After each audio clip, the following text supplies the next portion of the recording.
97.1. Jim Costa in for John Jansen this week.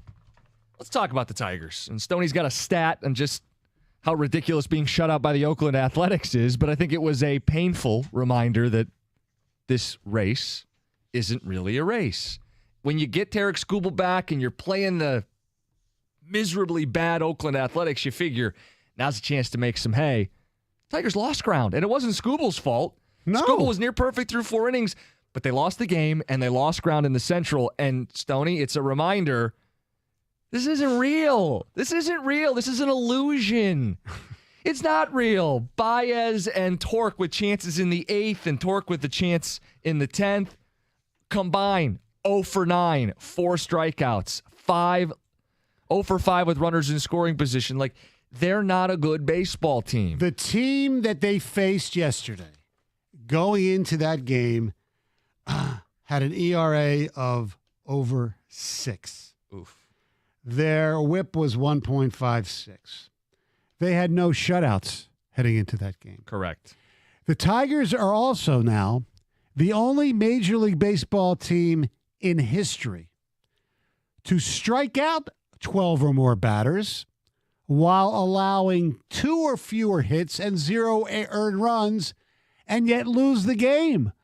Since earned runs became an official stat in 1913, Major League Baseball teams had been a combined 319 0-1, I guess back in the really early days, when putting up those numbers over that time in the regulation and postseason. You know how pathetic that is? It's just disgusting. Now, when you say it's not a race, it's still a race, but it's still the Tigers. Okay, the Twins are a team that can run the 100-yard dash in 15 seconds. They're slow. Mm-hmm. Okay, the Indians right now maybe at 13 seconds. The Tigers are running the 100-yard dash in 20 seconds. So there's still a race, but they're so freaking slow. And 5.5 back. 5.5 back. So, but they've been doing this. They move up to 3, and then they move back down to 5 or 6, and back up to 3. The bottom line, there's 2 things that are true. It's true they play in a horrific division where they have a chance because of the others' ineptitude as well to actually make it a race and win a division. Fact number 2 is the team stinks offensively for the most part. And that's why, hey, it's great that Skubal is back and there are no setbacks. There's a scary moment, but no setbacks. Yes. Eduardo Rodriguez tonight, hell yeah. Save this bullpen, pitch your ass off. Mm-hmm. That's great. If the offense is broken, if the offense isn't very good, it doesn't matter. No. And last night's the greatest example of it. Stoney, it's a pathetic's a great word, a pathetic Oakland A's team. Yes. And it's as pathetic a game as they've played this year. And I don't want to hear, that J.P. Sears, he had the ball dancing last night. Hey, tip your cap. I don't want to hear that. Stoney, I think it was Miguel Cabrera, the quote we referenced yesterday. When they get Riley Green back, he thinks, hey, we can get in this race. Riley Green's not going to fix all their lineup problems. No. He'll help. I don't want to diminish him. He'll help. But Stoney, Torque, Baez, those are 2 of your 4 best hitters. They were 0 for 9 last night. 0 for 9, yeah. A.J. Hinch. I want to bring something up with him, and I want to know if this is fair or if I'm, second guessing. Last night, 2 different things stood out to me. 1, it's the 10th inning. You're down 1-0. You got 8-9-1 up. You haven't scored a run all day. Do you bunt to try to keep the game alive and set up the tying run 90 feet away, sack fly situation? Because if you're trying to manufacture 1 run, bunting does have its merits. I don't like doing it in general because you're only playing for 1 run. But Stoney, in a game where you've scored 0 and it's 8-9-1 due up, if there was ever an instance to do it, it's tie game at home in extras or need 1 run and you're offensively challenged in extras. I get it. I'm more pro bunting than you are, but I used to want to bunt a lot during games, and I don't anymore. I obviously on the road you would do it in a second. Or no. At the road you don't do it. You don't bunt. At home you do when it's a tie game. When you are inept, like this team is inept, you want as many chances to hit the lottery as possible because basically getting a base hit last night or even a sacrifice fly is like hitting a lottery ticket. So you want maybe 3 chances at that lottery ticket. So I look at the 10th inning. Okay, so you got the guy on second base. Yeah. So you got Haas up. And I remember watching the game, Shep and Monroe asked themselves the question, should he bunt here? And Monroe says, I don't know how many times Eric Haas has ever bunted. Okay, so like if Short would have let off, he's gotten bunt base hits before. That might have been something different. So Eric Haas grounds out, I'll think of another good word you might like instead of pathetic, feebly to the pitcher. So you don't even get to it. If he grounds out to the right side of the field, the infield, at least the runner gets to third. There's your bunt, basically. Yeah, and then Short strikes out looking. Then they get the walk, and then Torkelson, and there's your fly out. Then the game. Again, very rarely would I advocate bunting. It is the cowardly way to play. You are playing for 1 run. You already have a guy in scoring position. If you're the road team, like the A's did it because it's a 0-0 game. But normally you play for more than 1 run in extras. Right. You don't want to settle for one run in extras. On the road, yes. But in the case of the Tigers, the game's over if you don't score a run. You Correct. go home. It's a loss. You lose to that team if you can't score 1 run. And Stoney, if it's a game of a lot of offense, swing away. If I got my 3 best hitters due up, swing away. I got my 2 worst hitters, 8-9, due up in order. Yeah, but Short's not really your worst hitter, even though he's batting 9. Well, fine. It's a 9-way tie for the worst hitter on the team. I mean, that's my other gripe. But I think you're sitting there saying, okay, Eric Haas, okay, you might strike out, but chances are you might get the ball to get into the outfield, and at least you get a sacrifice fly. You might even have a bloop hit. In that situation, I'm not going to rip AJ for that because I could see it. I wouldn't rip him if he bunted either, okay? But that's the fact that you have a crappy offense. Eric Haas is another situation. He shouldn't have even been in the game. Well, I was going to bring it up. If you're hoping that he does something, he's batting 179 since June 1st. 179 with a 191 on base. Not even walking. Well, he's hitting for power, right? No. Slugging 284. It's not like he's Joey Gallo and at least he's leaving the yard every. Why are you letting that guy swing away when you can't produce any offense? Lay down a bunt or pull someone from the bench who can. I can see you, Murray. Again, I don't make the argument often. I think last night was a rare circumstance where there's always exceptions to the rule, right? We have analytics, we have numbers. Bunting is frowned upon. There are exceptions to the rule, like when you're being shut out by the Oakland Athletics and the game is on the line. It's go home if you don't score in the inning. I wouldn't hate it if he bunted, but give me 3 lottery tickets. Here's my other gripe: the fact that they had 0 runs. How much is it on AJ for, yes, playing the matchups and platooning, but doing it to a fault, doing it default where you don't have Kerry Carpenter against lefties anymore, and you don't use Zach McKinstry against lefties anymore? They're 2 of the better hitters on this team. Well, Zach McKinstry actually, despite his, I believe he had a real rough June. He did. Yeah, so he did. So I don't have a problem with that. But how about Kerry Carpenter? Kerry Carpenter should be. Why should he be default benched against every lefty? Well, come on. I agree with you, and here's the reason why. He is a young player. Let him learn to hit lefties occasionally. Now, I don't think, depending on who the lefty is, maybe if it's a tough, you don't play him. But it was J.P. Sears. Right. I mean, come on, really? So I get these are small picture gripes from one game over 162, and it might be pointless. Like AJ's done a good job overall trying to create offense, generate matchups, try to scratch and claw his way to as many wins as they can get. The reality is they're not going to get to the finish line No. here in first place. But last night I didn't feel like they put their best foot forward, keeping Carpenter on the bench until late, not laying down a bunt in the one rare instance where it may have made sense. 248-539-9797 if you want to talk Tigers this morning, because last night felt like a letdown. Yeah.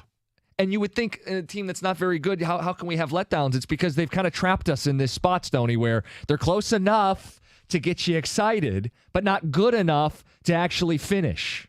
Who's more let down today, Tiger fans or Angel fans? Oh, with the Trout stuff. Yeah. Yeah, well, I think that's, you know what? Here's a reality for the organization out there. Yeah. Here's the excuse they've been waiting for.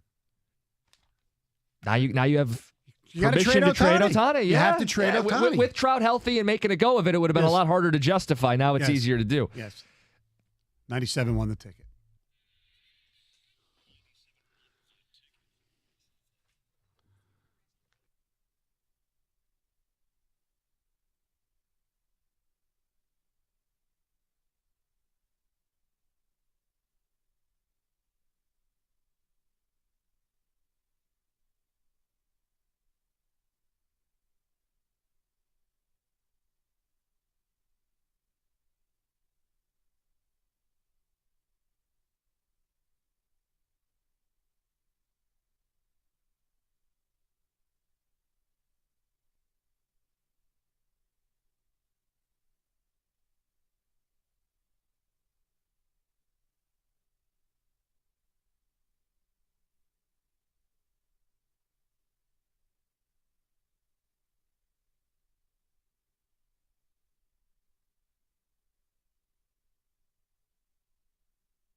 That's all you need. Yeah. Last Beat the night. Tigers. Yeah.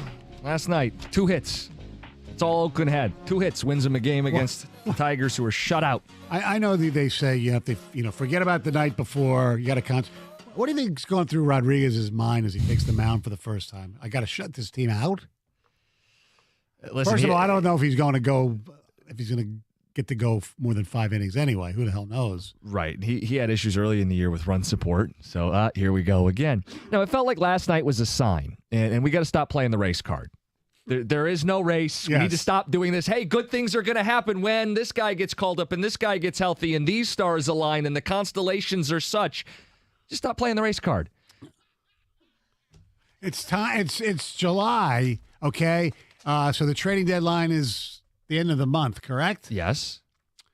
That's what we're waiting for. We want Rodriguez to pitch well tonight, and we want some of the relievers to continue to do well and get their asses out of here at the end of the month. This is what Scott Harris was brought here for. Yep. Everybody knew what he inherited, which wasn't much. Right. This is his first deadline. His first draft is coming up in the next week. Yes. This is what it's going to be about. 248-539-9797. We're not playing the race card. Or are you still some of these people who are going, hey, you know what? If they win tonight, next game, and get Riley Green back, where are you at? Let's go to John in Detroit. John, you're on 97.1. Hi, guys. I'm beating a dead horse because for the last month I've been preaching to anybody that would listen. If Illich was serious about winning the division, I think he's going to be a seller, because if he was serious about winning, he would pick up Donaldson's contract. He would be the spark the Tigers need. He's a third baseman. He could hit.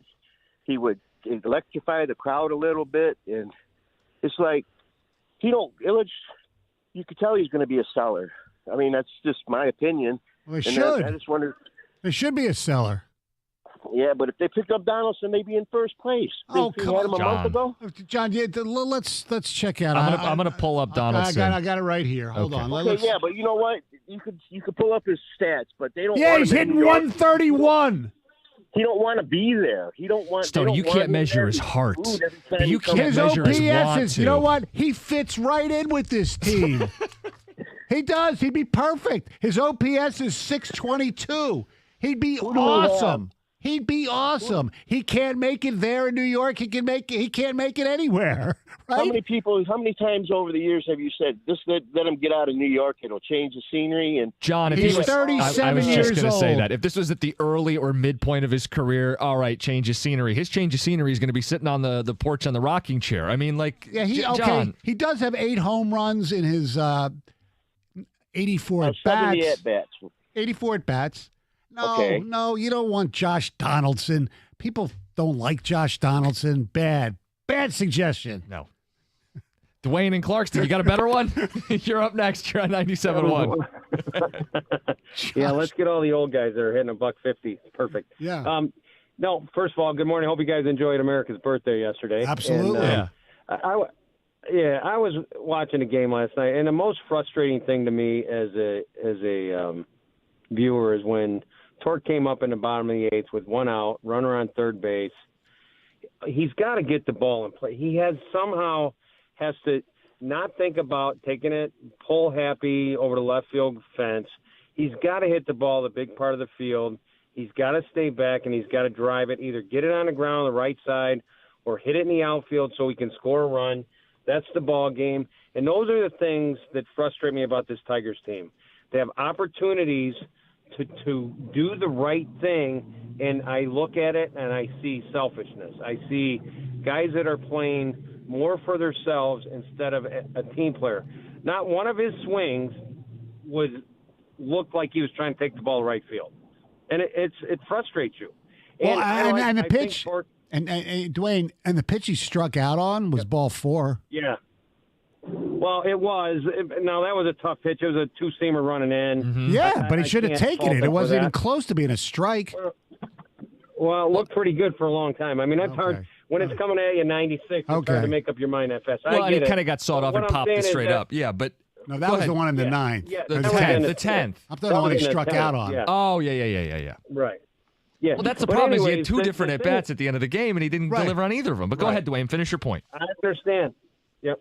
The thing is, the Tigers need to, if they're going to change, they need to change. We need to get rid of Scope. We just need to DFA him. We need to get rid of some of these guys that are not going to be here next year. I know they're trying to do the right thing and make adjustments as they go, but let's see what we can do. If we're going to play these young guys, let's play the young guys. Let's stop fooling around. I mean, the pitching staff, I like our pitching staff. I really do. Mm-hmm. When they're healthy, and they're healthy now, I don't think they're going to make a run at. I don't think they can make a run at the playoffs. But I'd rather see the youth movement, and let's cut our teeth with these guys, because we're getting nothing from Scope. We're getting nothing from. Well, he sent Maton down. Marisnik, he's a nice little piece, but he's not going to be here. McKinstry, I like him. There's guys down in the minors that we should be bringing up here and letting them just play. I think they. I think they will once it becomes apparent that they have no chance. And look, we talked about plus when guys get healthy. We talked yesterday when Riley Green and Akil Baddoo. Now Baddoo is supposedly a little ahead of the rehab train than Riley Green, even though they're both playing. So you figure both of them are going to come back. So who goes down? Well, Tyler Nevins won, and then you have to decide basically between Marisnik or DFAing Scope or Haas. But then you got to call up a but catcher, so that doesn't work. Right. Yeah. So DFAing Scope, no problem with that. It's on the table. It's been on the table. He only hits decently against lefties, and that's only one of every 5 or 6 games. Correct. So, yeah, I think that's in play. I think it's a damn shame because Skubal throws 98. He's got A's batters collapsing in on themselves like a folding chair. He goes, it's a great video. You love that video. Because the guy just collapses, like his knee buckles and his upper half folds down by the on way, himself. You're very good at sending videos on Twitter. It's like you don't have to watch games. Just follow Costa on video on Twitter, and you get all the highlights. I said a couple here or there that jump out, and that one last night was such a cool strike. It's a badass strikeout. And he goes 4 innings, and I'm like, he's so back. We're so back. And they don't score a single run, and it's maybe a reminder to myself more than it is the audience. Like, you guys have made up your minds whether you're going to be riding this roller coaster or not. But for me, we talked about it yesterday. Maybe things are starting to align. Last night's a healthy reminder. There is no race. No. Don't play the race card. They're not chasing anything. They got to get out of their own way, and that's not solvable with the roster. No. I hope the young guys play well, and I hope they get some call-ups, and I hope they're interesting. And the point about bringing up the young guys, too, or playing the young guys, this is the perfect scenario we talked about. And we'll ask AJ about this. Kerry Carpenter, let him play against lefties. See what he can do. Yeah, we should ask him. Will he be on tomorrow? Yes. Great, we will. If you're Tyler in Dearborn Heights, congrats. You won the pair of tickets to see the Detroit Tigers on July 8th. First 15,000 people getting a Riley Green dive and catch bobblehead. If you're not Tyler in Dearborn Heights, you can still get tickets, 866-66-TIGER, or visit tigers.com. Coming up in the 9 o'clock hour, Alex DeBrincat still in play. It comes down to Detroit and one other team, according to TSN's Jeff Merrick. We will play that audio at 9:35. Coming up next, a new addiction for one of the members of the show. It's 97.1.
maybe getting worked up for nothing, but Alex DeBrincat audio at 9:35. It's down to the Wings and one other team. Which side has the edge? We've got the insight. Jeff Merrick, some audio from TSN Radio. Don't miss it. Stoney, you heard Zadina in the update. Yes. Nobody claimed him. Womp, womp, womp. Yeah, you know what? Good for the Red Wings. They didn't lose them because nobody wanted them. So maybe he could somehow rectify his career. So probably start off in Grand Rapids unless he has an unbelievable camp in, preseason games. And you never know. He's only 23 years old, right? So I thought Yzerman was super candid the other day talking about it. Yeah. He's like, hey, his agent wanted to be traded. Great. See if anybody wants him. And if nobody wants him, it's probably because of the contract that he insisted on signing a 3-year deal. Right, exactly. He said, look, I thought, we thought this would be a good chance for him to find out. We'll find out how good he is. And by the time, that contract's up, if he's really good, then, we'd keep him. If not, How humbling is it when you request a trade? Yzerman says, hey, I can't find a deal. And you go, put him on waivers. We'll see. Right. And we saw nobody claimed him. Nobody claimed him. Nobody. That's amazing. We got an addiction on the show. Yes, we do. Greg Hargrave back from his vacation, and you found yourself engrossed in a new phone game, okay. which, Jim, if you were able to listen to the rewind function on Odyssey, and I know Heather and Stoney, you are aware of this, that during my flight home, it was delayed for several hours, that I took part in some screen peeping to see what other people were doing. Yeah. And one of the things that someone was doing, actually the passenger to my immediate left, was playing a very interesting game that I was interested in seeing, and it was this game in which you're smashing bricks with bouncing balls. The balls bounce off of the left wall and the right wall and the ceiling, and they kind of fall back through the bottom. Because there used to be a video game, even when I used to play video games, where you had something that moved but the bottom of your screen to catch the ball, and then it would bounce and get rid of stuff. No, there's no ball catching in this one. So what's the point of the game?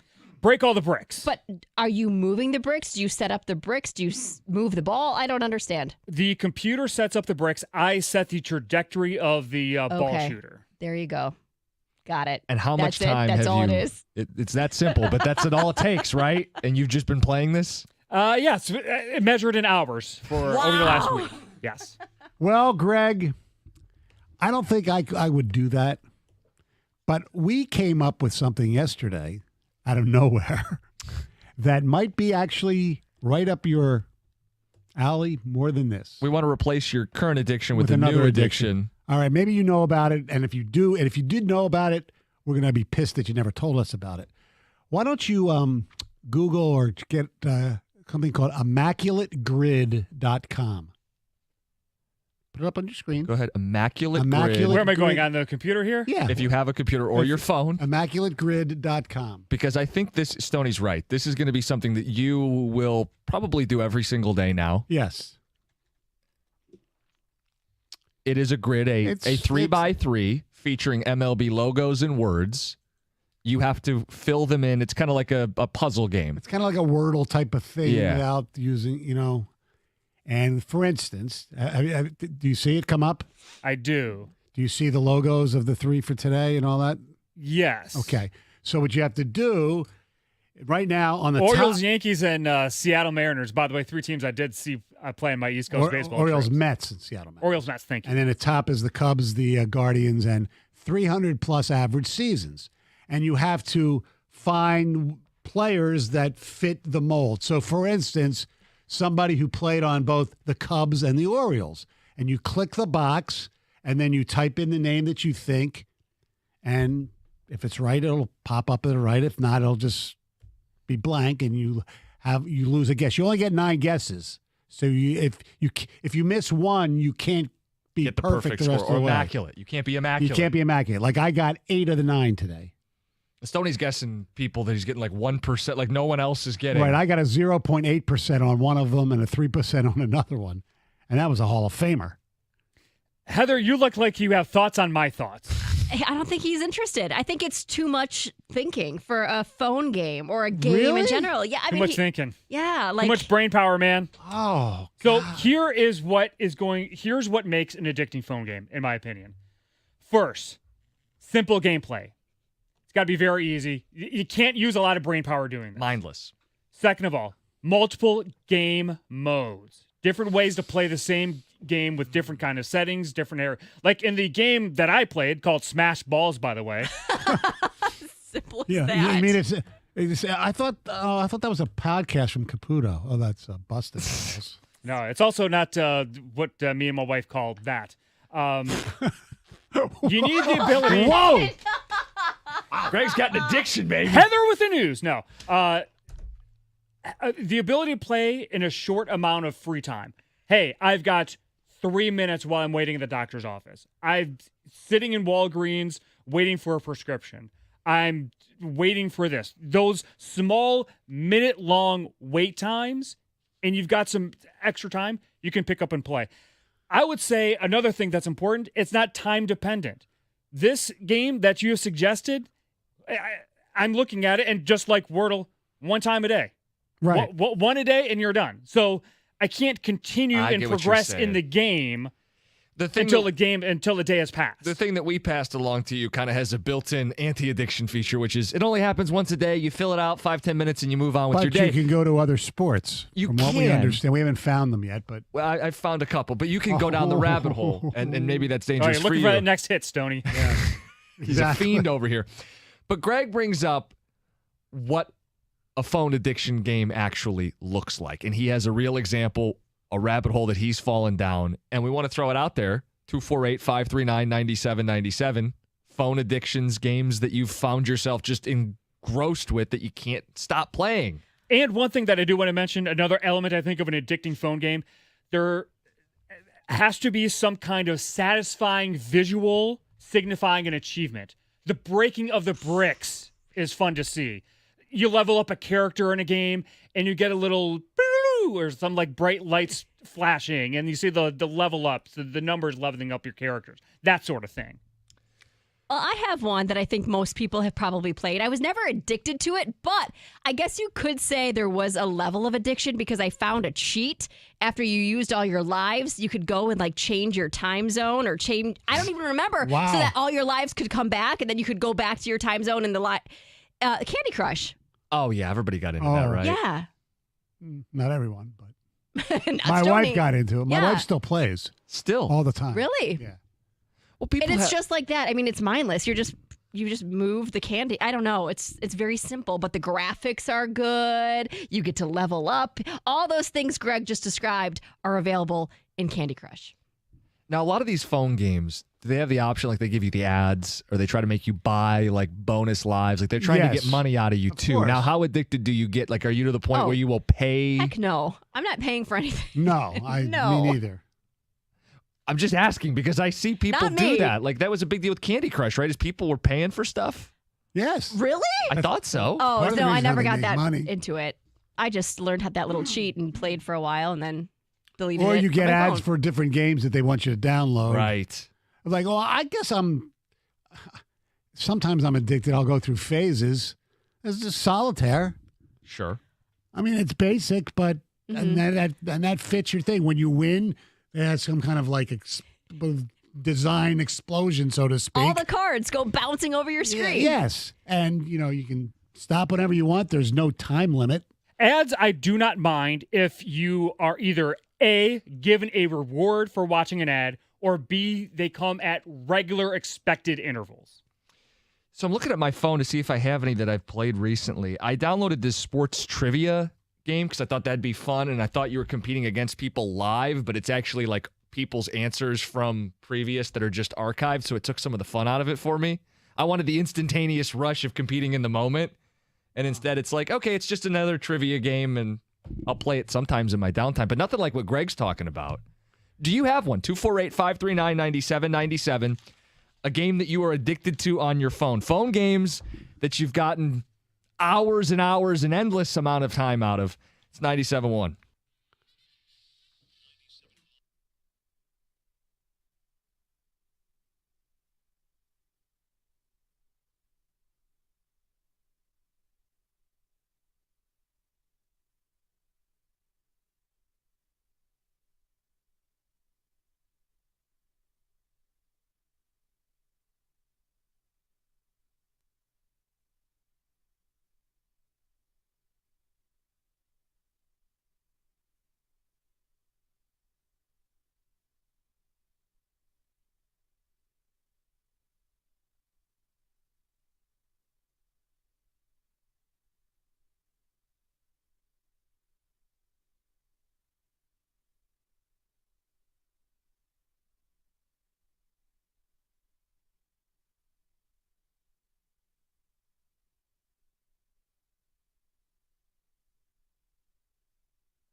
Good morning. Happy 5th of July. Hope the 4th is a good one for you. Jim Costa in for John Jansen this morning. We are going to get to Alex DeBrincat audio at 9:35 from TSN Radio. It's down to the Red Wings and one other team. Who is the other team? What is the sticking point? Is this still possible? We'll get to it at the bottom of the hour. We brought up Greg's latest addiction, Smash Balls. I think that's the latest addiction for a lot of teenage boys. This is a phone game where you also smash... for teenage boys. Okay, yep. We got some ticket text. Yeah, please read the ticket text. The name of the game is called Brick Breaker. Okay, maybe a different version of Smash Balls. There are various games with the same kind of concept. Somebody else, Brick Breaker.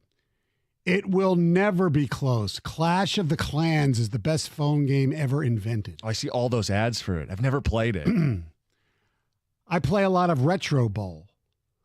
What's that? Retro Bowl is badass. It is a two-dimensional side-scroller football game. Looks a lot like Tecmo Super Bowl. Very fun. I've played it. I've played in online leagues with it. Like, you can. It's customizable. It's not licensed by the NFL, but there's teams called Detroit, and they wear Honolulu blue and silver. And there's Green Bay and New York G. It's not licensed by the NFL, but I think that's what makes it just perfect, honestly. And the teams are completely customizable. I was in a college-themed league where I customized all the teams, and I was LSU. But it's a lot of fun. I've played this. I just looked it up on my phone. I've played this. It's the one I thought you drag a finger back to wind up to throw the ball deep. Yes, the slingshot mechanics. That's how you throw the football in this game. And I remember it because I wasn't as advanced as you, but you can have seasons and leagues and there's free agents. It's all auto-generated. There's a draft. You're thinking all from this little pixelated football game? But it's how people get hooked on this stuff. Wow. 248-539-9797. What's got you hooked on your phone? Another one for Retro Ball from Nate in a car texting using Siri. That's right. And you can't play your video games while you drive, folks. I play a zombie apocalypse game every night. I have multiple characters on it. It's called State of Survival. That's from John and Monroe. Okay. Ultimate Golf. You can play for free, and with basic equipment, you can win better equipment. But to get the best equipment and to reach the higher levels, you have to pay to buy the premium golf balls or clubs. I was very addicted to it, but I don't play anymore. It got too expensive. Scott in Carlton says, Mario Kart on my phone. So good. Jessica says Pokemon Go. Is that still popular? Apparently so. It had a Jessica moment. Still plays. Remember, it had a moment. Yes. Daily Dadish, D-A-D-I-S-H. It's one new level a day and reminiscent of old 8-bit Mario. Goal is to beat a certain time. Levels are all under a minute. Okay. Yeah, the Immaculate Grid is going to be added to my Wordle, Quirtle, Springsteen hurdle list. You got your whole routine you do it at the end of the day or the start of the day? It depends. It depends on the day. Okay. You just run through them all at once or you space them out? I try to do them all at once. So it's kind of like your brain period of the day. Because those aren't mindless. No. Like this stuff Greg's talking about. Right. I kind of think that if I play these word games, it'll help my brain last longer than it would normally be. I don't know if that's what's when people do the daily the word the Sudokus or the times what's it called the crossword. Crossword. Yes.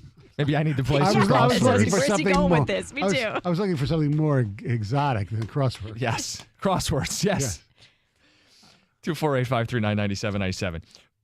Stoney, you passed this along, and it's another example of why you hate the Dallas Cowboys. Yes. The Dallas Cowboys, ladies and gentlemen, are just a team that I can't stand. I hated because I thought they were dirty when I was a kid. But going back to the mid to late 60s, I'll never say this team historically, well, up until now, but it was not good. I mean, the success, they are America's team. They do have more fans love them than I think any other team. They also probably have more fans hate them than any other team.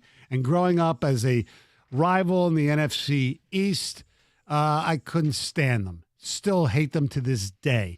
They, and my Ohio State is probably a close second, but that is my most despise team because what bothers me most is the history and their fan base more than their actual players. They think they're God's gift to everything.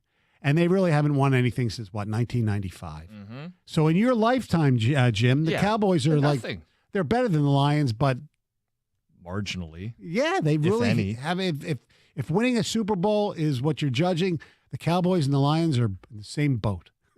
Now, obviously, the Cowboys has been a better franchise over time. I'm not going to deny that. And they are probably worth more than any other NFL franchise. And the whole thing, they get put on national TV too much. People talk about them too much. And the reason is because people seem to like them and like bashing them, like Stephen A. Smith. Like I like to bash them because I always say there's not a better day in America than the day after when the Cowboys lose. It's just a great day. However, one of the reasons that it bothers me so much about them, and maybe it's jealousy to a certain extent that our teams aren't like this, but the Cowboys do get all this exposure. Netflix is preparing to pay the National Football League $50 million to do a documentary on Jerry Jones and the Cowboys. Now, whether it's just Jerry Jones right now or the Jerry Jones era, I don't care. $50 million. And God love them. God love the NFL. They can do it. They'll make it. They'll make money off of this. But it's just another reason I can't stand this team. They get too much publicity. I mean, their owner is more famous than most of their players. Apparently, it's going to include never-before-seen footage and interviews with Troy Aikman, Michael Irvin, Emmitt Smith. So I think it is going to focus on the 90s, when they actually won. Yes. Yeah, but then when they won things and they had the White House going around when they were doing, drugs and partying and things like that. Look, will I watch it? Probably. Because they are historic. I'm not going to, but it'll be a painful one because it's when they were good. Yeah. I'll just keep living then. Yeah. And they can just keep living in the past. Someone say drugs at the White House? Heather with the news. Well, this morning we talked about the firework mishap that killed a woman in West Michigan.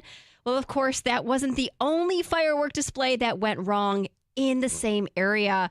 One person had to be taken to the hospital, and several others were injured when some fireworks were just erratically shot into the crowd at Allegan's fireworks show. So the city says that the fireworks were contracted through a company called Wolverine Fireworks Display, and they had been contracted by the city before. Now, officials say they don't know exactly what caused these fireworks to basically explode and fire into the crowd, but they do say that this was not intentional, but obviously an investigation is underway. A Troy man was struck and killed by a van while trying to cross the street in Harrison Township Monday night. The 47-year-old man was trying to cross Jefferson Avenue when he was struck by this Ford van, and police say that the driver who hit him was an 84-year-old man who is believed to have been intoxicated. So the man was taken to the Macomb County Jail. He was later released pending the results of an investigation. Oh, man. This might be something you want to look into. Meta is apparently unveiling a new app that rivals Twitter tomorrow. So the app is called Threads, and it is billed as this text-based conversation app that is linked to Instagram. And a description of the app says, Threads is where communities come together to discuss everything from the topics you care about today to what will be trending tomorrow. And Instagram users will be able to keep their same handles and follow the same accounts on this new app. And it looks very similar to Twitter. It reacts the same way. A person can write a thread instead of a tweet, and those then can either be liked or shared, just like you can do on Twitter. Do you think so you couldn't retweet it, you'd rethread it? Yes, or you just share it. Yeah, of course, there's going to be different words. But yeah, now, this is not really something I would be that interested in. I don't love Twitter, never really have. I like more of the photos, and that's pretty much all I want to see. But I did go onto Instagram, and if you type Threads in the search bar, it sends you a little ticket and it tells you when the app will be available to download, and it will set a reminder for you and take you to the App Store. So I did that, and I'll probably check it out. If it's so simple, I don't even need to make a new handle. It just kind of transfers all my info and all my followers, or like who I already follow. I'll look at it for a little bit. Now, there is a social media consultant that says this is the perfect time for Meta because a lot of people are growing frustrated with some of the changes on Twitter itself. Oh, yeah. So a lot of people may be looking for another outlet, and this could be it. So only time will tell if this will actually rival Twitter or not, but we will see. So you are old if you do this. According to Gen Zers, scrolling on your phone with your pointer finger is for boomers. Yeah, makes sense. Yeah, because You use a thumb. Use your thumb to scroll. Stony, you use your thumb, right? Yeah. Yeah, he does. Yes, yes. Yeah, that's Yes. how everybody holds a phone. So I'm confused. Right. Like who? Old people who go like this, who are I picture like finger typers, who like you point to the app you want and then you scroll with your pointer. Yes, I'll type with my thumb. I do too. That's what I pretty usually much do. Yeah. because you can do everything in one hand if Right. that's the case. But there was this nationwide poll that shows 80% of Gen Zers use their thumbs to scroll on their smartphones. Yeah. 65% of millennials do the same. But get this: 73% of boomers scroll through their phones with their index finger. I'm trying to even mechanically, I guess. Well, Yes, you can. well, It's- but you have to do it. You have to hold. Yeah, you have to. It's a You have to use two-handed two job. hands. Yes. It takes two hands to handle a phone. No, I'm sorry. I'm only doing one hand. Yep. I'm not that old. I like it. Hey, are you guys familiar with the MSG Sphere, which is right outside the Venetian in Vegas? Yes, I saw a video. What is it? Okay, I'll tell you. Well, for the first time, this entire sphere was lit up with lights. They debuted it on the 4th of July. The sphere's exterior was fully lit, and it basically like it was beautiful. It showed like stars and stripes and a floral pattern and what looked like fireworks going off. And they say the exterior of the sphere features 580,000 square feet of LED lighting, making it the largest LED screen on Earth. And they say the sphere itself is also said to be the largest spherical structure in the world, standing 366 feet tall and spanning 116 feet across. Now you can actually go into the sphere. And that's the plan. They say the sphere is scheduled to open for indoor shows in September, and U2 is slated to be the first headlining act. And then they could do shows on the outside, too, with all of these LED lights. I mean, it's... I had no idea what it was. I saw No. photos of the sphere with all these... I believe isn't that like U2's having their concerts That's what in she- there? yeah, she just said that, exactly. yeah. Yeah. I mean, That's pretty cool. Yeah. I had no idea what I didn't it know was. what it was for. That makes sense. I guess it's different. It's an attraction. Yes. It's gonna get people talking about it. Sure. It's expensive too. I'm sure. Yeah. Oh, I know. Sure it is. It's Heather with the news. Yeah, you know what? I misheard you because I was reading a text from Pickleball John who said, my hand is too small to hold the big iPhone with one hand for long periods of time. I'm a two-hand guy. Alrighty then. All right. Appreciate that context. Well, yeah. Didn't need to know that preference from John. Anyway. Alex DeBrincat, is it happening or not? The latest from TSN. It's the Red Wings and one Does other he team. scroll with one hand or two? He's 25, 26. Should be just the thumb. Just the thumb. It's 97.1.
248-539-9797. Game 2 of the series with the Oakland Athletics. Hopefully the Tigers can score a run today. But Eduardo Rodriguez is making his comeback, which will be exciting. Listen to the game right here, as always, on 97.1 The Ticket. Last night, 1-0. They lose to those same Athletics. The Tigers gave up 2 hits. Skubal pitched terrific in his return. They only allowed him to go 4 innings, which kind of thought was kind of a little light. I would have gone maybe 5 or 6, but whatever. Olsen came on, and he did great as well. So they didn't want to. AJ said he didn't want to tell anybody beforehand to give Oakland a heads up.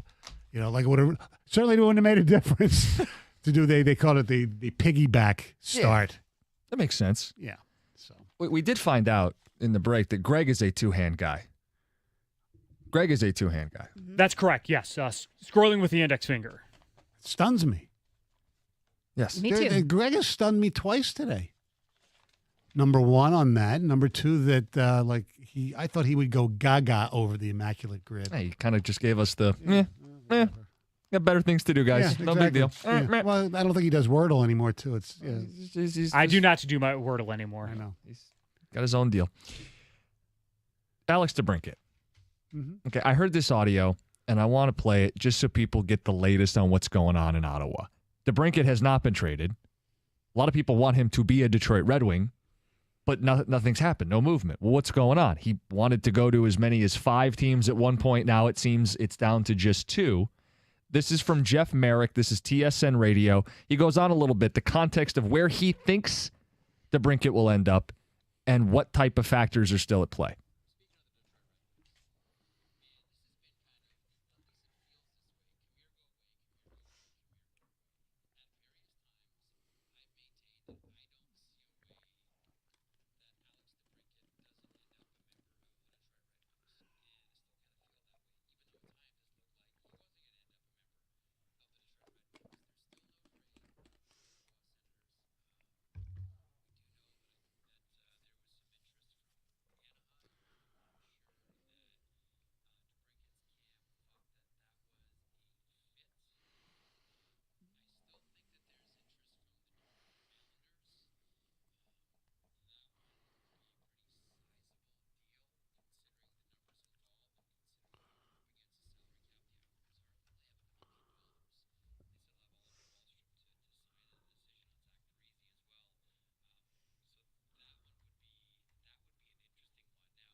Does it happen? I think it does happen because unless Ottawa's just going to say, you know what, F it, we'll just try to make the playoffs with DeBrincat this year, and if we lose him for nothing, we lose him for nothing, and that's the way it's going to be. Because I'm looking at the Islanders. I mean, I don't think the Islanders are going to give up any of their good players. I mean, they're not giving up They give Barzal. up They're not giving up Horvat. They're not giving up Anders Lee. I mean, Palmieri, who's 32 years old, is up, gets $5 million this year, $5 million next year. I don't think Ottawa would even want him. There's really nobody there. They would have to involve a third team. This gets messier. Yeah. The easy, obvious answer is the Detroit Red Wings. Yeah. And I think it's interesting how he phrased that. Come here, go away. Come here, go away. Yeah, exactly. Yzerman wants him, but is not going to overpay for him. And in lieu of anybody else putting up a real offer, Yzerman's going to get him. Right? Because if he wants to be in Detroit, and that was reported weeks ago, and it's continued to be confirmed, Detroit's the only constant in all of this. At one point, it was Vegas and Florida and Dallas and Nashville and Detroit. The only one still involved is Detroit. Yeah. if the Islanders want to throw firsts around and get kind of reckless, maybe they can do something here. But the next 3 years, the Islanders have all their firsts, 2 of their 3 seconds, and 2 of their 3 thirds. Here's what I think. Yzerman looks at DeBrincat and sees a smaller forward who can score, but isn't someone Yzerman's going to bend over backwards to acquire. No, and he just got big, tough forwards, too. Right. And that's what they were missing. He's not going to bend over backwards to get Alex DeBrincat, and there might be intel that DeBrincat's not going to sign anywhere but Detroit, right? Yes. And if Yzerman knows that, he knows worst case scenario, he's going to get him next summer. Now, DeBrincat's incentivized to get something done because he can get an 8th year if he works out an extension now, as opposed to open free agency anywhere outside Ottawa can only offer him a 7th year. So we'll see here, but Stoney, they're the front runner still, even after free agency and the draft. Right. And look, he can get traded somewhere else, and he could say, you know what, that's fine.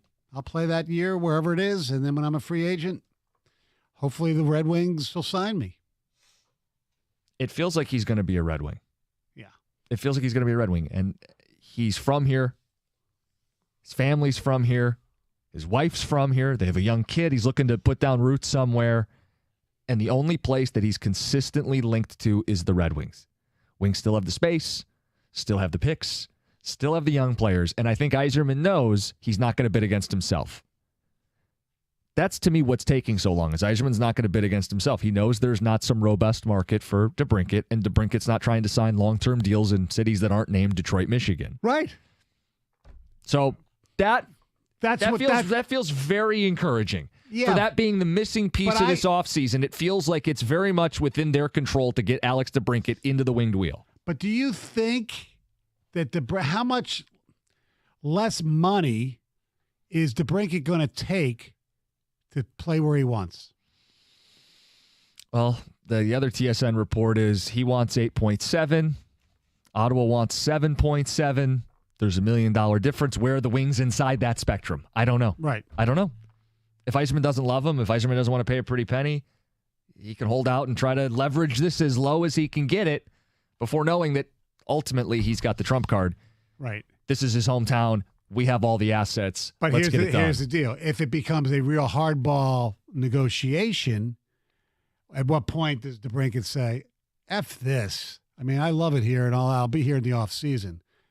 If this is what it's going to take for me, if I have to, me and my agent has to go through this BS, But I think Yzerman's fine with the BS. There's clear that even with some pushback. I know. Yzerman's fine with it. I'm talking about from the player's point of view. So you're saying, would this turn him off so much that he wouldn't sign with Detroit in free agency next year? Yeah. Or even next year when it becomes all-out free agency, if Ottawa keeps him. Yeah, that's what I'm saying. Yeah. Is he going to say, screw it or whatever, here's like 8 places I want to play, and I'm going to take the best deal at any of these 8 places? That's it. It's all business. We don't know everything here, which has made this so tough. We don't know if the intel is like he is smitten and he's coming here. Right. Because that would make sense then. It would make sense that Yzerman has intentionally held back in negotiations knowing he's got a leg up. Anyway, that's the latest. I don't know if you guys think DeBrincat's going to be a Red Wing or not. That's from TSN like yesterday at like 2 o'clock. Right. So this is the latest that we have. Islanders or Red Wings, Alex DeBrincat's next destination. All right, coming up next, we had a ticket texter pass this along, and I showed you the video. Mm-hmm. You see what Jameson Williams was up to last night? Yeah, I saw. Hopefully. Is this something or nothing? Classic something or nothing. We'll give it to you next, 97.1.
A classic, Something or Nothing, as we Yes. wrap up the show.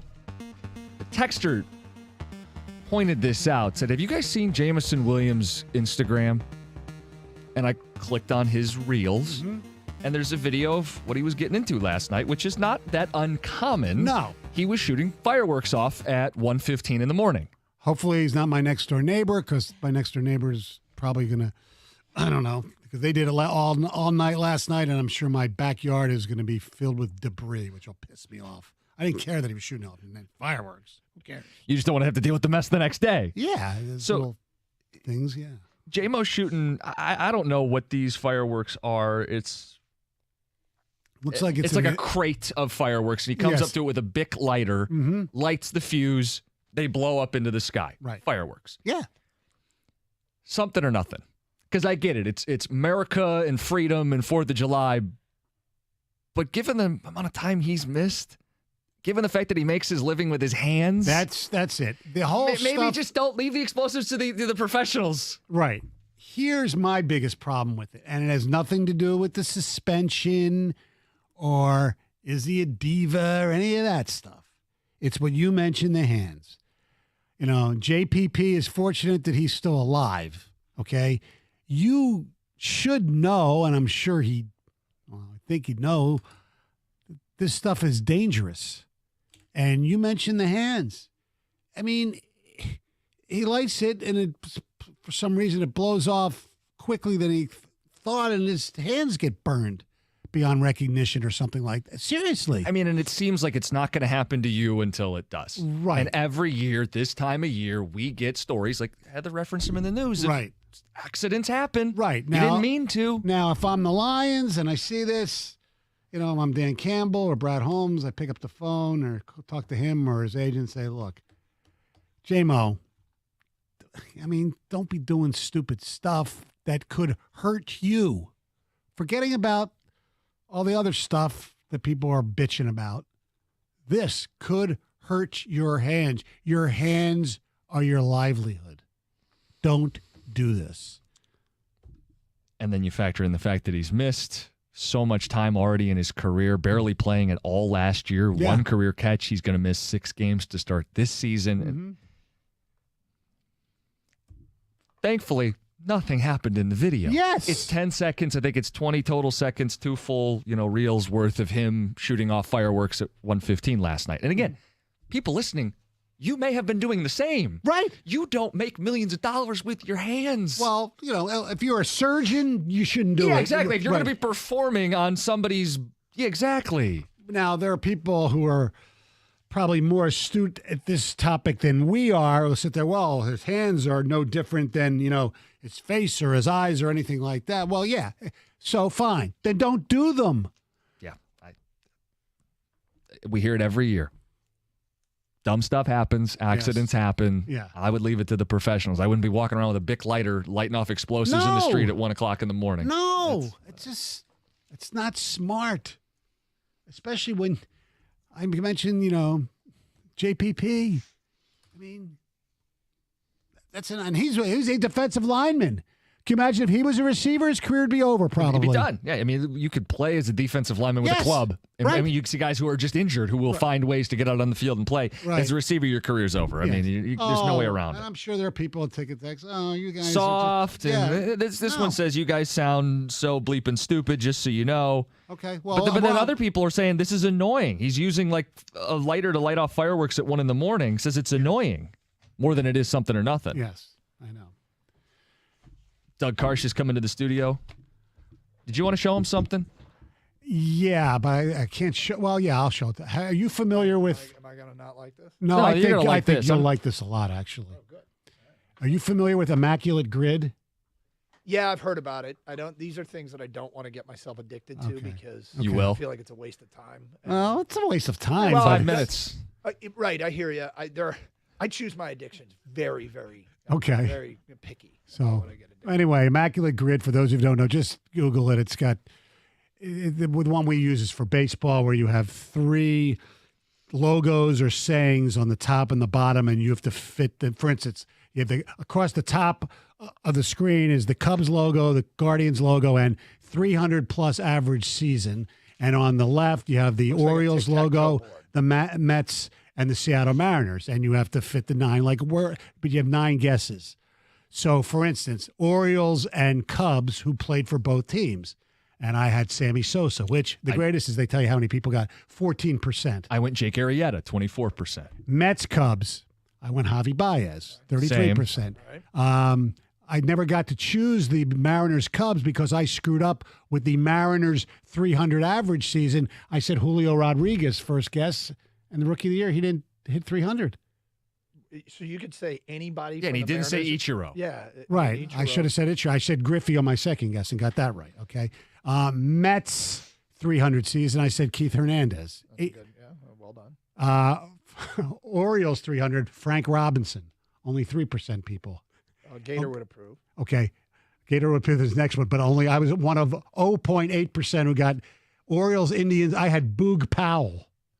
God, Stoney. I know, he's... I mean, that is the most Stoney answer. Okay, ready?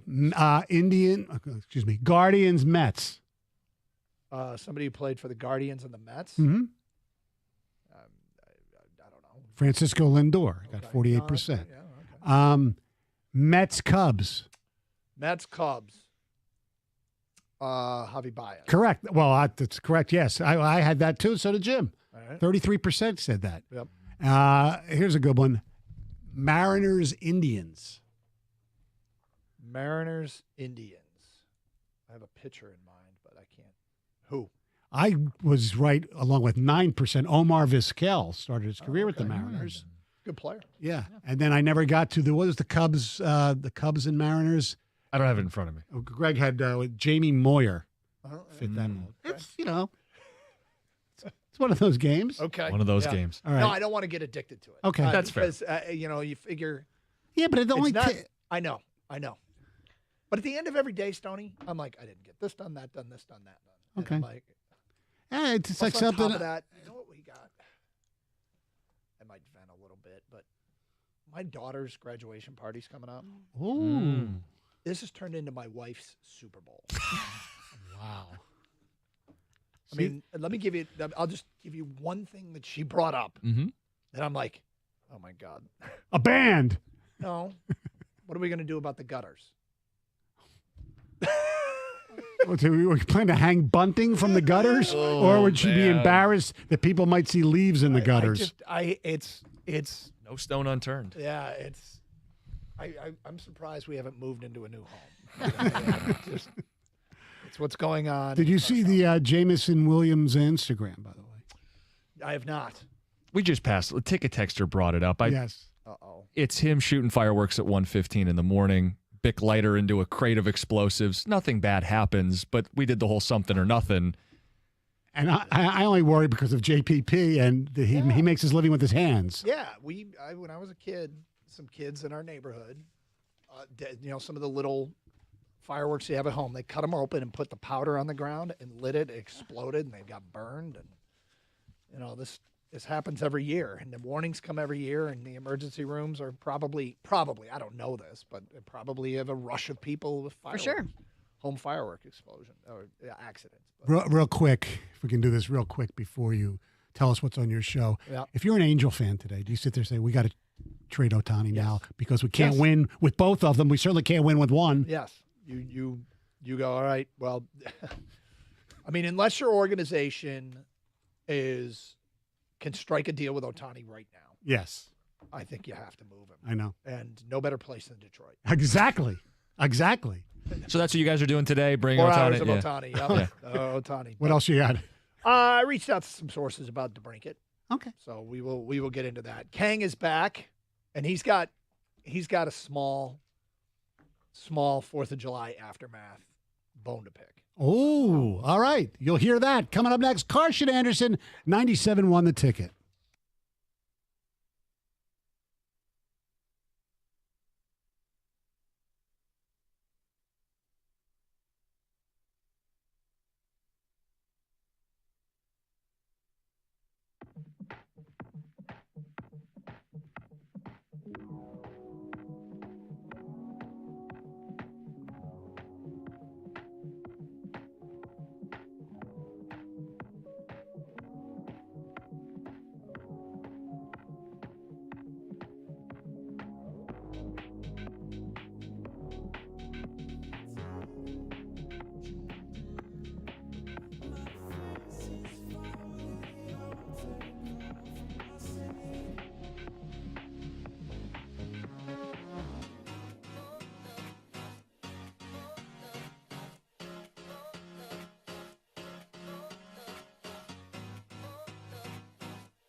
All right, program streaming on the Odyssey app. Download it for your mobile device today. AUDACY. You'll be glad you did. You'll be glad you did because sometime you're going to be out of town and something big's going to happen in sports and you're going to say, God, I wonder what they're talking about. And then you'll be glad you have the Odyssey app. So, again, download it for your mobile device and listen to the show anywhere in these United States. Also streaming through our website, 971theticket.com, where our guy Ev and the Birchie Kid put out great content. But you can stream through our website. Streaming video on Twitch, twitch.tv. Search up 971 The Ticket. Bang, there we are. And the streaming chat there, and streaming on YouTube. Go to youtube.com and search up 971 The Ticket. And again, there we are, video and all. Gator is out today. Kang is back. How are you today, sir? I'm good. I got the day off yesterday. You didn't. I'm sorry, Doug. It's all right. You handled it? I did. You've done this before? 4 hours solo, sure, yeah. Kang is debuting a new lid. We got a new lid alert. And I am intrigued. I wonder what people think of it. I think it's fantastic. And I kind of want one. You should get one. I should get one.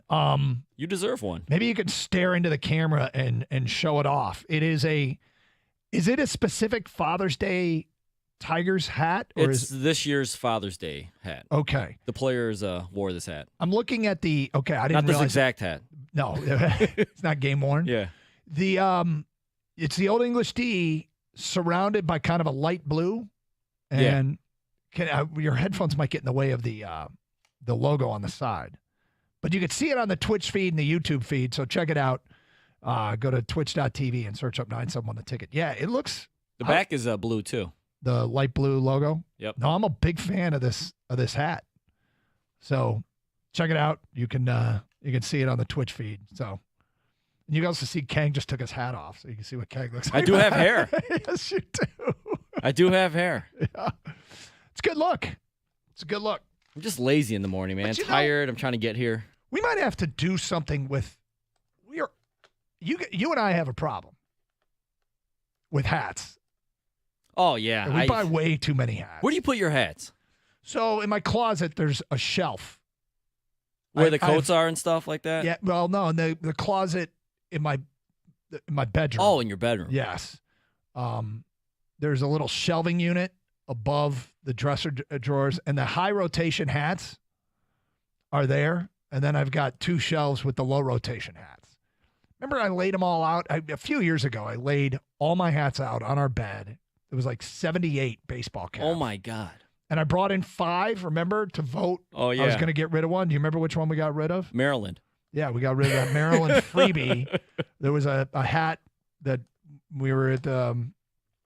We were in Maryland for a Michigan game, and they were giving away free hats. And I grabbed one, and it had that Maryland flag on the brim. That's what people don't like. The flag? I think that's what got voted. That's what got it voted off because of. I think it's too much for a lot of people. All that. Yeah, it's a busy look. I mean, when they put them on the football helmets, they honestly look like crash test dummies. Like the Maryland football helmet with the state flag is a crash test dummy look, and I mean, it's their state flag, and it's a unique look for sure. I kind of like it, but nobody else did. And, So and got one of the voted hats out. had to go, Doug. You chose it as one I got of the rid 5. I got rid of one, and since then I bought like 13 more. But some of the feedback coming in, I've just got Twitch up. Vano Fun says, dude, that shirt Kang is wearing is strong too. You can check it out by going to our Twitch feed or YouTube feed. Yeah, you didn't mention my shirt this morning. I did not. Ken says, better than Doug's hats. People like your hat. Don't you get one fresh, new fitted Tiger hat every year? Yes, I was late this year. Took me a while, but a long weekend, I was able to go down and do some shopping. And I needed a hat, so I was like, you know what? Instead of just getting the traditional white or the Homer Road one, I said, that looks nice. And I'm a dad, right? Yes, Dad's you're a dad. going to get me this Father's Day hat, but I like the way it looks. It kind of sticks out a little This bit, is but in a why good way. this is why we become dads. is So we can get So the we get the Father's hat? Day hat. Yeah. You get a hat that says, Duh. "Hey, I'm a dad." Anyone can get this hat. It's just a cool hat, but this was the Father's Day Detroit hat. Do you remember the so last year opening day I bought a Tiger hat and Gator hated it. But it's the black one. He hated it because the brim is flatter. It's not, but it's kind of like yours. It I'm really still is. working it in a little bit, I know. but there's a little it's not totally flat, but yeah, when you get them right away, they're flat. Yep. And I used to worry. It used to bother me a lot more, and it doesn't bother me all that much now. But Yeah, we might need to vote out a hat or two. Yeah, new hat alert. New hat alert. We got a new hat alert here on the show. Anyway, check it out for yourself if you want to watch the show on Twitch or YouTube. So anything exciting yesterday? I mean, there were some fireworks, Doug. Yeah. I don't know if you had the same thing in your neighborhood. Yeah, I'm getting so much better at just sleeping through them. Like, whatever, and then sleep through them. Well, you don't have young children, and you Not don't anymore. have a dog. Don't have young children or a dog, so it's not really an issue. But I mean, this is, hey, we live in America. Guess what happens? I was going to say one night a year, but it's typically 4 or 5 nights a year. It's a long weekend a year. When you start hearing the bangs when it's still light out, what is that? I was like, is there anything worth lighting off while it's still light out? Yeah, those are just the ones that make noise. They're not the ones, the Roman candle ones. They're just but the ones that make noise.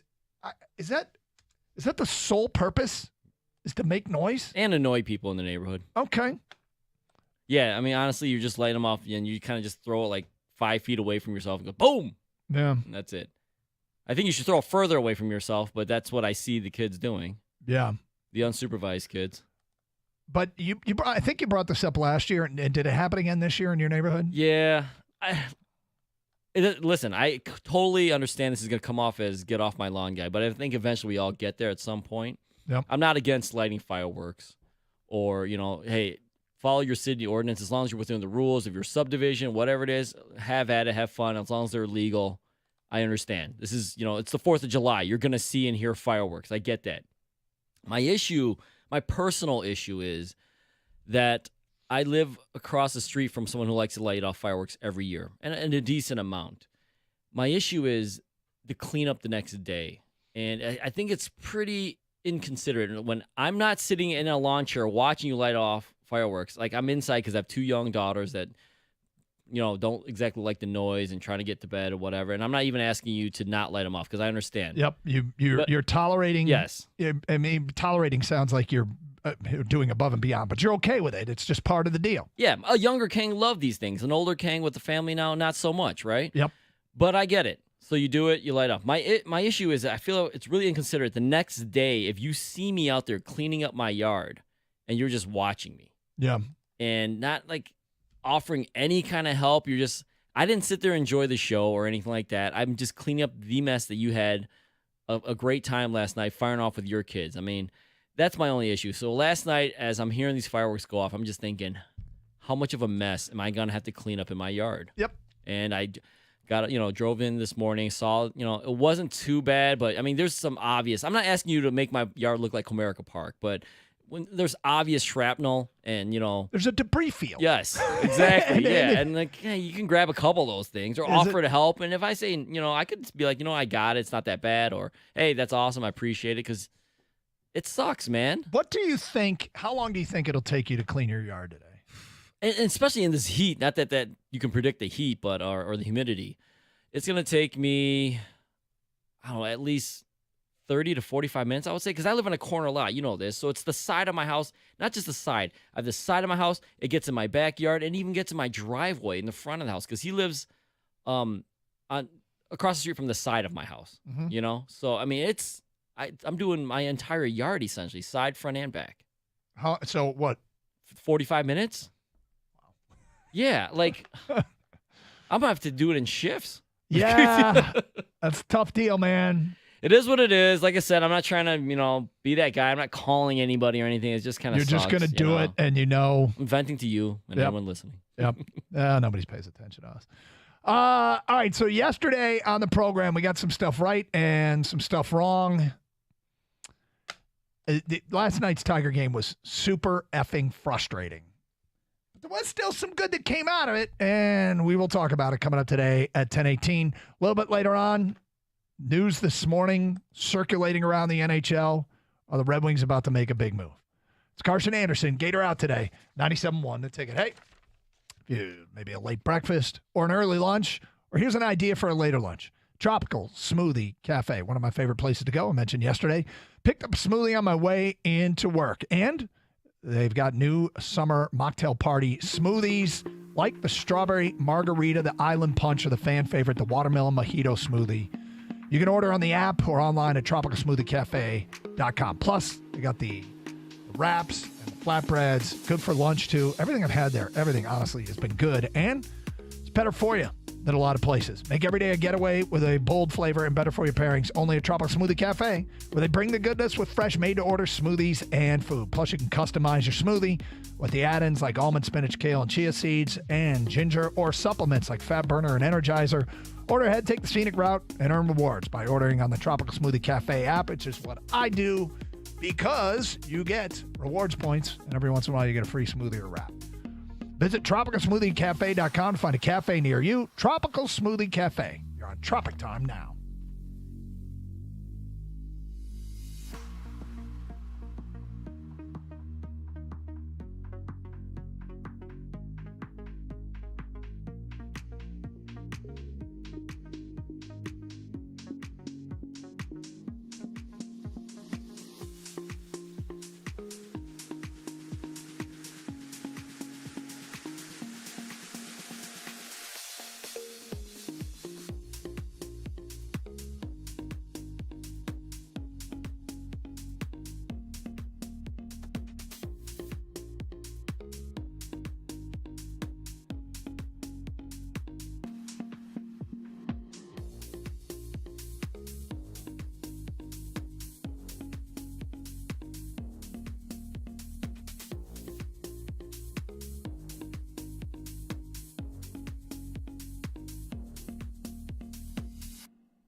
Doug Karsch, Gator out today.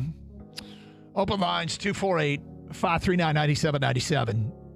Get to the latest on the Red Wings, and there is some buzz around the NHL at this hour. We will talk about it coming up. But the Tigers last night, good Lord, guys, 1-0 loss to one of the worst teams in baseball in recent memory.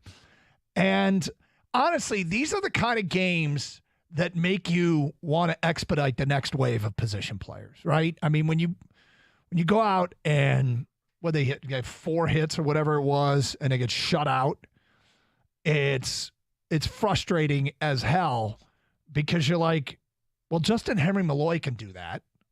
Parker Meadows can do that. Colt Keith can do that. They wouldn't cost anything, they'd be far more exciting, and, there's some promise there. There's some promise there. Now, I expect the likes of Henry Malloy and Meadows and Cole Keith to struggle when they get here. But the sooner they get here, you do have to wonder if they'll eventually, it'll help their development. Now, it's pretty typical to want to see your guys prove themselves at every level before they get called up. And, there's a certain timeline where you go, okay, that's enough. I've seen enough. It's time for the next step. But when you're at the big league level, when you go out and get shut out by Oakland 1-0, it does make you turn your eye to the next wave, right? I mean, it really does. And, this was an opportunity for the Tigers to go out and take advantage of the schedule. And the minimum requirement continues to be win the series. But I said yesterday, and this is where, I didn't predict it was going to happen, but I said, come on, sweep somebody. Sweep somebody. And sweep them like a candidate to get swept. I'm not asking you to sweep the Braves. It just feels like such a blown opportunity and wasted brilliant young pitching performances. Skubal came back, and look, on yesterday's program, I was talking about you don't have to be elite Tarik Skubal. Just be better than Joey Wentz, and it's an improvement. Be better than Matt Boyd was, and it's an improvement. And he was elite Skubal. Now, he's on a pitch count. He threw 58 pitches or whatever it was, but he gave him no hits and struck out 6. Wasted. Reese Olson comes in. 5 innings, 1 hit, no walks, 5 Ks. Wasted. Because I couldn't scratch out a single solitary run.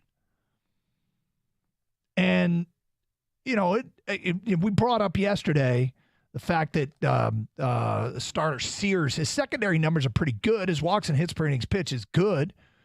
But he was 1-6 on the year with an ERA. I think it's over 4. But he wasn't giving up a lot of base runners. And boy, the Tigers didn't produce a lot of base runners last night. It was a frustrating game on a night where, people showed up and people tuned in. Holiday, chance to see the Tigers, try and claw back into this thing. And they kind of blew it. But isn't this the predicament that all fans are in with the Tigers right now? I think you're looking at they're only 5, and they're the team that's 5.5 back or 5 back or 4.5 back. When really you should be looking at the team that's 10 games under 500. And teams that are 10 games under 500, this happens to them, right? There's it's not like they had a great offense and all of a sudden didn't show up last night. They've been pretty bad all year offensively. And sometimes, and a lot of reasons, it's one or the other or both is the reason why you're 10 games under 500. Yep. But yeah, it does suck, of course. It's what happens to teams that they are what they are. Exactly. Now, and yet they're only 5.5 out. They're still in this thing. And, I hate to say it, but I expect them to win the next 2. I expect them to win the next 2. And they probably won't. But, the reality is they went out and really kind of did something that's never been done before. I'm looking for the tweet. I thought I had it here in my show notes, but I don't. But it's hard to hit a team and lose. It's really hard to 2-hit a team and lose. Yeah, I don't think it's what the Tigers did specifically last night. Hadn't been done since 1913. Is that what it was? Strike out a team 12 times, at least 12 strikeouts, and under 2 hits. 2 hits or fewer. Yeah, and lose. And no earned runs, and yet lose a game. Yeah. All right, yeah, I just found it here. Since earned runs became an official stat in 1913, Major League teams have been a combined 319, 0, and 1. There was a tie, apparently, when putting up these numbers over time. 12 strikeouts, 2 hits or fewer, no earned runs, yet lose the game. 319. Those teams with those stat lines now are 319, 1, and 1. The Tigers last night are the first team to lose. Are you kidding me? And to make matters worse, the Twins and the Gry both won. And the net result is the Tigers are 5.5 back. I mean, part of probably my issue is, and that where the frustration sets in, is, I mean, first of all, expecting a team that's 10 games under to do something that good teams do. But I want them to act like a team that's at least capable of making a run in this division, because you don't really have to be all that good to win this division. 500 might get it done, which is clearly average. But nothing happens in a straight line with this Tigers team. Like they had the anytime there's a modicum of progress, it gets wasted. There's no straight line success with this Tiger team. It's hard because when you look at them, you look at one category, like I said, wow, they're only this many games back from first, which is getting a playoff spot. And then the other category you look at is, dude, they're 10 games under 500. They're not even that good. It's hard to separate the two. You know, when you're watching and you have rooting interests and you need wins against teams that aren't good. Yep. And so, but then you also, like I said, when you're looking at that race, you're looking at the A's suck. We're only 5 back. You forget the category where they're 10 games under and they're not that good either. And you're right, nothing happens. You know, it's a roller coaster, but mostly down because they're not good. Yeah, and then you just sit there and go, all right, can't Justin Henry Malloy go 0 for 3? Can't Colt Keith go 0 for 3? I'd be far more interested. And that injection, you know what that provides, though? And this is the one thing that you can't really measure. It gives you a little bit of juice. You can't tell me that if Colt Keith is in the clubhouse and everybody sees that he was a dominant hitter at AA and hit 460 at AAA, that there wouldn't be juice. And I know he's not, and I'm putting quotes, ready. But, and there's the whole rookie thing, right? Once they play game 102, he can be called up playing 59 games and still be a rookie next year. And so that could be a determining factor. So that's a few weeks away. And that might be it. That might be it. But he may force their hand ahead of time. 248-539-9797. Let's get to your phone calls and feedback. A little bit later this hour, we'll get into some Red Wing stuff that's percolating, including an interesting national column written about him. We'll get to that and more here on Carson Anderson on 97.1 The Ticket.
By the way, last night, Justin Henry Malloy, Parker Meadows, and Cole Keith all got hits for Toledo. Look, I've done this long enough to understand that when we sit in our chairs and when fans look at situations, almost all talk show hosts, almost all fans want to move quicker than organizations. It is the rare day where we are shocked that something happened so fast. I mean, I'm not saying it doesn't happen, that there are some surprises of how quickly moves are made, but it is a rare day when we're shocked. Well, that happened fast. It's usually just the opposite. Usually we all think, well, it's about time. And so I'm not saying we're ahead of the curve or anything like that. I'm just saying in the game, things move slower in almost every sport than it does for the eyes of the fans who just, one of the default positions when you have frustration is get rid of player X, right? And it's time, anything's better than player X, which isn't always true. You always don't have access to something better, or you're just waiting for the right time to jettison player X. But I mean, the truth be told, a lot of what people want to happen eventually does happen, but it's pretty consistent. It just doesn't happen as fast as you want. So as we sit here and people talk about Jonathan Scope or talk about Andy Ibanez, I mean, it happened eventually with Nick Maton, right? People were calling for that for weeks. And eventually the organization moved on. 248-539-9797. Let's get to your phone call. Sam's in Ypsi, and he's on 97.1. What's up, Sam? Hey, player X is Miggy, but that's not why I'm calling. The reason why I'm calling is I was at the game last night, and I noticed a pattern against the A's and against the Rockies. This is just my perspective.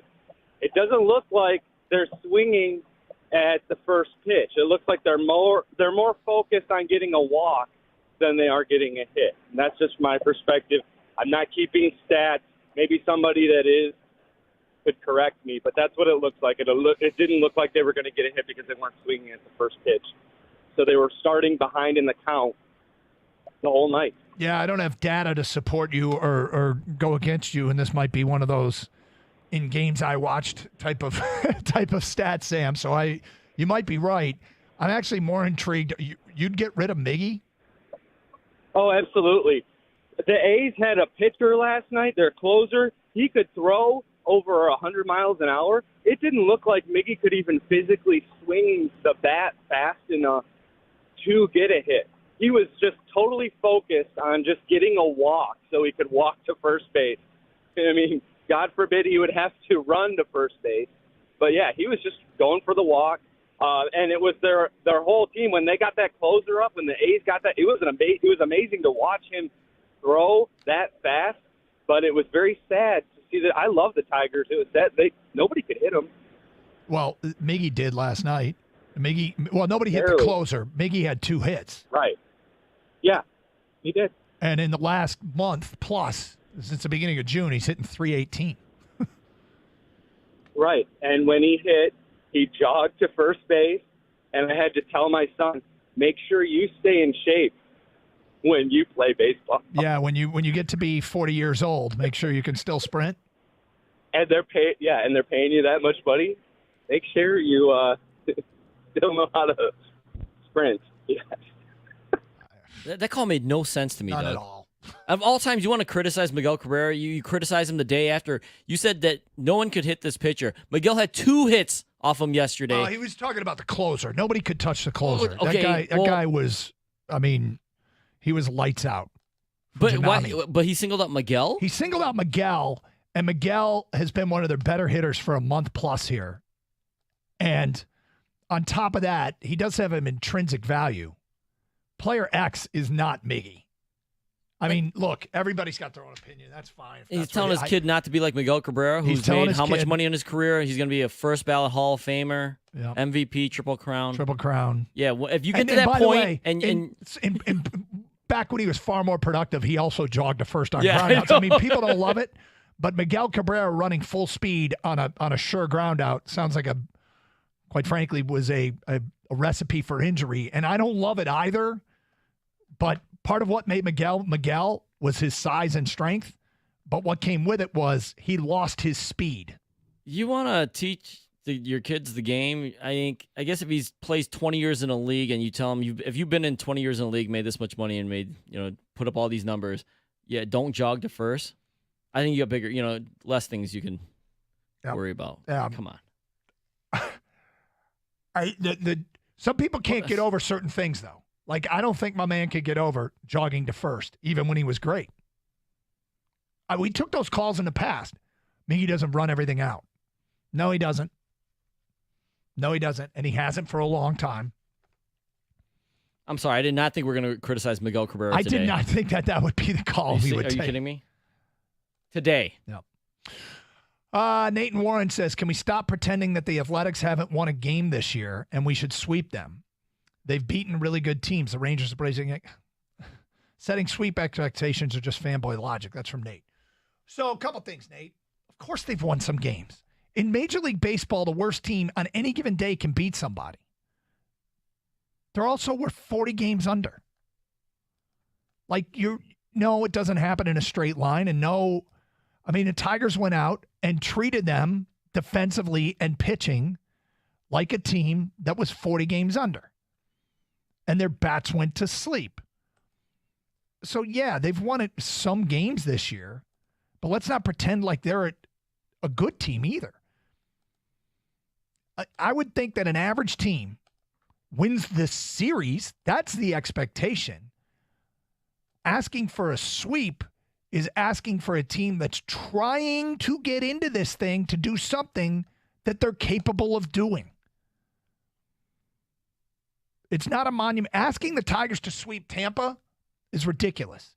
Asking the Tigers to sweep Baltimore or Texas or Atlanta is ridiculous.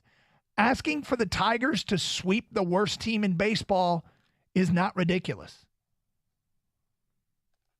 in my opinion, and that's why I brought it up. 248-539-9797. Now, when it doesn't happen, it isn't a sign of Armageddon, but if they lose this series, it'll be pretty damn disappointing. It'll be pretty damn disappointing. 248-539-9797. Jim writes in, when do we admit Torkelson is When do we admit Torkelson is a bust and we keep letting him have team-killing at-bats? He stinks, can't hit a fastball. He's hit 4 home runs since last Tuesday. And that, which was the last time, every time he goes, are we going to do he's a bust show? It's too early to define him as anything.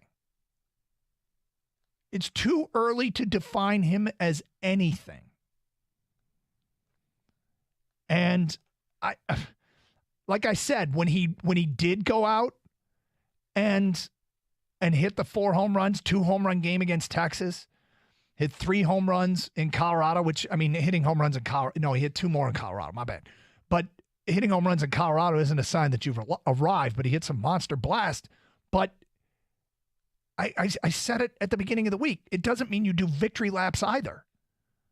It's just too early to call Torque anything. He's 23 years old. But this is how we get him going. That's right. No, you're right. This is, you take the calls and this guy sucks, and all of a sudden it's like, oh my God, he hits the next day. Yeah, he hits. He'll certainly hit one out tonight. No, that's a good point by you. My bad. If you look at Ronald Acuna Jr., when he was 23, okay? So 2 seasons ago, he hit 283. He had a pretty. He had 24 home runs and hit 283. Torque could get to 24 home runs. We just passed the halfway point, and he's at 12. And Acuna, at the age of 25, has developed into one of the best hitters in the league. And when he was 23, when Acuna was 23, he had a lot more game experience. The COVID year, he hit a lot of home runs, didn't hit for any average. He had 250 when he was 22. So, Tork's a little bit behind in terms of number of at-bats. But what if he's probably going to top 20 home runs this year. 248-539-9797. And look, it's not an apples-to-apples comparison. I'm just saying this is why patience can pay dividends. This is an example of it. Mike is next. Hi, Mike. Yeah, hi, this is Mike. I think, hang on. Let's see, got to get rid of my Bluetooth. I'm sorry if I go screw for this it. up. Hey, with the new hands-free laws, I don't want people touching their phones in their cars. Go with the Bluetooth. You're Good. fine. Okay, I'm parked. Anyhow, people might think I'm crazy, but Miguel Cabrera's got at least another 150 games. He's got another year or two. Do you remember Dick McAuliffe? No. I've heard the name, but I never saw him play. Okay, look up in the old days. Dick McAuliffe changed his batting stance, and he was batting like 284 before You he do know left. Miguel's announced his retirement. This is his last year. No, I understand that. Okay. Because everybody says he sucks and he's got to go, he's old. He's batting at a position of 12 to 6. If he changes his stance from like 1150 or 1155, that's something he's got to practice and make that. Because that will change the direction of his bat. If a guy breaks a curve to him, he will hit it before the curve completely breaks. And even if the guy's a left-handed pitcher, it will change. He's got a great eye for the ball, but he doesn't have the speed. He needs to change his positioning of batting. If that makes any sense to you. So you figure it out. And I think Miguel, if he doesn't want to retire because he has to, because he's supposed to be old, I think if he changes his batting stance, he could be Mickey of 5 years ago. Thank you, Mike. Perhaps he's listening or somebody down there is listening. And I don't know when AJ Hinch is on with the morning show next, but I'm a big Miguel fan. I'll support him until the day he's done with the Tigers. But with that being said, I think Miggy knows. I mean, you just said it. He announced he's retiring at the end of the year. Yep. It's not an easy fix for, and he actually has been hitting better anyways recently. Has been hitting better. But it's not just an easy fix. Yeah, his hands are not the same. They're not as fast. His body is not as fast. No. The whole thing. Does he have the hand-eye coordination? Yeah. It's sometimes the mind is there, but maybe the body's not following. And Miguel knows that. And I just want to see Miguel, right off in the sunset, not completely torn down. I think he's doing what he can, and I think he had 2 hits last night. Yeah, and he can't be the guy for this team, though. We can't be like he can't. No, this isn't riding. Yes, I'm shocked that we've taken 2 Mickey calls today. First of all, he's one of the guys that hit last night. Secondly, is at this age, you're not expecting him to be the centerpiece of the lineup. It's guys like Tork and other guys that you hope. Yeah, could we hope that he gets better? Of course. Of course. I mean, we're not against that. Interesting where the callers have taken this today. 248-539-9797. Carson Anderson, Gators out today, 97.1.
Tigers became the first team ever in the history of the game to strike out 12,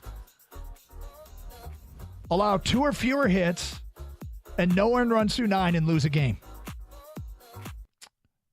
Dating back to when earned runs started becoming a followed category in 1913, what we witnessed last night had never happened before. Frustrating, to say the least. 248-539-9797. Feedback coming in. Jake Rogers hitting 5th and Eric Haas in the same lineup. Enough said.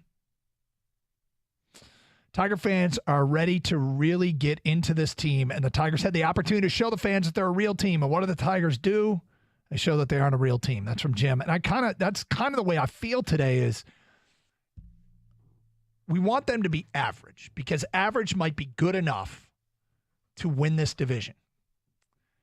And asking an average baseball team, or one that we, maybe is below average, but we're asking them to punch a little bit above their weight class to sweep the A's, was my ask on yesterday's show. I asked Torque to be better than Joey Wentz. That was clear. Not Torque, sorry. Skubal. My bad. I asked Skubal to be better than Joey Wentz, and it was clear he was. I mean, he was really, really good. And I also brought up how I hold my breath every time a pitcher comes back from injury. And when they had to go out and visit the mound, thankfully it was just it didn't take him out of the game. It was a cramp or whatever it was. Whew. I breathed a sigh of relief on that one. But anyway, the point being, they let me down. And it's not the end of the season. They still have some stuff that they can, still win the series, please. Please and thank you. But you kind of, you want to pounce on the opportunities you have to make up ground. And on any given day, anybody can beat each other in baseball. It's just the way it is. But it just feels like, it's not getting any earlier in the season, and you don't want to let opportunities like last night pass. Now, am I overreacting a little bit to one loss to an Oakland A's team? I might be. I'll admit that, but I'm just frustrated, man. Just frustrated. 248-539-9797. Okay. I said we get to some Yzerman stuff and some Red Wing stuff this hour. There's news this morning. We'll play you the soundbite. If you missed it during the morning show, Jeff Merrick from TSN on a podcast essentially saying DeBrincat is probably down. It's probably down to 2 teams, the New York Islanders and the Detroit Red Wings. So a 25-year-old who's 2 40-goal seasons on his resume to a team that needs scoring punch. Everybody loves to point out that, he benefits from who he played with. And there's always truth to that. But you also want to see maybe Lucas Raymond and Dylan Larkin benefit from playing with DeBrincat. Or JT Compher and Kubalik to benefit from playing with DeBrincat. But the most intriguing part about this is that Steve Yzerman apparently drives a hard bargain when it comes to trades and when it comes to contracts. Now, I know people think he might have overpaid for JT Compher and maybe too much money and too long. That seems to be one of the criticisms that have come out of free agency, but most of his contracts seem reasonable. And we could cite Ben Sherratt as another one, but there have been some contracts make you raise an eyebrow. But I wonder what Steve Yzerman is willing to give Ottawa to get Alex DeBrincat, and I wonder what contract Steve Yzerman, where his line in the sand is as far as a contract for DeBrincat. I don't get the sense, could be wrong on this, but any hang up in a deal tells me that Steve Yzerman so far has not blown away blown away Ottawa with an offer to get Alex DeBrincat. But the fact that Merrick is reporting it's down to Detroit and the Islanders tells me more that he is offering a contract to DeBrincat that he likes than he's offered players or picks to Ottawa that they like. I'm going to guess here because the Islanders don't have cap space. The Islanders have probably offered more. I'm trying to connect some dots here. I'm going to guess that the Islanders have offered Ottawa more for DeBrincat than Detroit, but they don't have the money right as it stands right now. I'm going to guess, again, connecting dots. You could argue against this, but I'm just trying to use a little intuition here to what the holdup is. Would it make sense that DeBrincat's camp and Yzerman kind of have a ballpark contract that they both would agree to? And Ottawa's like, well, we don't want to just give him away. The Islanders will give us more. And the Islanders are like, man, well, we don't have the cap space. So they're waiting for the Islanders to figure that out. And if they can't, they're going to take what they can get for him and send him to Detroit. Does that make sense? When you see what feels like I don't know if I'd say borderline obvious fit, but it feels like a borderline obvious fit, right? The DeBrincat to Detroit. But the people that are against are like, I don't want to give him that much money, or I don't want to give up what Ottawa wants. But what if Yzerman hasn't offered too much money and hasn't offered, a prospect that you want to give up, has offered like a second round pick and a second tier prospect, not one of their best ones. Something that people would be agreeable to, but the only hang up here is Ottawa's trying to get the better deal from the Islanders. That's kind of where I'm wondering if that's what's going on. And it's kind of a stare down right now. I just like the fact that the Wings are still involved in this thing, because there was that quote unquote during the draft handshake deal, like this was going to happen, and then nothing happened. So I kind of thought, well, that was just, draft misinformation going around, right, during draft day. Right. It happens in every sport. But at this point, I feel like there's just too much smoke for this not to happen. I think the Wings being still connected with this report coming out, maybe between the Islanders and Wings, I think Yzerman gets this thing done. And we know he plays hardball, but it could work. He kind of draws a line in the sand and says, this is the deal. That's the reputation. Yeah, get back to me because you will, right? Like, I know where I stand. Yep. I know what I have. I know what you have. So at this point, I almost I don't want to be disappointed if it doesn't happen, but I kind of expect this to happen. I kind of expect it to happen too. I mean, one of the constants here is Detroit. Detroit has been involved. Detroit's name has been associated with DeBrincat. This hasn't died. And we played the sound bites yesterday, and I know not everybody was in their normal listening patterns, so we'll probably play some of it again today. But I think Yzerman is almost foreshadowing. Like, he doesn't say much, but what he said, if you think of it in terms of he's still trying to get DeBrincat, or he's trying to get involved with William Nylander from Toronto or something else, that he's doing that behind the scenes.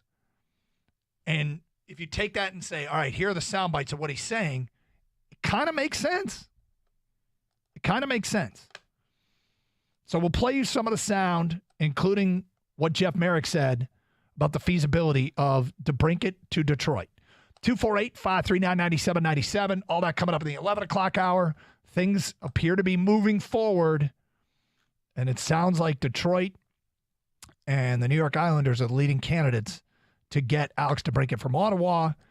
And maybe the most comfortable part about this is I don't get the sense. I think the hang-up is that Yzerman has offered a reasonable return to Ottawa and a reasonable contract, and Ottawa's just trying to find out if they can get more. It's Carson Anderson, 97.1 The Ticket.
Brought to you by National Benefit Plans. Today, the final day of development camp for the Red Wings. All of their young talents in the organization getting a chance to work with the staff and playing a 3-on-3 tournament this morning. They were broadcasting live on YouTube with Ken Cal calling the action, and top pick Nate Danielson scored several times during the action. Also, Philip Zadina back with the Wings after going unclaimed on waivers. Steve Yzerman did give a hypothetical the other day on if the former first-rounder were to remain with the team.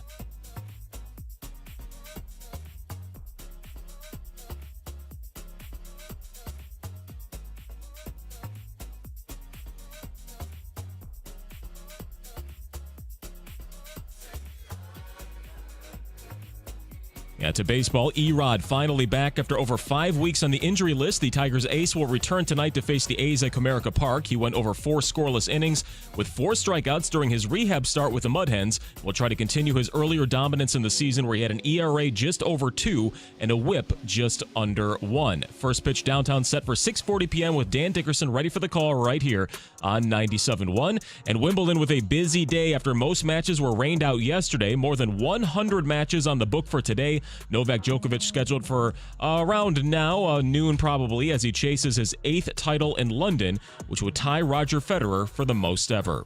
At the Ticket Update Desk, I'm Chris Villar. For more, go to 97.1 The Ticket and Odyssey.com.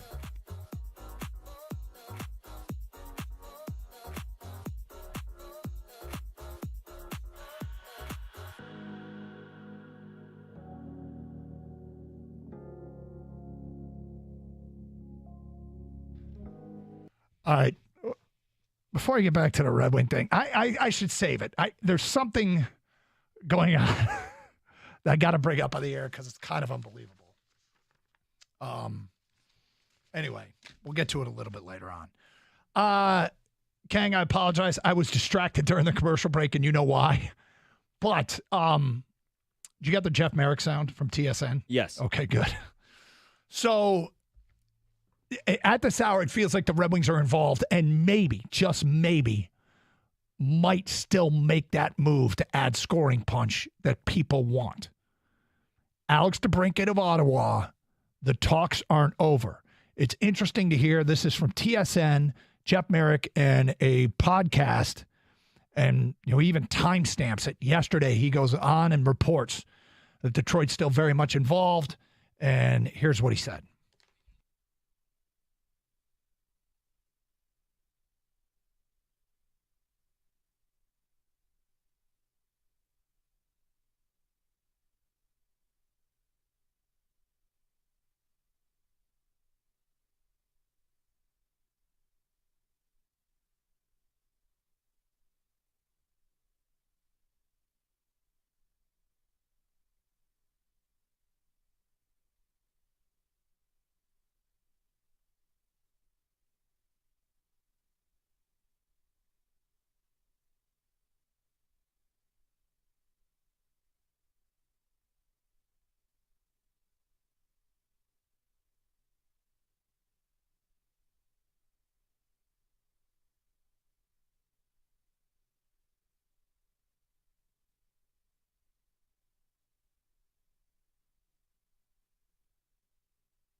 That's some pretty definitive reporting to just say that's where we're at.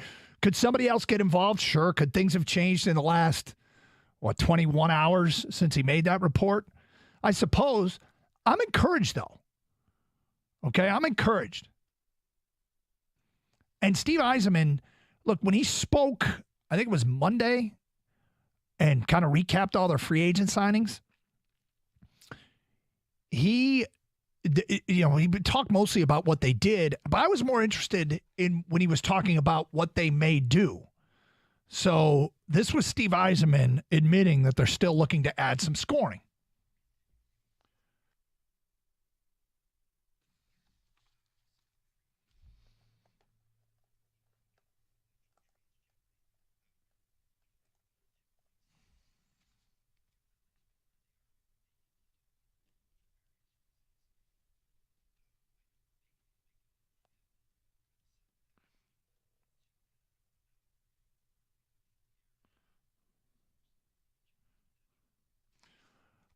Okay, think about that in the terms of he's still talking to Ottawa. Things settle down after the free agency and the draft. Teams reevaluate. Okay, we didn't get the offer we wanted for various reasons. He says for various reasons. Connect dots, right? Yzerman's been staying in this thing. And if it's true that he sets his price, take it or leave it, I'm going to predict that if this goes down, we're going to like it. Even the people that are against, if I told you they didn't have to give up the farm to get to Brinkett, and if they didn't have to give up a massive contract to get to Brinkett, how would you feel about it? I mean, if DeBrincat really wants to come home, a 25-year-old 40-goal scorer wants to come play for this team, it's possible that he isn't driving the hardest bargain. Hey, I want to be a Red Wing. I talked to somebody in a game today about, the feasibility of this. I didn't get very far in terms of whether or not it was going to happen. But when the name Nylander came up, it was like, all right, imagine like two of your best young players. And, that might be what Toronto asks for. And I floated yesterday getting a third team involved, giving up, because Toronto's kind of more in a win now mode. And if they want to win now, they're not really interested in future draft capital. They're interested in, so can you get a third team involved where Toronto gets a win now player, Detroit gets Nylander, and that third team gets a whole bunch of either young prospects or draft capital from Detroit. I mean, the Red Wings have 2 first-round picks next year. One of them is Boston's protected against the top 10, but whatever. I don't know, man. This feels like things are percolating. Yzerman is still in this deal. I mean, it feels like it. We got reporters saying it's the case. It doesn't just feel like it. All right, here's Yzerman talking about how the foundation for trades are actually laid during the draft.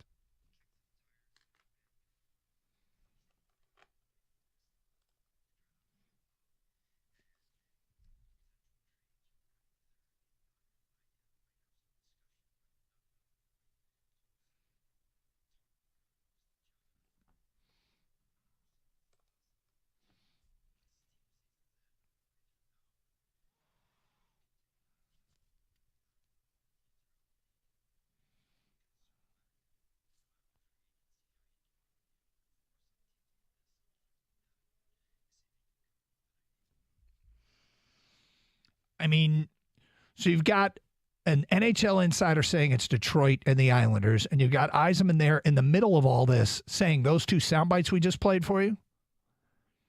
It feels like the line of communication never stopped, although Merrick says it's come here, go away, come here, go away. It's kind of a funny way to put it, but I don't know. I'm starting to feel good about this possibility. Now, Red Wing fans, 248-539-9797. Have I connected logical dots, or am I out there? Am I out there? I don't want to create an unrealistic expectation either. But as I like to say, I'm just telling you the way I'm seeing this thing play itself out. And I like the idea of adding a DeBrincat to a line with, Compher and Bergeron, or putting him on a top line with Larkin and Raymond. It just starts to feel like everything we talk about how players benefit from who they're playing with, all these guys in Detroit can benefit from who they're playing with if it's Alex DeBrincat. I love the fact that they're still connected because Yzerman still, it seems like, is still going for it. Like, it's a great idea to roll out 4 lines of 20-goal scorers, but it's harder, that's easier said than done. to go get a real legit goal scorer, because that's what everyone wanted is, hey, they're going to have to score some goals to try to, if they want to make the playoffs next year with one of the better goal scorers in the league. I think they get it done. But, Doug, if you're, depending on what they give up in return, because it seems like Yzerman plays hardball. He knows what he wants and what he wants to give up. How much are you willing to give up if it's, because he's a restricted free agent end of next year, right? I mean, I'm thinking an extension's going to be involved in this when the trade gets done. I think they would do it before. Yeah. Yeah, they're not going to make a trade for him without a contract. Do you care how much he gets extended for? Or do you just want the player here? Well, I think of course, I mean, within reason. Within reason. Look, I don't. Again, I'm trying not to create an unrealistic expectation, but all of it makes sense. What's the hang up? Hang up feels to me more that Ottawa doesn't love what Detroit's offering back, but they have limited trade partners. And the fact that a team with no cap space involved tells me that team's willing to give up more. They can't afford it. And so, Ottawa is sitting there, and I suppose they're not compelled to do anything. I was reading a story about the pressure points of when they could make a deal. The draft was one of them. No deal got done. The free agency, the first round of free agency came and went. No deal got done. And now it's kind of the leverage is in DeBrincat's court. And so Ottawa might be more compelled to take Detroit's offer now than they were before. All right, Wing fans, have at it. 248-539-9797. Lots to chew on there. What do you think? It's Carson Anderson. Open line, skater out today. 97.1 The Ticket. Hey, CGC Water reminds you whether it's leaky faucets and fixtures, clogged drains, or old water heaters that need replacing, CGC Water Treatment and Plumbing got you covered. Now's the time to replace your old sump pump. CGC Water can handle all your plumbing and water needs. Convenient scheduling and guaranteed work. Call 855-339-4242. Let CGC handle your plumbing needs. Call CGC Water Treatment and Plumbing, 855-339-4242, or visit cgcwater.com, your local independent Connecticut dealer.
All right, that is Steve Yzerman. And with the Jeff Merrick stuff saying it's down to Detroit and the Islanders as of yesterday, at what did he say, like 2:14 p.m.? So, you put it in context of Yzerman talking about still working on things and reevaluate, and we circle back, and for various reasons, players become available. I've drawn my conclusion. Detroit's made an offer. They have a contract that DeBrincat would take. Ottawa doesn't love Detroit's offer, but they haven't said no to it. The Islanders have no money and probably are willing to give up more, but they have to clear the cap space, which they may do, and then Yzerman will get a chance to, I suppose, up his offer. But look, I'm believing the reporting that Yzerman draws a line in the sand and says, this is the deal, take it or leave it. Ottawa hasn't said no. I think they're looking for better offers, and they can't find any, and it's why Detroit's turning into what appears to be the favorite. And look, even if you don't like Alex DeBrincat or you don't love, he's a complete player or any of that stuff, we're talking about getting a guy, the possibility of getting a guy at a price that seems affordable. Here's a feedback coming in. Wes and Howe says, I will shoot the boot if the Wings don't get Alex DeBrincat, and the Islanders do. Another unnamed texter. I have no idea if we get DeBrincat, but Yzerman is playing this right. Another one here. I think you're on point here, Doug. I'm taking the over that we are getting him. I feel it's more likely than unlikely. Tim in Brighton, like, when did they get freaking Hossa? That's the last time they got anybody that I was excited about. Scott says, I think Yzerman is constantly throwing smoke. He said, at this draft, you're thinking about the draft. He acts like every question he hears is the first time he's thinking about whatever he's being asked. This is why fans get frustrated, but I wouldn't take what Yzerman says to the media as gospel for sure.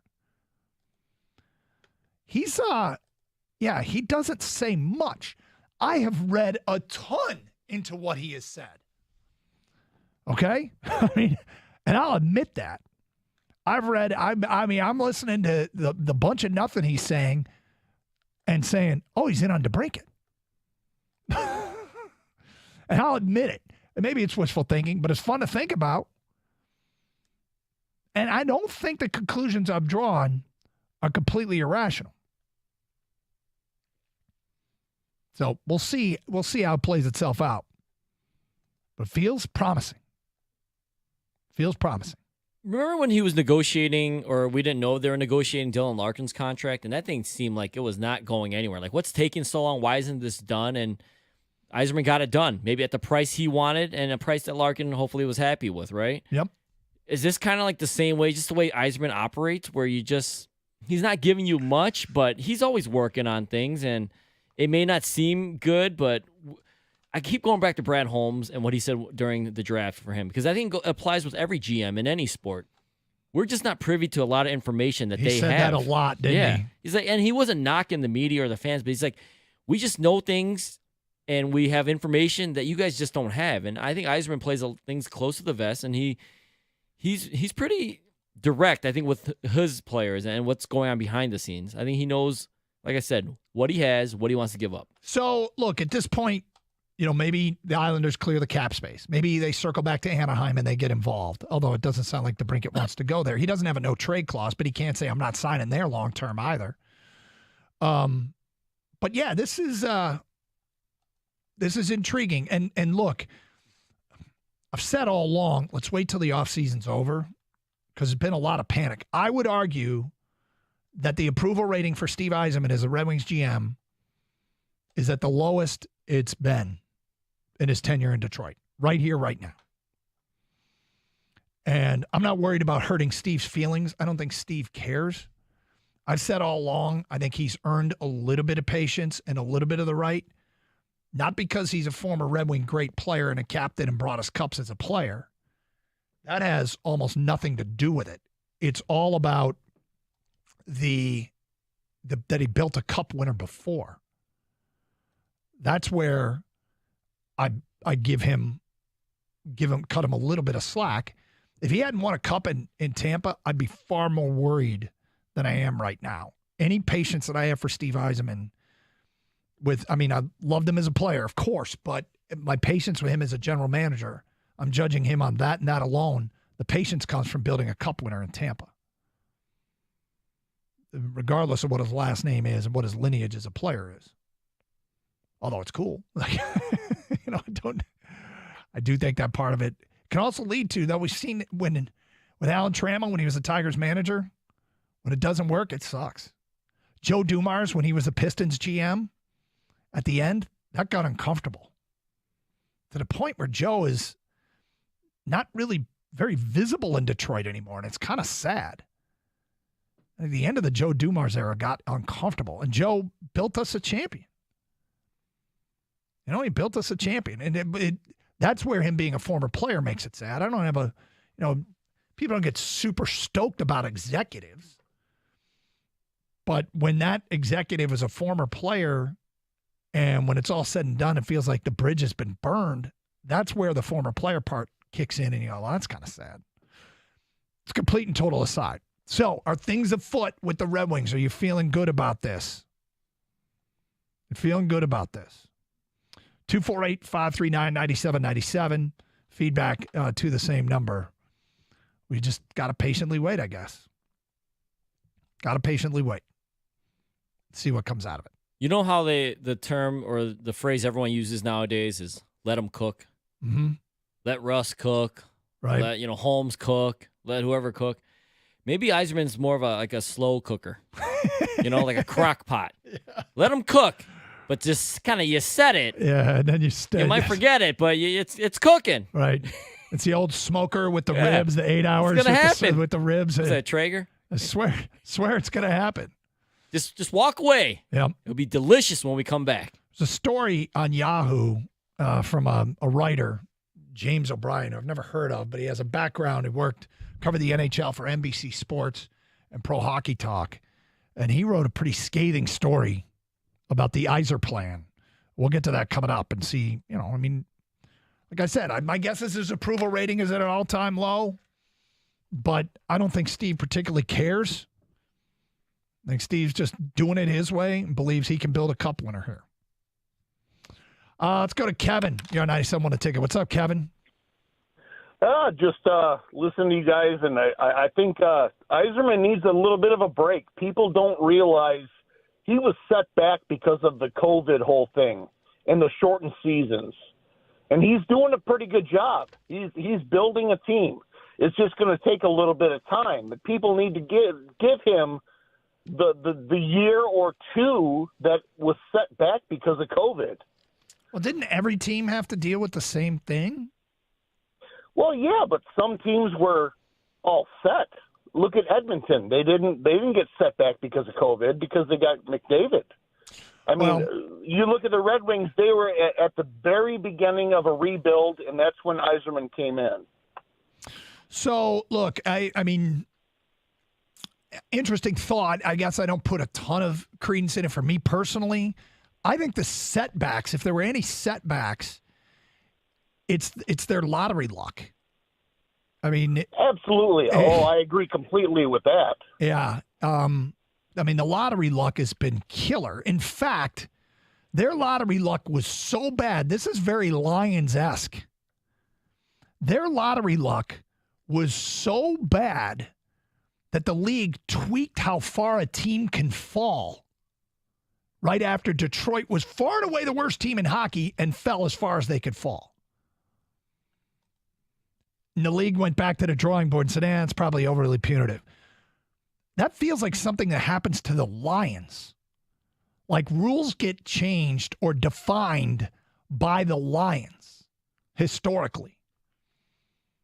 The Red Wings have had the worst lottery luck of any team in the league since they've been in the lottery. All they do is drop. I mean, it'd be better if there was no lottery. I mean, they have been burned. Now, Yzerman, to his credit, says, I'm not making that excuse. I still have to build a winner. 248-539-9797. Okay, he's a great. Let's rank him. We'll do that today at 11:35 here on Carson Anderson, 97.1.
Doug Karsch reacting to the news, the report yesterday from Jeff Merrick at TSN.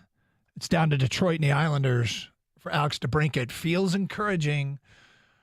We've talked about the last couple of days. I've said that I really just think something else is afoot. This might be it.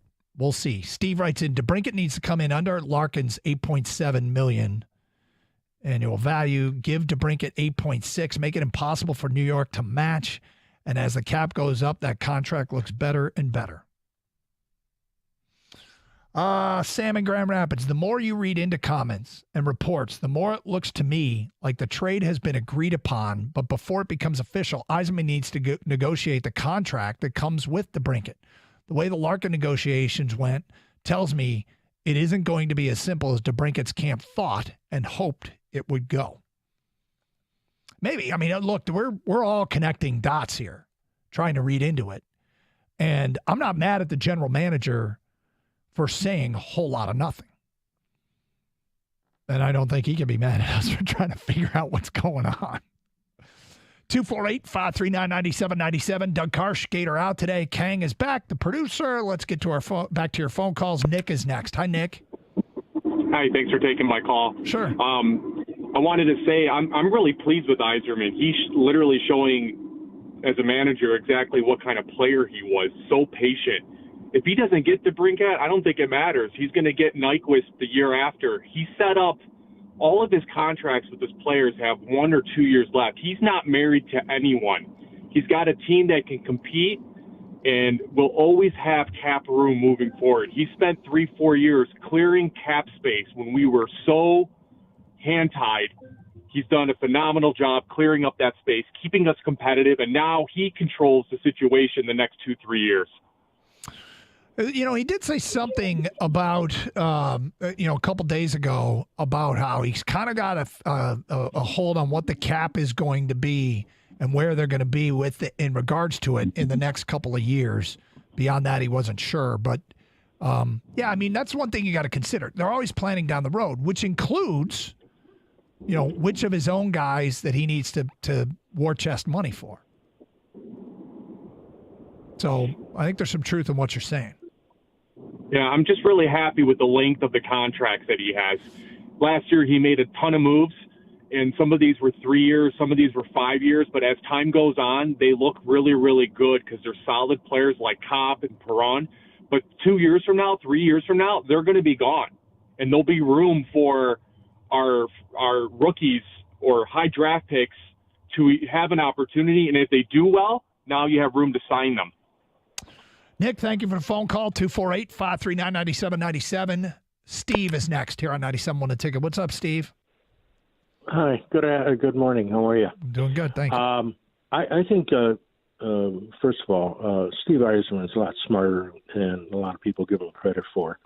I think he's thinking down the line the next, not just this deal with this player from Ottawa, but the next deal and the deal after that and the deal after that. And that's what smart general managers and professional sports do. They have to have some flexibility to take advantage of opportunities. Now, to have the Islanders supposedly in the mix for this player from Ottawa is insane. They got their own problems dealing with their existing players. I think that is, I don't think they're serious. But I do think Yzerman has got an attitude towards signing people that allows him future flexibility. Now, one of the things I noticed with him when they got into this argument or negotiations with their player here a few months ago, where they finally signed him for $8.7 million a year. You know what the biggest contract Steve Yzerman ever received from the Red Wings was? It was in 2002, and it was 8.7. I think he got a hang-up. He doesn't want to pay anybody more than he ever got.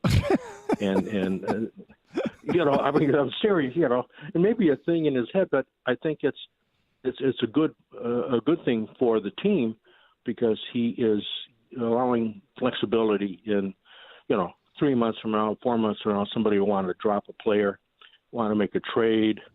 He has some flexibility. He can jump on it and sign them. And that's what he's up to. And I have to compliment him on that because I think he's not playing poker. He's playing Monopoly. And he's building we've all played Monopoly as kids. The strategy there is long term, not just you build a hotel and you nail the guy who lands on your park place or something. Stevie, I got to tell you, I think it's just a coincidence, if that's true, that the most he made in the season was 8.7. A funny coincidence. Interesting conclusion drawn by you, though. Yeah, I really hope that's not real. It probably would just be a coincidence. bad thing. Yeah, it's a bad idea in 2023 to be like, yeah, no one's making more than I did in 1993, right? Yeah. Or 2003 is what he said. But 248-539-9797. Let's go to Larry. You're next. What's up, Larry? Hey, Doug. Hey. Gang, how are you? We're good, thank you. Good. Good. All right. Now, you know what? I like Yzerman. I'm not a Red Wing fan, but Yzerman was my favorite player, and I've always said that. But you know what? I got a feeling he might be waiting just a little bit to see what's going to happen with Nylander in Toronto. They got a good rapport with Swedish players. And if Toronto doesn't sign Nylander, which I don't know if they can or if they will, but I got a feeling he might be looking to see what's going to happen there. After a conversation I had today, I feel less confident about Nylander being in play. Okay. Yeah. Okay. Now I don't want to go too many details, but I think that asking I'm just saying, price. you were saying about a big thing happening. DeBrincat's a big thing, but it's not a great big thing. I was just thinking he might be waiting for Nylander, but to see what happens. Yeah. Because Toronto's going to have to do something with the core four. We don't know. Yeah, I don't feel as confident today about Nylander as I do about DeBrincat. I mean, look, this isn't exactly it's based upon a little bit of information, but it's also, I mean, obviously you've got an NHL insider saying DeBrincat to Detroit. It's down to Detroit and the Islanders, so I'm not reading tea leaves there. It's being reported. So this is just kind of where I'm at. Now, Ottawa, some other inside intel. Ottawa has new ownership taken over. And the question is, there's no telling what the new owner may want here. Like, he takes over the team at the end of the summer, and are they going to want to give away Alex DeBrincat? With new owners, sometimes it's hard to know. And this is pretty good intel from somebody. You don't know if the new owner's goals are in the first season to, make the playoffs. Is it to win a Stanley Cup? Is it to reevaluate? Is he just letting the GM do the job? Does he have any say over anything? It's just something to keep in mind. It's like yesterday when we were talking about Trey Living, the new GM in Toronto, who got burned in Calgary and lost Johnny Gaudreau for nothing, might be more motivated to move Nylander based upon his, what happened to him in his past, and he doesn't want to lose him for nothing. But okay, if you want to continue down that road, 248-539-9797. I teased something else here. First of all, I want to express my disappointment in ABC 7 in New York, which reported yesterday while we were on the air that the Nathan's hot dog eating contest, which was under a lightning delay at the time, had been canceled. Turned out it wasn't. And when the event actually took place, I wasn't tuned in. And I suppose that's not the end of the world that I missed it. But this is the Super Bowl of competitive eating. And Joey Chestnut went out and won again. He's won 16 of the last 17. In the biggest event at his level in the, I'll put it in quotes, sport. Here's my question, and it really goes to everybody. If this is the biggest event in his sport, and he's won 16 of 17, where do you rank him in terms of a participant dominating a competition? Where do you rank him? Against Tiger Woods, Tom Brady, Michael Jordan, Serena Williams, Wayne Gretzky. Where would you rank Joey Chestnut? Would it have to be number one in terms of dominating his competition? Does he rank number one? I'm still figuring out where to rank him, Doug, but I think you got to rank him. What he does for his specific talent in his field, in the Super Bowl, as you put it, of his event, he always wins. He's dominant. 16 of the last 17. Yep. Joey Chestnut has won. Now, I'm not going to debate whether you think he's an athlete or you think competitive eating is even a sport, but he dominates his field. And as far as domination, this much domination, I think he deserves to be put somewhere. Now, if you rank him, though, here's the issue. Like I said, I think he deserves to be ranked. You're putting him ahead of somebody. Yes. Right? You're putting him potentially ahead of Serena Williams, I don't know, Simone Biles, Tiger Woods, Tom Brady, whatever athlete or other person or, competitor, if you rank someone's ahead, yep, and someone's behind, yep, who's he ahead of? Like, who do you feel comfortable going? I don't know that he's not ahead of everybody because who's won 16 of 17? Right? And this isn't like in the early 1900s, right? Yep. He's doing it right here, right now. And I don't know if there's going to be a peak of competitive eating, but this is it, isn't it? He took out Kobayashi, which at one point, the early stages of competitive eating, was considered the GOAT. Yep. Hasn't been heard of. I know he's been banned, but I don't even think he could do what I think Joey's the problem that people are going to have with this is they don't want to rank him at all. Exactly. But if you have to rank him, how does he not rank number one? Who would rank ahead of him? Who has done anything like this? And everybody's going to say, I'm not going to do it. Your argument is, I think the argument is he has to be ranked number one in terms of a competitive, I don't want to use the word athlete, but he's competitor. Yeah. This is a competition. And he's won 16 of 17 on the biggest stage.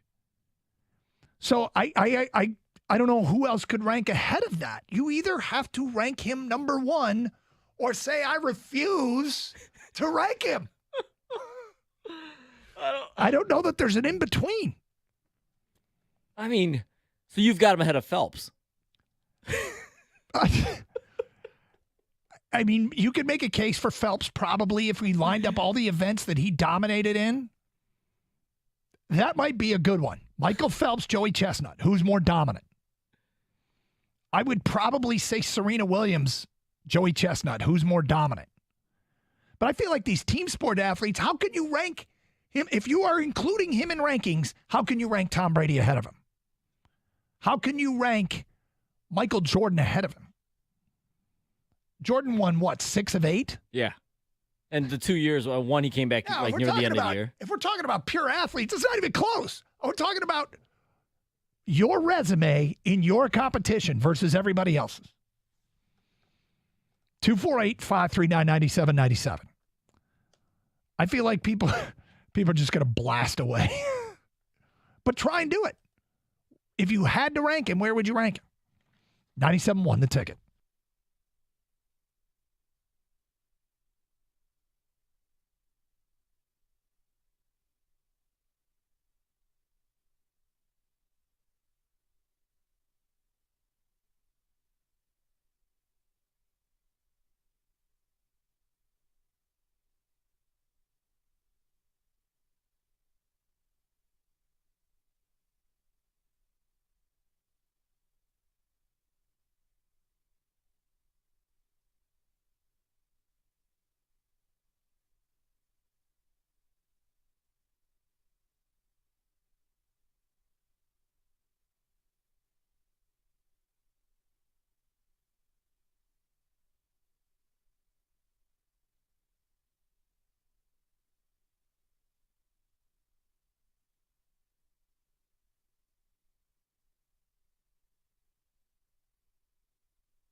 So Joey Chestnut has won 16 of 17 Nathan's hot dog eating contests. And Kang sends me a text last night. Where does he rank all time in terms of competitors?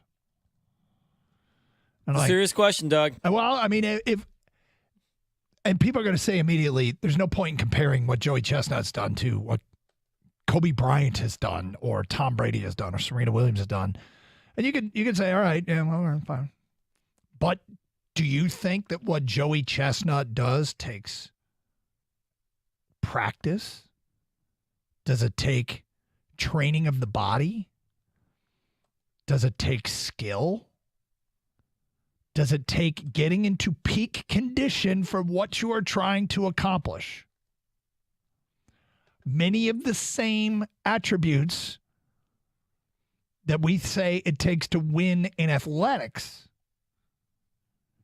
is applied here. And I really think you either rank him number one or you just refuse to participate in the exercise. Now, there is a case that some people are texting in that would say that he doesn't have to be ranked number one because all the stuff you mentioned, let's say you concede to that. There's prep work. There's getting physically and mentally ready for something. You know, there's training involved, right? Yeah. His competition. Now, that due to no fault of his own, does he have real competition? Now, if you're just dominating in an era where there's no one else that's that good, how much does it mean to dominate in that era, right? Yeah, you know what? I'm gonna make a weird comparison here, but do you remember a tennis player named Ivan Lendl? Yes, I do. Okay, Ivan Lendl dominated men's tennis in one of the most boring eras of men's tennis that I can remember. And I'm not a huge tennis fan, and maybe a huge tennis guy would say, oh, you're wrong. I'm just telling you how I remember. Lendl was just, he was going to win everything, and he had no rival. Was that like the late 80s? Yeah, it might have been. Okay. I'm wandering into a pool that I know nothing about. But I honestly, yeah, he doesn't have competition. So I'm not sure. But doesn't that speak to how he's an incredible... Yeah, is it just him being so much better than everyone else, or everyone else, there's no one else that's on his, you know... Like here's the problem. I think some people refuse to do this because they're not even that impressed. Like, they're like, so what? But, you know, I'm like, I looked at I got to see. Somebody sent this over. It was a hilarious comment on the Twitch feed. Somebody said basically he's good at a party trick, which I think is kind of funny. Yeah, here, Character Free says it's a party trick. Somebody else, Kyle says, I mean, he has to train. But like me and you aren't even arguing like he's an athlete. We use that in air quotes. It's just as far as dominating what you do and dominance. The more I think about it, you might be right, Doug. He's either one or nothing. He's either one or you just simply aren't going to do this. You aren't going to include him in the field, and that's it. I mean, I suppose we're also opening it up. If we're going to open it up to other things, is he more dominant than like Taylor Swift is right now? You know, I mean, Taylor Swift is dominating with the Eras Tour, right? He is, I mean, it's not a team event. This is all on him, right? Yep. So you don't have that to fall on, where it's like, nope. I mean, does he cancel out Brady, Jordan, you know, those, and you have to go with like tennis or swimming, track and field. If you start golf. Including all those and you include competitive eating. All right, here's the feedback. Doug, stop with this nonsense. He's not even in the conversation of actual athletes. He's got no competition. So those two sentences, he's not even in the conversation of actual athletes. I can kind of see that. He's got no competition. Now, hold on. Just because he has no competition shouldn't keep us from putting him in a place in history. Like, he's so much better than all the competition. That's why he has no competition, because he's that dominant. From an unnamed texter. In terms of dominating his prospective competition, he is the GOAT. 16 of 17 is unstoppable. Next text, not even top 10. Okay, where would you rank him then? If you're not going to rank the guy that's won 16 of 17 in the biggest event, if you're not going to put him in the top 10, 11. Yeah. You have to name him the GOAT of all the people in their crafts. LOL. I'd say he's number 5 only because he doesn't have much competition. Ryan in Ann Arbor says 1, Michael Phelps, 2, Serena Williams, 3, Joey Chestnut. Okay. There's a real ranking from somebody. That's actually a ranking. Don in Newport. Michael Jordan 1, Tom Brady 2, Wayne Gretzky 3, Tiger Woods 4, Joey Chestnut 5. Another actual ranking? Another actual ranking. Gary and Rami says Floyd Mayweather's in front of Joey. So you got Mayweather 1, Joey 2? Because, Joey lost 1 and Floyd's never lost. Yeah. That's the logic there. I mean, I'll admit, okay, this feels silly, but if you're going to think about it, I don't know how you don't rank him number 1.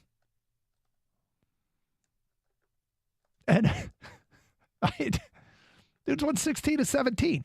Now, do we include other competitive eating? Like, does he win all the MLE events? He doesn't, does he? No, but he does win a lot of them. So it's kind of like a swimmer. Like, let's say Phelps is the best at the freestyle or whatever, but he's also really good at backstroke, butterfly. He doesn't win all of them, but he's in the relays, of course. Yeah, I think that's what Chestnut is. Like, he's the best at the biggest competition, but he also can eat a bunch of wings and deviled eggs and I don't know, Hot Pockets. I have no idea what else he's good at, but he doesn't win obviously there's so many things you could eat.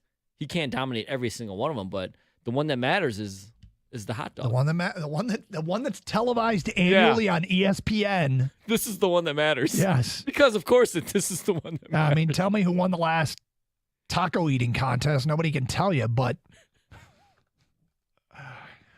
I mean, good for him. The weird thing is, Kang, somehow, some way, in doing the show with Gator for the last 17 years, I think I've worked 17 straight 4th of Julys. So my streak of seeing the competitive hot dog eating is over because yesterday ABC 7 in New York reported it had been canceled. So I stopped looking for it and paying attention, only to find out later in the day it wasn't canceled and Joey Chestnut competed and won. I know way more about this than I ever intended to. And I've watched way more of it than I ever intended to because on July 4th, it's the only thing on. Oftentimes, and you're working. Yeah, and there's frequently there have been Tiger games, and I'm just kicking back and there's always one of us here in case there's an act of God and the broadcast gets knocked off the air and you got to come back on the air. So I'm waiting out till 2:00 watching the competitive eating. Does it gross you out because you don't eat hot dogs? No.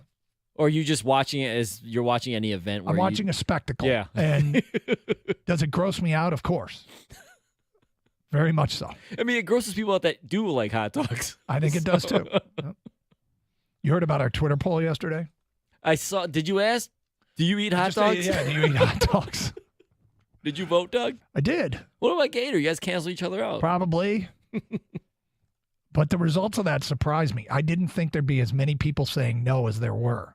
Really? Yeah, what was the final 90.5% eat hot dogs, 9.5 don't. I would have thought more than what I would have guessed it would have been like 29 out of 30 eat hot dogs. Really? But it's 1 out of 10 that don't eat hot dogs. So, all right. 248-539-9797. There is a bit of a viral video going around. Well, there's two. But I want to talk about the one with Jared Goff. Whether or not it means anything. We'll get to that today at 12:05. 97.1 The Ticket.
Our Jeff Lesson just pointed out, sent me a text. Joey Chestnut holds competitive eating records in 58 different categories, including Twinkies. That's goat, man. That's goat. It's goat. He eats like a goat. It's goat. If anyone should be called a goat, it should be him, right? Yes, literally. He, I mean, if we're going to do this, if you're going to include him as an athlete and compare him to athletes, he's the number one competitive athlete of all time. If you are not going to include him as an athlete, I'm not mad at you. You're probably happy.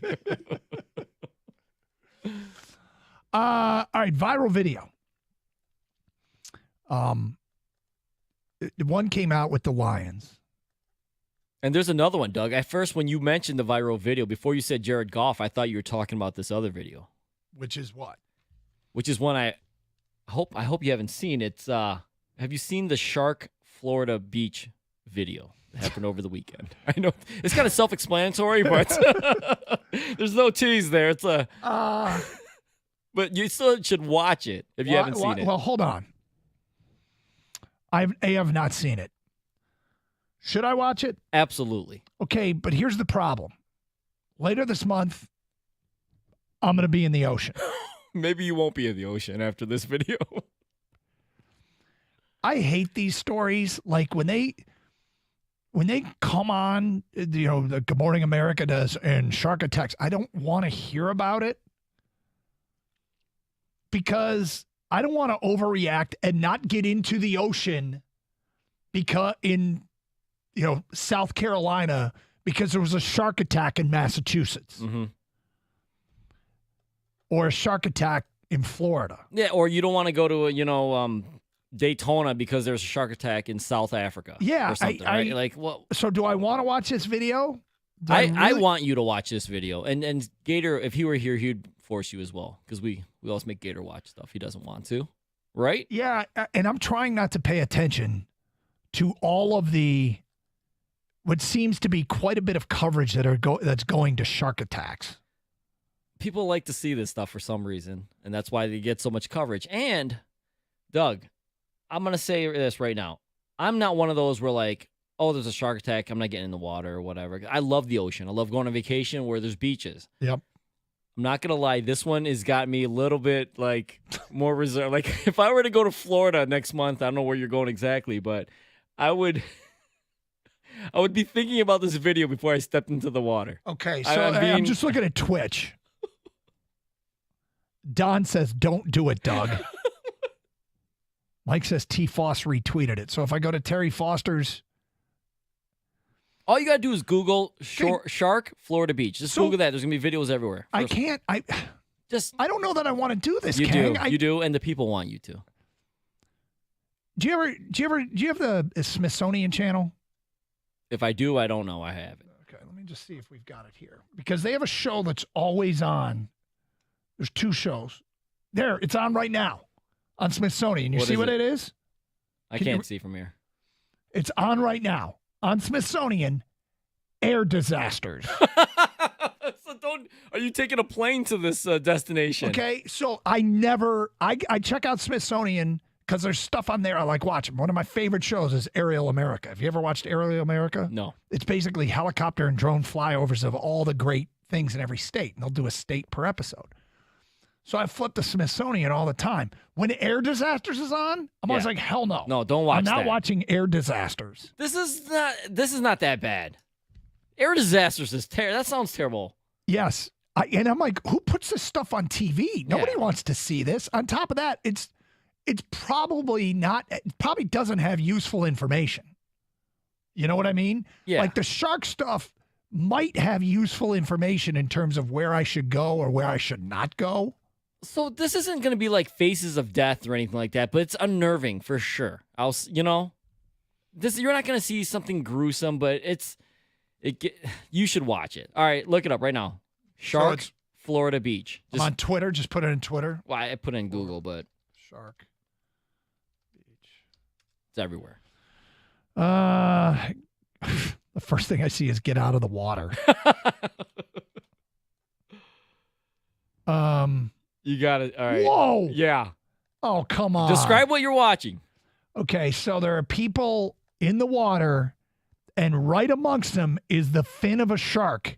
And this looks to be 25 feet. Oh, this is a big one. It ain't no little no, baby I'm talking shark. about it's 25 feet off the shoreline. Oh, like, it's yeah. close. But people are like, the water's like up to their hip at best. It's not like. And the shark, there are people like further, deeper out than the shark. The shark is swimming. And they're still just walking around. It's not like they're swimming in deep water here. This is waiting area. This is just. Yeah, and there are people that. This is crazy, right, Doug? This is crazy. Like, I can't even just get my feet wet anymore. What happened? I don't want to have seen this. I can't unsee this now. I don't believe I'm a little upset that you made me watch this. This is a big boy shark. This shark it's looks in shallow massive. water. Yeah. And it looks like it was very close to the shoreline, turned and started swimming out. But to get back out to sea, it had to swim through a maze of people. That's what it looks like. Now, I don't have audio here because we don't have audio in our studio computers for obvious reasons, but so what was the conclusion? Did this shark attack anybody? No, it just, I think everyone's okay. It just looked at the buffet and opted not? Maybe just got done with the eating competition. Wasn't that hungry, you know? I'll pass. You just ruined my vacation. Think about that when you step into the ocean. Again, you're ruining my vacation. It feels like there's multiple videos of the same thing. Yeah. Everybody, wow, that shark there is like flapping its tail. Yeah. It's splashing a ton. This is another one where the shark is I feel like people aren't panicked enough unless they just didn't know or realize what was going on. Yeah, here's one of a shark at a beach that is really violent. Like, it looks like it's hopped up on coffee or something. I just put this in Shark Florida Beach. So what am I supposed to do with this? Let me ask you this. Would you go in the water now? I told you, this is the one where I'm more hesitant. I'm definitely more hesitant. I'm, at best, I kind of like wade, kind of go how far I can get out sometimes, you know? Like where because it happens quickly in the ocean where, you know, it's like below your knee and then all of a sudden it's up to your neck. I'm definitely staying close to the shoreline now, at least for the time being. It's So you made me look this up. No, you didn't I just decided to look up where it was. And this is interesting. This is at Navarre Beach, which is in the Florida Panhandle. Probably, I'm going to see how far away this is. We have been to Florida multiple times to Rosemary Beach, which is by Seaside, Florida. And I'm going to see how far away and we were going to go there again this summer. The plans got changed. It's 56 miles away, Rosemary Beach. Is it Rosemary? It's Rosemary's the next beach down from Seaside. So it's basically Navarre Beach to Seaside.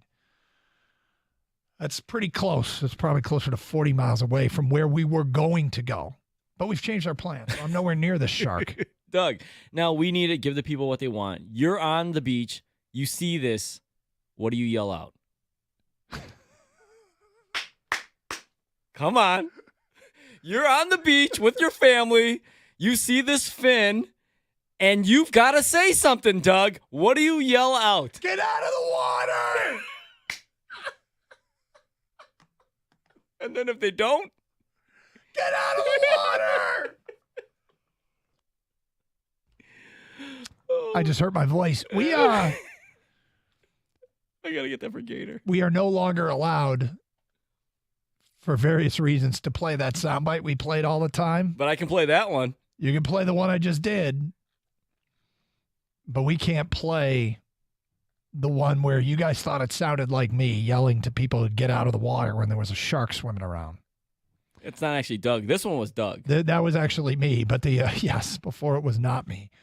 Scott is on 97.1 The Ticket. What's up, Scott?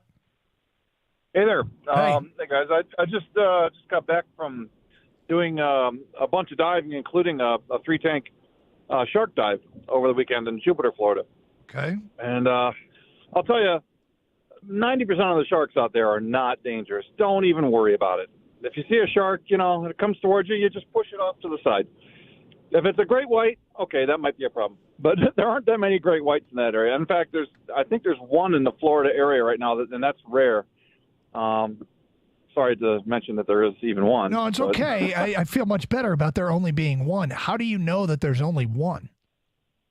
Well, that's the only one. There's only one that's been cited. I mean, they know the area it's in, and it's on the East Coast. I guess it's been in the Jupiter area. But also, we were hoping to see it. Actually, we were the guide who knew how to handle things. But yeah, we were down there. There was a dozen of us diving. We did 3 different dives, three tank dive. What does tank? I'm sorry. What does 3 tank dive mean? Each tank, you go down for about an hour and look around for sharks. He's got this bucket full of chum, and he's kind of trying to attract the sharks into the area, but it's mostly like lemon sharks and nurse sharks, and those things are completely harmless. That's what's in the area. Are you in a cage when you do this? No. You're around the guy. He's in the middle. He's got this bucket on full of dead fish, and he's kind of trying to attract the sharks towards him. So you are actively trying to get bitten by a shark. Well, not bitten. No, I mean their mouths are so small. A lot of them, they can't even bite you. Well, I guess they could bite all them, but they're not interested in that. They want the free food. Okay, well, fair enough. They want the free and easy food that's floating around in the water around them, and that's what these guys bring out to them. All right. And it's like a snack, And there's another thing. A lot of guys, when we go scuba diving, they'll bring their spear guns with them, and they're killing lionfish, which are an invasive species. And they kill the lionfish, and then they kind of take them off the spear, and they fling them in the water. And then you can start to get sharks around you doing that. And but they're just looking for a snack. They're not, and not you. You're too big. Okay. All right. So you're telling me do not overreact to this. Yeah, just push it to the side, Doug. Push it to the side. Yeah. You literally said just push it to the side. Hey, just channel your inner Mr. Miyagi. Wax on, wax off. Kind of push it off the side. Push it off the side if it comes towards you. Lemon sharks can be curious. They can come up near you, but they're not going to bite you. Did you see this most video? Other sharks are scared of you. It's almost impossible to see a hammerhead. Did you see this video of the Florida beach? Yeah, I did. And what does that look like to you? I can't tell what kind of shark it is just by the fin. I'm not that good at that, but I'm sure there are people that can tell. I don't know if it's in the article somewhere. All I've seen is that they know what kind of shark it is. All I've seen is the Twitter video, but. Some have texted us that's a hammerhead, and we don't need to worry. But I'm sorry. If it was a hammerhead, that would be fantastic. They're really hard to see, and they got really small mouths. They're not going to attack you, but they're usually really shy. So I doubt it's a hammerhead. Really shy. Scott, thank you for the phone call. I'm sorry. They're still wild animals, man. Yeah, I don't know if people are thinking like, oh, nothing to worry about. I don't want to panic because I don't want to, but I'm getting out of there. I'm not trying to push it aside. Honest to God, this is like, I don't know what kind of day the shark has had. Yeah, exactly. Like, maybe it mistakes your leg for a snack. Yeah. I don't know. Like, he was reassuring. There's 100% chance that I'm going to think of his call as I'm stepping into the ocean later this month. 248-539-9797, 97.1 the ticket.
Doug Karsh. All right, feedback coming in.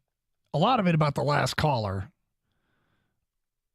Look, Kang has done his best to ruin my pending vacation by making me watch a shark video swimming amongst people in the ocean down in Florida. Now, we're not going to Florida, so maybe I should look at this as completely irrelevant. I feel like we're seeing and hearing more about this stuff. No, it doesn't have to be just Florida, Doug. That's what you get for requesting time off, by the way.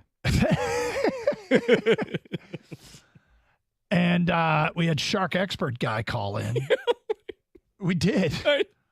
Just push the shark aside. Who just did a 3-tank shark dive where they go underwater with an expert who puts chum in the water trying to attract sharks, and they are not in a protective cage. And he says most sharks are harmless. And most sharks are quote unquote shy. Oh, who, me? Blushing? You're scared of me? Most sharks are more interested. They're not interested in something as big as you, is what he said. Here's some of the feedback coming out on the Twitch feed. Reese writes, it only takes one not shy, hungry shark. Kitech, Doug has good reason to be scared. He'd taste the best of anyone on the beach to that shark. You'd be the healthiest. If the shark ate you, it'd be making the right food choice. Mike writes it only takes one step in the wrong spot in the Smokies to get bitten by a copperhead. We're just trying to ruin everybody's vacation up in here. Yeah, don't matter where you're going. Yeah. Red Wing 2244 says, if it was a hammerhead, that would be fantastic. This is in quotes because that's what the caller said. And he writes, maybe in your world, caller, but not for anyone else. Going to Florida to the beach. I'm hoping I see a hammerhead out there when I'm just swimming along with the kids. Reese also added, you can't control what kind of shark shows up. Yeah, I'm sorry. This is a great white. I requested a hammerhead. I requested what do you say, a lemon shark? This is lemon sharks only. Yeah. You know, didn't you read the sign? Yeah. I want to swim past the buoy, okay? Good God. Excuse me. Someone wrote, look it up. I think Florida led the nation or the world in unprovoked shark bites. Unprovoked. I mean, I got to tell you. Well, who's provoking them anyways? Well, dude, it was just doing the 3-tank dive. Is that provoking? Hey, here I am, shark. I'm right here. Here's some food. How do they know that chum didn't come directly from you? Where this is chum, but there's a bigger piece of chum right there. Yeah, the shark has a distinguishing eye. Can tell the difference between chum and chump. Yeah. No thanks. That hand looks like chum. Yeah, right? All right, so thanks for ruining my vacation, Kang. So this video of Jared Goff. This was the viral video I wanted to talk about. It's making the rounds. It's gone viral. And I'm not sure it means anything at all. Jared Goff is running a passing drill against air with Amon-Ra St. Brown. You know, they're just getting together, two teammates in the offseason to throw, right? And Goff drops back to pass, like play action motion, closes his eyes, and delivers right on the money to Amon-Ra St. Brown. And I mean right on the money. He's 5, 10, 15, 20 yards downfield. Or 20 yards, roughly 20 yards downfield running a crossing pattern.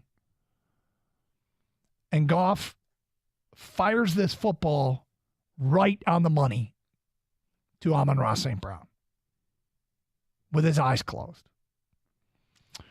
So my first thought is, why? You're never going to do this in the game. So what's the point? And I'm not mad at Jared Goff by any stretch of the imagination, but I'm just thinking to myself, okay, is it cool? But does it show a quarterback and his top receiver are that much in sync? Is it meaningful in any way? I don't think so. But, if you have Jared Goff run the same drill to Marvin Jones, who just got here, that he's never thrown to, is there any chance it would be success? Does it matter that he throws with his eyes closed to a cutting Amon-Ra St. Brown and hits him right on the money? I mean, the thing about it is, it might not matter. If you're a quarterback and you play action, you see the receiver, should every NFL quarterback then be able to close their eyes and deliver the football to the receiver knowing what their route is running? Should they all be able to do it? I don't know. Well, we've heard it before, Doug.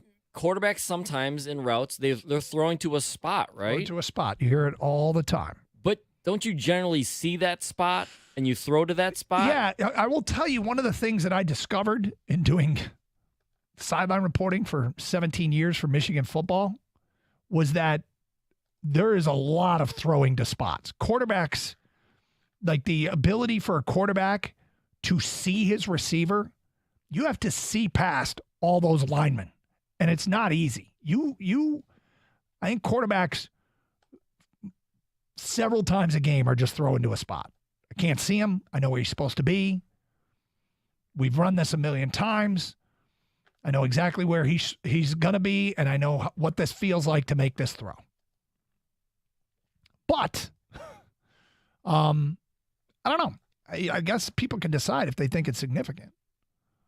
They think this is meaningful in any way. Do you think it's meaningful in any way? I think it's meaningful that they're still working together in the offseason. Mm-hmm. They do have clearly, I think they're showing the chemistry they have with each other as far as that. But you're right. When is he ever going to have to close his eyes during a game and throw the ball?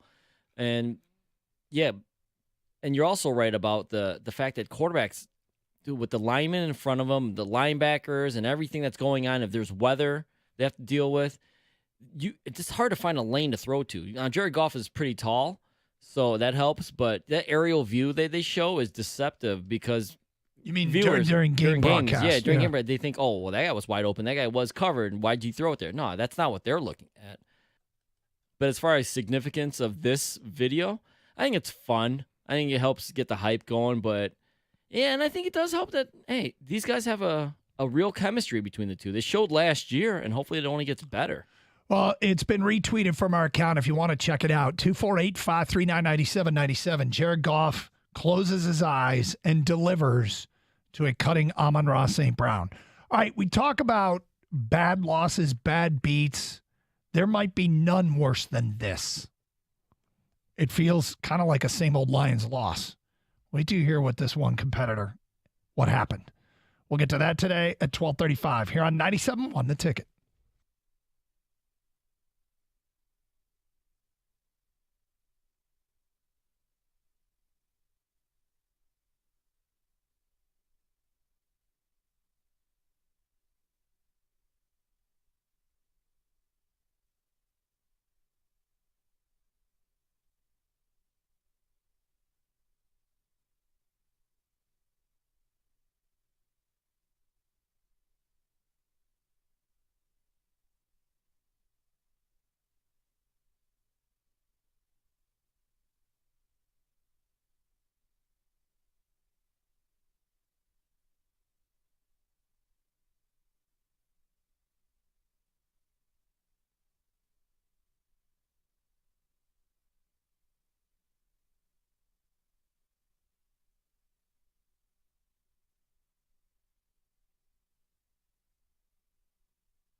Doug Harsh, Gator out today.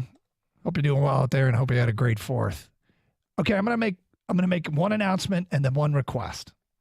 Okay.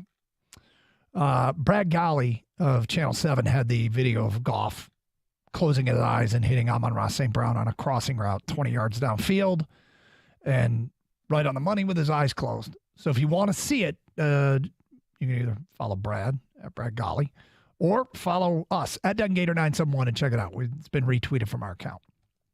The request is stop sending me shark attack videos. I'm not going to watch them. Have you seen the one in Russia, Doug? I'm not watching any of them. The answer is no to all of them. Someone texted us later after the caller said, oh, it was a hammerhead? That's nothing to worry about. He texted us, I'm assuming they're all great white sharks if they're coming up to me. Like, what? Yes. Wait, what kind of shark is this? Yeah, I'm not going to stop and ask. I'm out. Yeah. All right, here are the Goff texts. Quarterback throwing with his eyes closed is the same thing as a no-look throw that we saw Stafford and Rodgers do quite often. That's from Fritz. So the no-look throws, Stafford did it, Mahomes does it, Rodgers does it.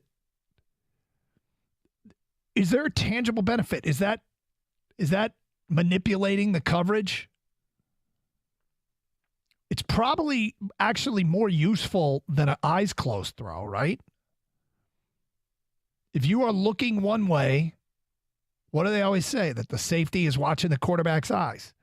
So if he's looking left and throws right, he's perhaps manipulating the coverage. If a safety is looking at the quarterback's eyes and the quarterback's eyes are closed, they're probably not literally looking at the eyes. They're probably looking at they're probably looking at the face mask. Which direction is the face mask pointed? But I would think a no-look throw has more in-game use than a eyes closed throw. You can't read my eyes if you can't see them, Doug. That's right. Rich writes in, it's like a no-look pass. Unnamed texter, I think the eyes closed passes show a great awareness by Goff, and it shows how in sync he and St. Brown are. It's encouraging. I mean, I think it might. But I also kind of, in the recesses of my mind, wonder if every NFL quarterback can do this with their receivers. I see the route he's running. I've thrown this route 1,000,000 times. I don't even need to look anymore. I'm not sure it matters in an off-season drill, but I'm certain quarterbacks throw to receivers even when they can't see them. That's from an unnamed texter, and that's true. They throw to spots. I know they have to. Doug, it is meaningful. It shows you how well the timing is between Goff and Amon-Ra. I think it means more if both had their eyes closed. That would be sweet. That would be sweet. That's from KT in MC. St. Brown just run out there, eyes closed, Goff. Wow. Yeah. Super Bowl. Hello. Yeah, right.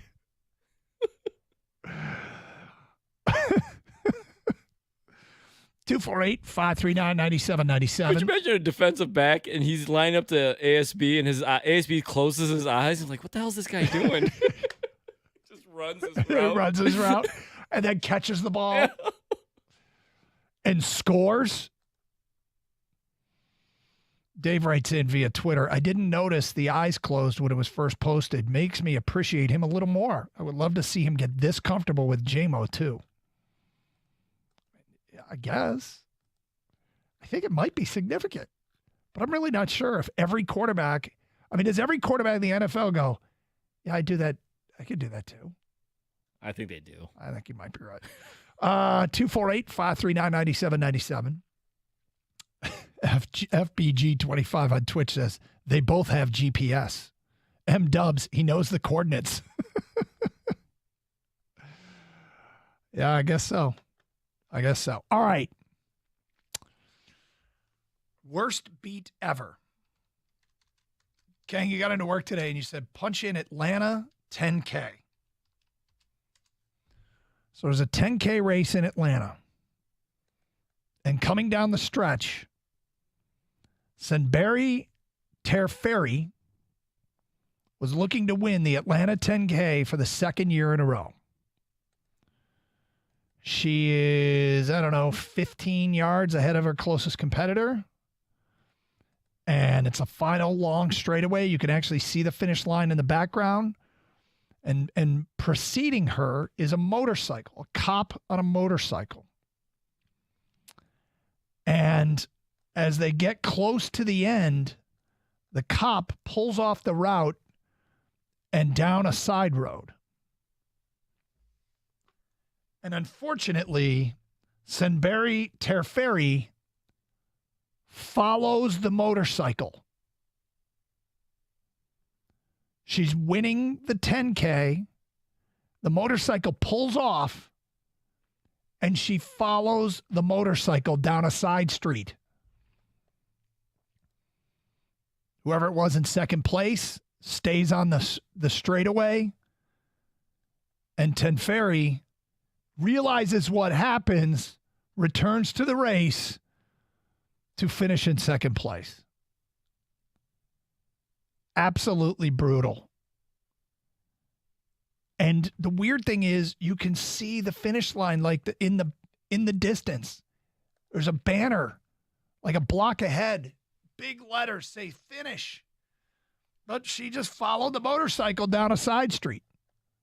She was in a zone or something. She was in a zone. Yeah. Unreal.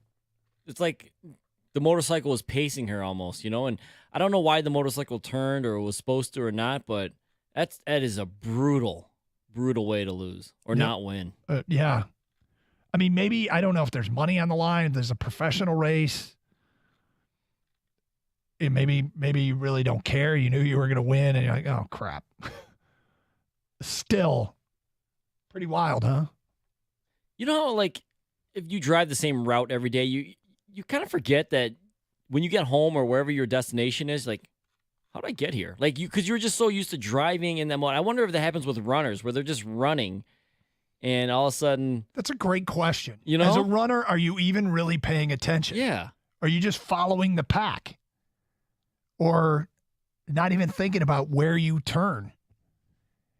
How often do you think this actually happens in any race that somebody makes a wrong turn? They're not about to win, not like this. It's like, oh, whoops. And you get back on track. Because I would imagine like some marathons, there've got to be stretches of a marathon where everything isn't laid out between, ropes or pieces of tape over 23 miles, right? Mm-hmm. Do they actually know the course? I'm not a runner. I don't plan on running any Ks whatsoever. Yeah. So, have you ever run a short one, Doug? I have run some 5Ks. Okay, and did you know the route before you got into it? First of all, here I will admit that when I've run a 5K, I have never gotten in a zone. Maybe 5K isn't long enough to get in a zone, but I've never been in a zone. Uh-huh. So I was fully aware of where I was and what I was going to do next. Because we talk about the runner's high, right? Isn't that what they say? Maybe you get that runner's high and you just follow the motorcycle. And then, this can't happen often because I bet you shark attacks happen more often than this. Right, Doug? I really hope not.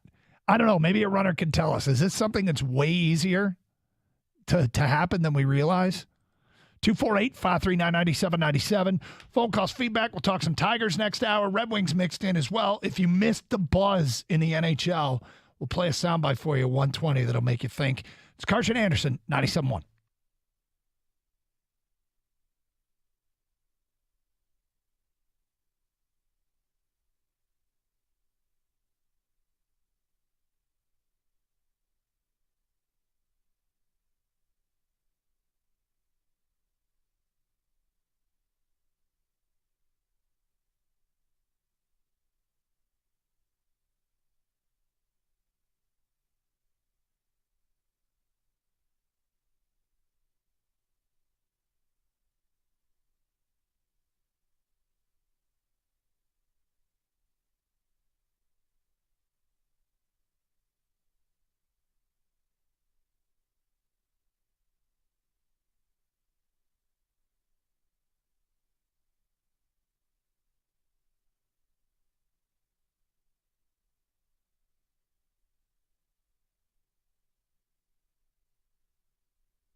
All right, Doug Karsh-Gator out today, 248-539-9797.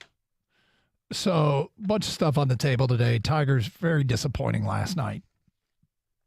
They actually set a new standard for ineptitude in a single game. I mean, maybe ineptitude's a strong term. What they did had never been done before since they started keeping track of earned runs in 1913. A team had never allowed no earned runs through 9 innings, struck out 12, and 2 hits or less, and still lost. Tigers did. Tigers managed to find a way to pull it off. I think the number were 318, 0-1 in the history of the game. Very frustrating game because they wasted a great dual pitching performance from Tarek Skubal and Reese Olson. Skubal went 57 pitches, didn't walk anybody, struck out 6, no hits. Reese Olson then took over, went 5 innings, 1 hit, no walks, 5 strikeouts.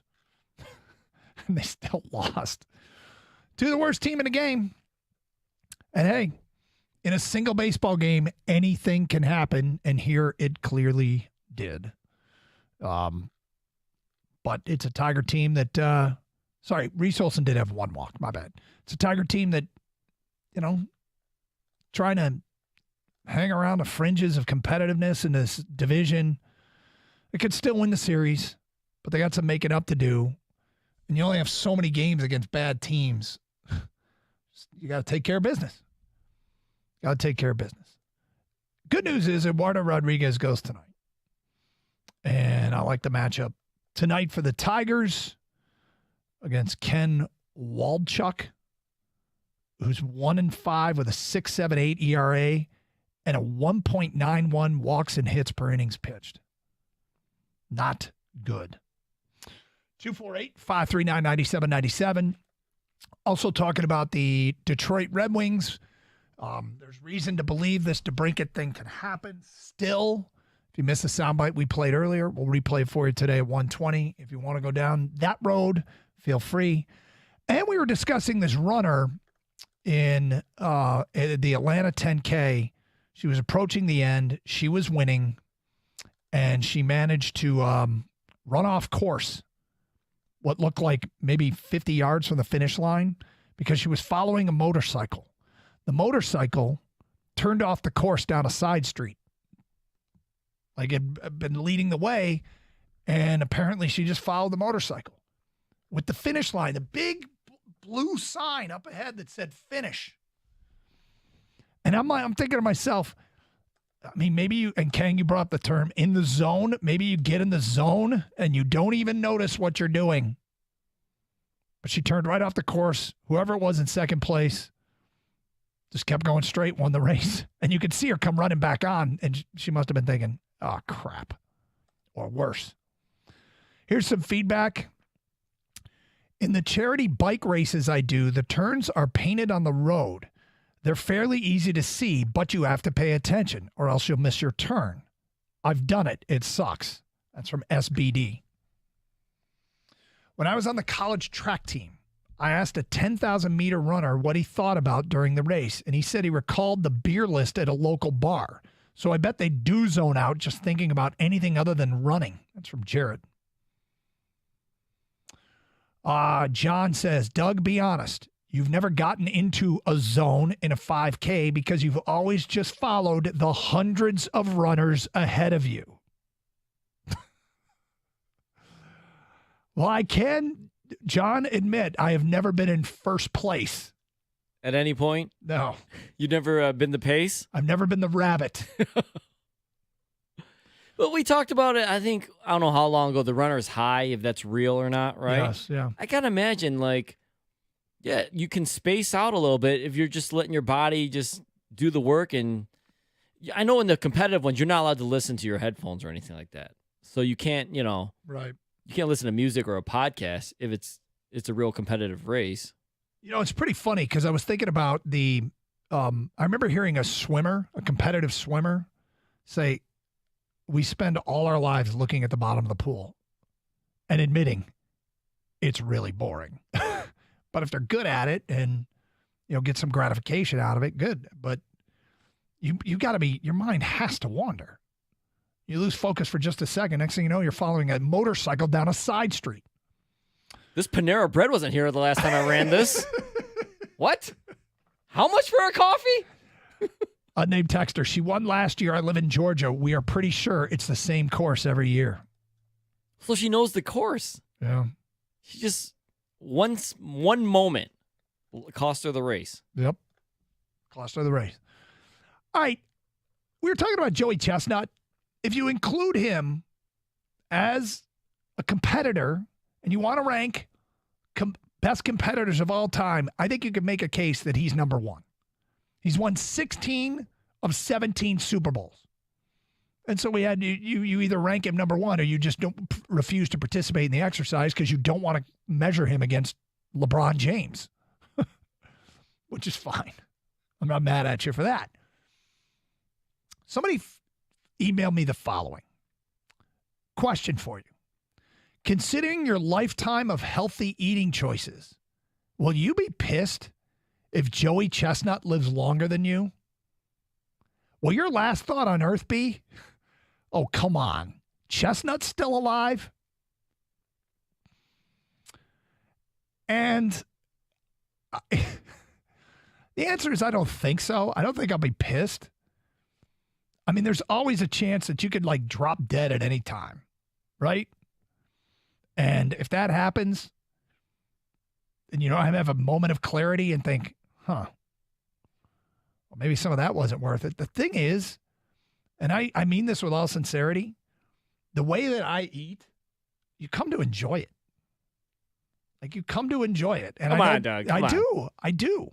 You don't have to lie to us. I'm not lying. It's okay, man. It's a safe space. I like eating chicken, fish, and turkey.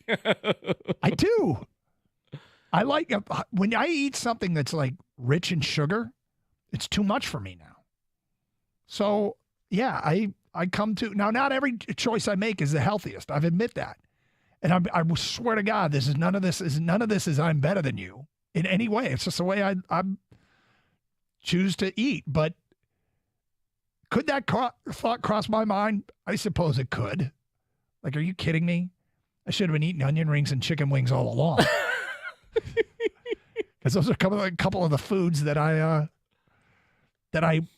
try not to eat as much as I do. No, I'm kidding. I know you like what you eat, and I make fun of you because I just couldn't do it for that long, that much. That's just me personally. And I honestly believe variety is the key and moderation. So I think you should actually eat all that stuff because it's just better for your body to be able to take on all that stuff. But if you want to eat kale and granola for the rest of your life, and so be it, man. I'm not eating it. You're eating it. Yeah, it's funny because I had you and Gator try those Quest peanut butter cups that are lower in sugar, and every time they bring the topic up, somebody will tell me, "Yeah, have you even bothered to look at the what's in there? How really? much? That stuff's terrible for you." Got it. Yep. Mm-hmm. Thank you. Appreciate it. But you guys hated them. It was this terrible aftertaste, which happens with a lot of that stuff. Yeah. Gator hated it, I think, more than I did. I think he was offended. Like, he was straight up, don't you dare try to, like, cross this. This week, the other thing I got to do for you is bring in the cucumber lime Gatorade Zero, and you got to try that. I told you about one of the kids on our baseball team that tried it and said, this is the worst flavored Gatorade I've ever had. That's saying a lot. There's a lot of flavors. There are a lot of flavors. So when you saw that, you're like, I'm going to try that, or had you tried, like, a little bit of it before? Typically, I find that I like lime-flavored drinks, and I actually have you ever had, like, any kind of cucumber-infused, like, mule or... Yeah. Mm-hmm. Yeah. That's I like those. I find they're in the summertime. I think they're great and refreshing. So I didn't shy away from them. I'm like, ooh, this is worth a try. And again, it's not for everybody. I tried. I enjoyed lime stuff. I don't know how lime and cucumber mix together, but I think the Zero is going to get me, to be honest with you. We're doing well. Yeah, I like all the Gatorade Zero. We're doing. Are you going to eat that for Gator tomorrow? Michelob Ultra has a lime and prickly pear cactus. Has an exotic fruity aroma with fresh citrus finish. Do you think you'd like a Mick Ultra with lime and prickly pear cactus? Is that like real cactus? Like, I don't know. I have no idea. With real bits of needle? Real bits of real cactus? I'm not sure. But we'll see if Gator will try it. I think I'm gonna try that for sure. It sounds like something you would try. It for sounds sure. like something. Yeah, I know. But yeah, if Chestnut outlives me, that'd be kind of ironic. Are you kidding me, man? This guy. 248-539-9797. All right, coming up today at 1:20. If you missed the soundbite from TSN's Jeff Merrick, strong speculation DeBrincat to Detroit could still happen. But at 1:02, the numbers are in, and it's being deemed a huge success. We'll get to that at 1:02 here on 97.1 The Ticket.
Doug Harsh, Gator out today. 248-539-9797. We'll get back to the Detroit Red Wings in a few minutes with the latest. Things percolating still on the Alex DeBrincat front.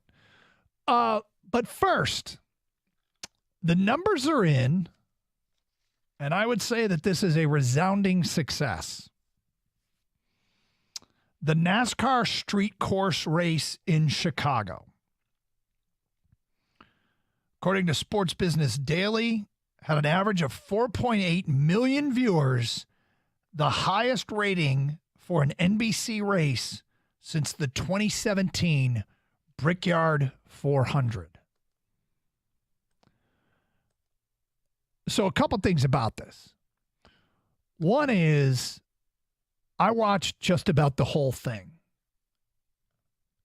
I found it fascinating. I describe myself as a fringe NASCAR fan. I'm aware of many of the drivers. I can sit down and watch a race. It's not a high priority for me, but I'll take them in. I'll watch Charlotte. I'll watch Daytona. And the Chicago race to me was so interesting that I got on the Peacock app on Saturday to watch video of practice. But I was intrigued, and I think there's the same thing happened in Detroit. I watch the Indy 500, and I've watched the Detroit Grand Prix, but I like the Detroit Grand Prix downtown way more than I do Belle Isle. With all respect due to Belle Isle, it was just my own personal preference. And I'm not, if you like Belle Isle more, I'm not mad at you. It's just my own personal preference. But when you see them on streets that you have been on, and you can associate and relate to where they are, it's a lot easier. Now, I would suspect that many people in Metro Detroit have been to Chicago. I would suspect that many people in Metro Detroit have been to Soldier Field, driven past Soldier Field, driven along Lakeshore Drive, driven along Michigan Avenue, went and visited Grant Park, went and visited the Bean. And all these things that they were racing around, it's something that was very relatable. Now, it doesn't explain necessarily a national audience. I mean, I don't know what percentage of Americans have visited Chicago, but for whatever reason, I mean, this captured people's imaginations. And we had a hardcore NASCAR fan call on Monday and said he loved it. And whenever you go with something that is it a gimmick? Is it the kind of thing where the curiosity wears off? Kind of like that's happened a little bit with the outdoor hockey games. Kind of went from a must-see event to more of a, I don't feel like it's as big a deal anymore. Will this happen with street courses? It could. It could. But I think the next logical step, honestly, is New York City. I would be surprised if they don't race through the streets of New York City. I mean, if you're NASCAR, wouldn't that be your, you can make it in New York. If you can make it there, you can make it anywhere. Wouldn't that be the next logical step for NASCAR? But got good ratings. So there you go. The other thing I wanted to bring up is Pistons Summer League starts Friday. Summer League starts Friday. Always intrigued in the Summer League.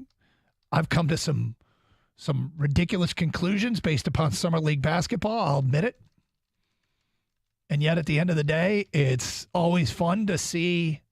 I mean, this is why I want to create a practice network, because that's what this feels like. Would be a Summer League.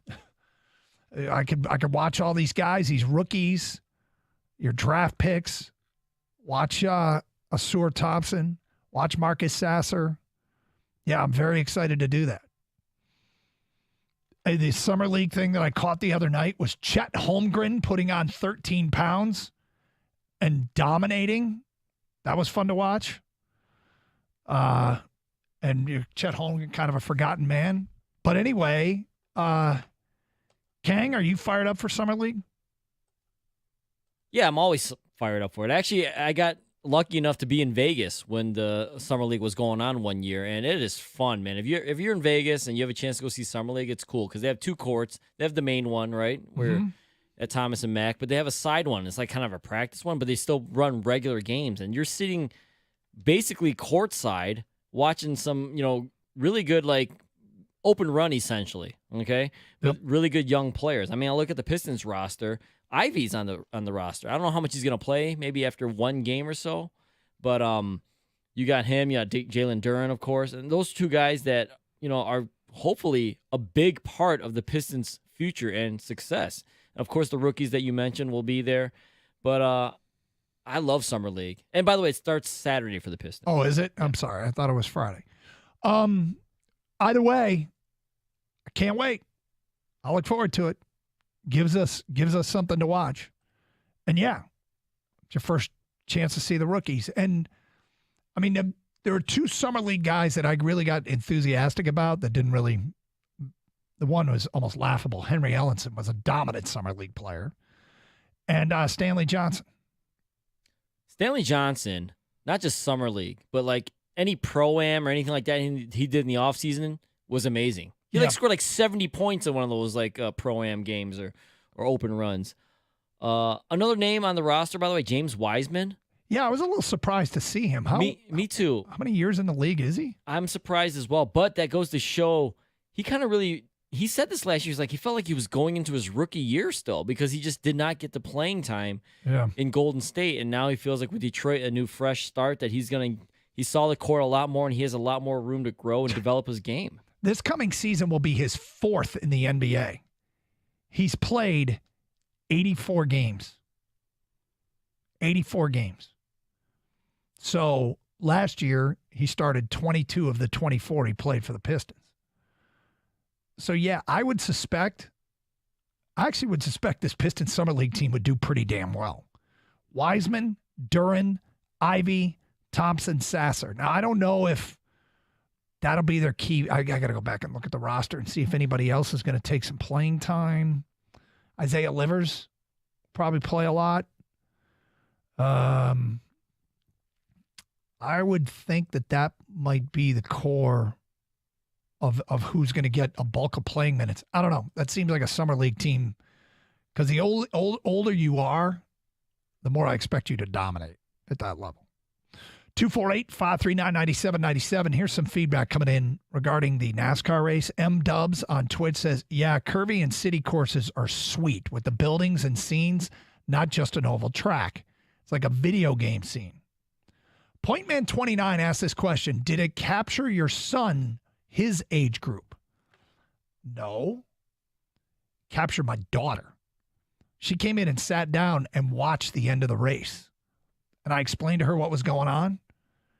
And I won't say she's a fan now, but she gave it probably 15 minutes.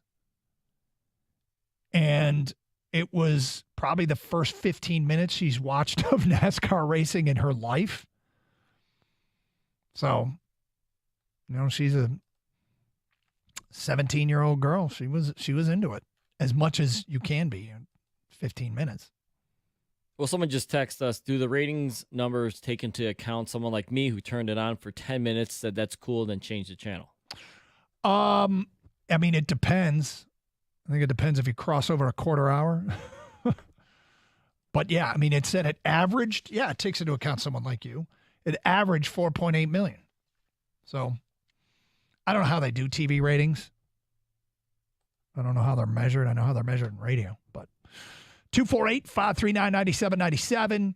It's Carson Anderson, open lines. All right, if you have not heard why there's some enthusiasm about the possibility of Alex DeBrincat coming to Detroit, then indeed, stay tuned. Hear what an NHL insider says. In the meantime, Tigers still have captured our imagination and there's other things going on, like Summer League this weekend.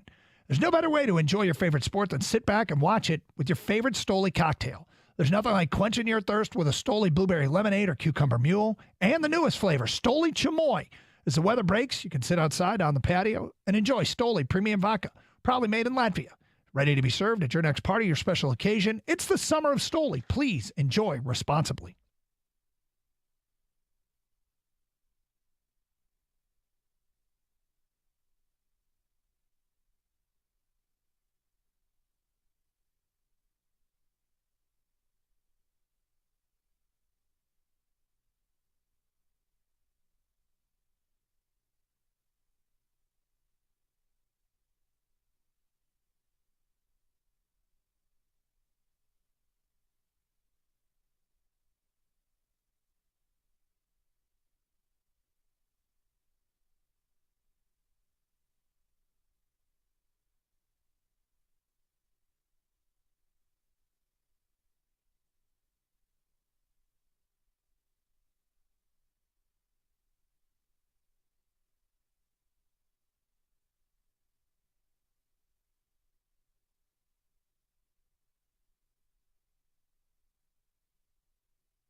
Kang, I think I'm going to tell a story now. What's been going on during commercial breaks? It's unbelievable. My son went up to Torch Lake for July 4th. And, I had the dad talk with him. I always tell the kids, all right, sit back. It's time for me to parent you. They hate it. But I say it all the time. No, you got to let us parent you. So I gave him the talk about, you're going up to Torch Lake and, you're 21 years old. There are going to be people your age that go up there and make bad decisions. And I'm not expecting every decision you make to be perfect, but don't be the one that makes the really bad decision. Don't be the one that does something you regret. Don't be the one that, has to deal with the consequences of a bad, in-the-moment decision for any long period of time. And, he kind of rolls his eyes and, okay, Dad, okay. And I got a phone call yesterday when he was up at Torch Lake.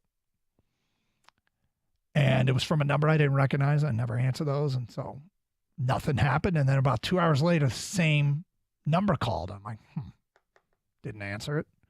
Then a text came from that number. It said, Dad, it's Brendan. I'm like, uh-oh.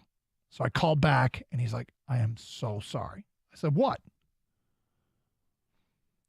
I dropped my phone in the lake. He said, I don't know how it happened. We were at the sandbar, and I'd set my phone down. I was pulling the boat on the sandbar. It was walkable, so we were pulling it over to where we were going to anchor, and we came back. I got back on the boat, and the phone was gone. And I said, well, it's just a phone, but yeah, it's going to be costly. And he, he was like, I'm so sorry. And I'm like, well, again, you can apologize. I just want you to learn from it. And he's like, well, what is there to learn? I said, well, but don't put your phone somewhere where it can fall off the boat easily. That's what there is to learn. So today, I'm sitting here doing the show, and my phone rings again. And it's from a number I don't recognize. And we get to a commercial break, and I listen to the voicemail that came in, and it was from a woman. We just found a phone in the bottom of the sandbar on Torch Lake and found this number.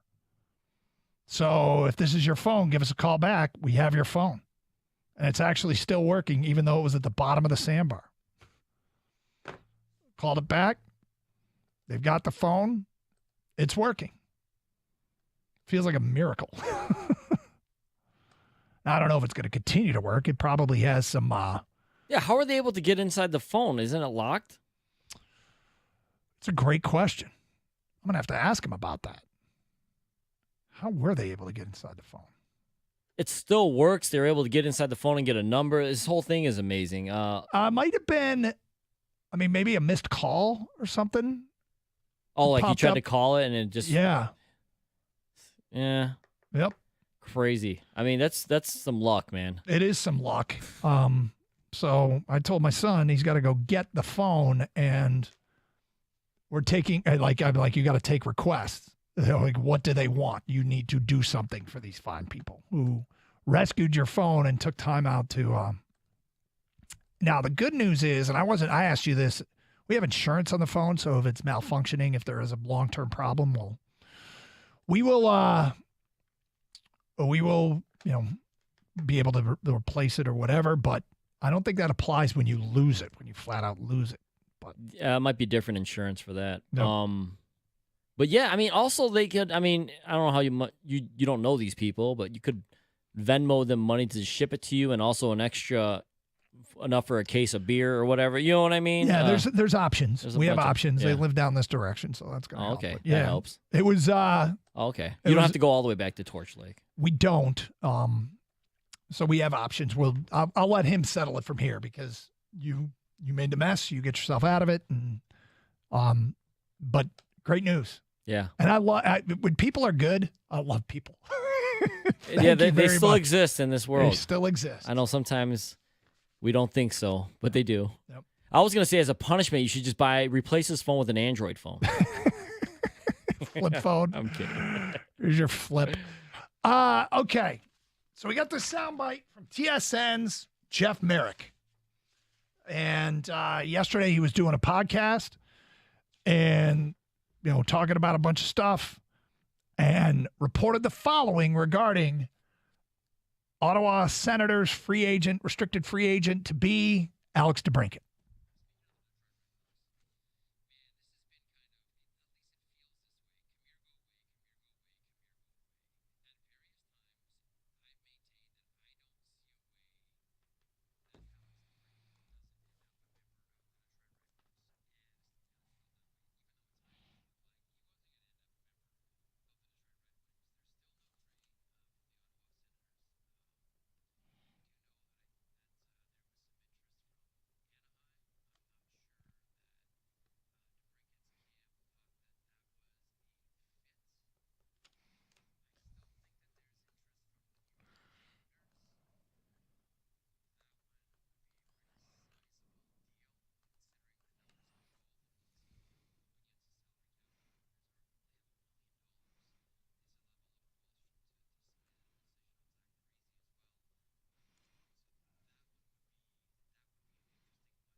Okay, Jeff Merrick with that report from TSN.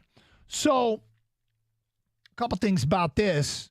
One is kind of awesome that they're still involved. Two is clearly a major player when Merrick says, I don't see a way he doesn't end up with the Red Wings. And three is I'm connecting some dots here about, okay, Detroit's been linked to DeBrincat for a while. Nothing has happened. We got reports on how Stevie does business. We got reports on, what Ottawa is looking for, what DeBrincat's looking for. What's the hang-up? What makes sense? What's holding up this trade? And how are the Islanders even involved if they got $1 million in cap space? They got to sort out Wahlstrom and Parise. And how can they even be involved? So here's the conclusion I'm drawing. And I'm willing to hear I don't buy that, Doug, and that's fine because we're reading between the lines a little bit. This based upon a little bit of what Stevie said Monday, Steve Yzerman, Red Wings general manager, what he said on Monday about what the Red Wings were still up to. And they have just under $10 million under the cap still, which is a nice and convenient amount given what DeBrincat might be looking for. DeBrincat's a Detroit area guy. He doesn't have a no-trade clause, but the reason that Ottawa is shopping him is because as a 25-year-old, two-time 40-goal scorer, he's made it clear to them he's not signing a long-term deal in Ottawa. So they're like, well, then we'll try and get something for you. Mentioned Anaheim not being a fit, and if DeBrincat won't agree to a contract with a team, they're not going to trade for him most likely. I think the reason Detroit appears to be the favorite here, you tell me if this makes sense. The DeBrincat camp in Detroit, they've kind of come to an agreement on what kind of contract he'd get here. And Steve Yzerman drives a hard bargain, and Steve Yzerman, according to Elliot Friedman in a soundbite we played for you last week, he draws a line in the sand. This is my offer. That's it. I'm not going any further. So I'm not saying they're getting DeBrincat cheap, but I think whatever they've offered DeBrincat, he's willing to sign a long-term contract in Detroit for that price. So what's the hang-up? Whatever Yzerman has offered Ottawa is something that I don't think they're comfortable with. I think they want more. And the one team that said they'd give him more doesn't have the cap space.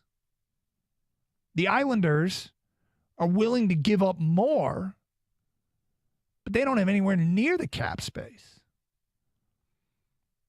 So this is one of those deals where we've moved through the draft, no DeBrincat deal for draft picks in this most recent draft. We've moved through the first opening rounds and all the major movement, not most of the major movement in free agency. And Ottawa's not getting any other takers as of July the 4th at, 2:14 p.m. So I think the hang-up here is Detroit's offer for DeBrincat. Ottawa's trying to do better. But the only team that is willing to do better doesn't have the cap space. That's my conclusion. Could be wrong. Could be something else. But nobody's telling us exactly what's going on, so what are we left to do? Speculate. And there is my speculation. Does it make sense? 248-539-9797. Wings fans, you on board? Sound like something that, if it's at a price that Steve Yzerman agrees to, probably not more than Dylan Larkin. And it's at a price that has Ottawa going, but it might be the best offer they can reasonably get out of this. Because not everybody has a cap space. And not everybody would have DeBrincat agreeing to a contract. This is sounding more and more attractive all the time to me. And the people that were against DeBrincat talked about how he maybe wasn't a complete player, or they didn't want to pay him this kind of money or that kind of money, or don't want to give up too much. What if it is exactly what I'm saying? Which I don't think is illogical. Maybe somebody can come up with a better explanation as to what's going on. But given the degree of certainty that Jeff Merrick made that report, I kind of like the direction this appears to be headed, in my mind. What do you got, Wing fans? You on board? Happy with this? Are there any other conclusions to draw? 248-539-9797. Give you what I got today on the possibility of them going after William Nylander from the Toronto Maple Leafs. That and what Yzerman said on Monday that, again, makes me feel like this DeBrincat deal is still in play. We'll get to that today at 1:35 here on 97.1 The Ticket.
Doug Karshgater out today talking about the possibility of Alex DeBrincat coming to Detroit. I'm convinced that the Red Wings are firmly in the driver's seat for this to go down, and the reason is why I just stated. We played the soundbite from Jeff Merrick that says it's Detroit and the New York Islanders. And look, I'm not – if somebody says it's one of these two teams, and I'm thinking about what's the holdup, and you look at one of the teams has cap space and the other doesn't, I'm not reinventing sports analysis to come up with why I think Detroit's in the driver's seat, but I'm also trying to figure out what the holdup is and what's going on.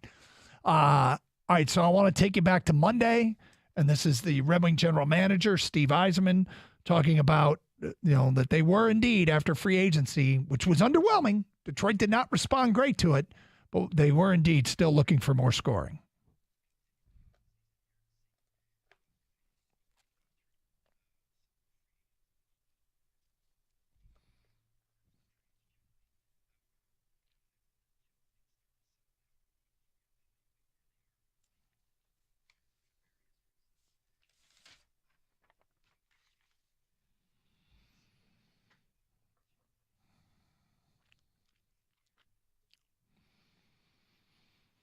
All right, so a lot of code words in there after things settle down.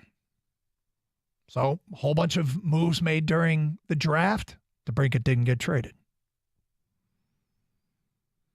The teams reevaluate. Free agency comes and goes. DeBrincat didn't get traded. For various reasons, teams revisit stuff. Detroit had offered. Ottawa said no, thinking a better offer would come. One hasn't. He has a pending arbitration date coming up that if it doesn't go Ottawa's way, I mean, all of the leverage is moving into DeBrincat's camp. So they might be motivated to move him before that, especially to a team that might have, basically the terms worked out on what a contract would be. Yzerman did discuss how these things tend to happen and how the foundation for them gets laid often in the draft.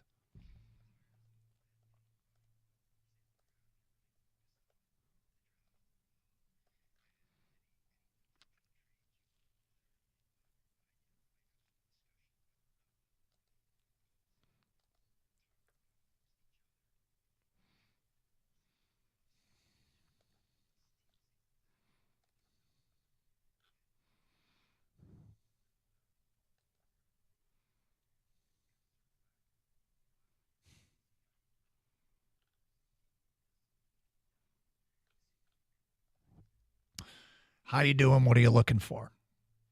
So, what is it going to cost the Red Wings? I'm going to guess it's going to cost them a second-round pick and a player. The player won't be one of their elite. I shouldn't use the term elite, but it won't be Edvinsson or Bergeron. I think it'll be a prospect that is easier to part with. That's my guess. But I'm trying to think of a deal that for Ottawa doesn't feel that great, because I think if it felt great, my opinion, it already would have happened. Yeah, I think Yzerman, he's kind of been known for his time here that he draws a line in the sand. He knows what he wants to give up. He knows what he wants in return. And there's a line that always gets used all the time. Let this person cook. Let them cook. Let them cook. I think Yzerman's just let them slow cook. Because after free agency, when they did all the short-term deals with all the guys and there was no trade for DeBrincat, I was a little disappointed. Yep. But maybe I just needed to wait because Yzerman, he has information that we don't have. All the GMs have information that we don't have, that we're not privy to. And he knew how much cap space he had. And if he knows his competition or his biggest competition or only competition are the Islanders who have no cap space, I'm the only one you can play ball with here, right? Mm-hmm. And so if it's just compensation on what you want to return or maybe what the extension is with DeBrincat, what kind of contract extension they're talking, I think there's just too much smoke at this point that the Wings are still linked to him, that I think it's going to happen. They're going to get a much better goal scorer than they have, than they did with all the free agent signings. It doesn't feel like a coincidence that the Red Wings finished free agency with $9.89 million left to spend, which you can fit this guy under that number, and there you go. It just seems like it makes sense. So we'll see how it plays itself out. I have a different feel when you start talking about top line of Raymond, Larkin, and DeBrincat, or a second line of Berggren, JT Compher, and DeBrincat. And, you know, I've heard this, DeBrincat 40 goals, yeah, he's playing with Patrick Kane. I'm looking at this the other way. If you add DeBrincat and say he plays on the same line with Lucas Raymond, what does that do for Lucas Raymond's production? If he plays on the same line with Jonathan Berggren, what does it do for his production? Like, it starts to feel like he could have some of that impact. I mean, you don't stumble your way into 40 goals twice. So I'm very intrigued by this possibility. Now, the William Nylander thing came up yesterday, and it was who was a reporter for TSN, Johnston, who said that they are far apart on a deal, and he wants something like $10 million. Reaching out a little bit, I think the price tag for Nylander would be more than Yzerman would want to give up. That's my takeaway. Think about not giving away just one, but maybe two of the top prospects that would hurt. And I don't think they're in a position to do that. Someday, at some point moving forward, you do that. I don't think that Yzerman would bite on that. I think if it's draft capital, then, you know, that's one thing. But I don't think he's giving up players. That's my guess. 248-539-9797. Phone calls, feedback. Carson Anderson, Red Wing fans, how you feel about it? Do you think indeed something like this could go down? And would you be in favor of it? Would you be in favor of it? Don writes, I know Kubalik was floated out there as a potential piece to be in a trade. And I think that Sprong signing may be a similar foreshadow to that because they're similar players. Could be. M. Dub says, we need playoffs. Come on. And then also says, I'm holding Doug to this prediction. Yeah, well, I mean, I don't know. I'm holding myself to the prediction. I hope it happens. Doug, it will be the first time you get something wrong. So Right. don't be Yeah. careful, man. Break that ceiling. Yeah. Oh, it's going to hurt. Yeah, do this for 4 hours a day every day for 17 years and don't get something wrong. I'm working on it. I'm with you though, man. It feels like at this point, I don't want to set myself up for disappointment. Right, and we might be doing that. But it feels like this is going to happen. Mm-hmm. The money left over, you're reading in between the lines. The comments from Yzerman, the comments from Canada, coming out of Canada. Now, new ownership in Ottawa taking over is a bit of a wild card, right? Because you don't know what new ownership is going to want. You don't know what new ownership might demand. You don't know that new ownership knows what they're doing. I mean, a lot of times in situations, I think that you'll find that when a new owner comes in, many smart ones will kind of just assess the situation and let the GM do their job, and then maybe start to make an impact. But you never know. You never know. So there it is. 248-539-9797. Phone calls, feedback. Carson Anderson. Tigers back in action tonight. The good news is Eduardo Rodriguez will take to the hill. Big-time pitching matchup in favor of Detroit. Of course, last night felt like with Scuba coming back, the Tigers, hey, just be better than Joey Wentz, right? Just be better than Matt Boyd. I don't know that he was going to be at peak form by any stretch of the imagination, but can you be better than some of the guys that had been forced to start games for lack of better options? But hey, Scuba was great. Now he could only go 4 innings, pitch count stuff, I'm sure, coming off an injury. But 4 innings and no hit ball is pretty awesome. Pretty awesome. And to have Riley Olsen come in afterwards. Reese Olsen come in afterwards, get the job done. was also pretty encouraging because that's another young arm that we're hoping to be around for a while. He only gave up 1 hit in 5 innings. Now, did it work out? No, they lost the game. They lost the damn game in spite of those wasted pitching performances from 2 of their better young arms. But Lombardo coming back, Faedo, Brisky, Riley Green, all on the horizon. But watching that game last night, I just feel like everybody comes away with the same question. We will get to that question today at 1:46. It's Carson Anderson, 97.1 The Ticket.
By the way, Kang, I brought this up yesterday, and you were talking about how you're going to have to clean your lawn of some of the debris field from the local fireworks show, which, good luck in this heat. Oh, is it human? Yeah. Yesterday was the hottest day ever recorded on the planet. Did you see that? You mean like as a whole, or are you being like... No, I'm being serious. Like there was a news report that the collective temperature of planet Earth has never been hotter than it was yesterday, which is great. Did it also say it's the humidity? No, it didn't. Reuters was the one that reported the news. World Register's hottest day ever recorded on July 3rd.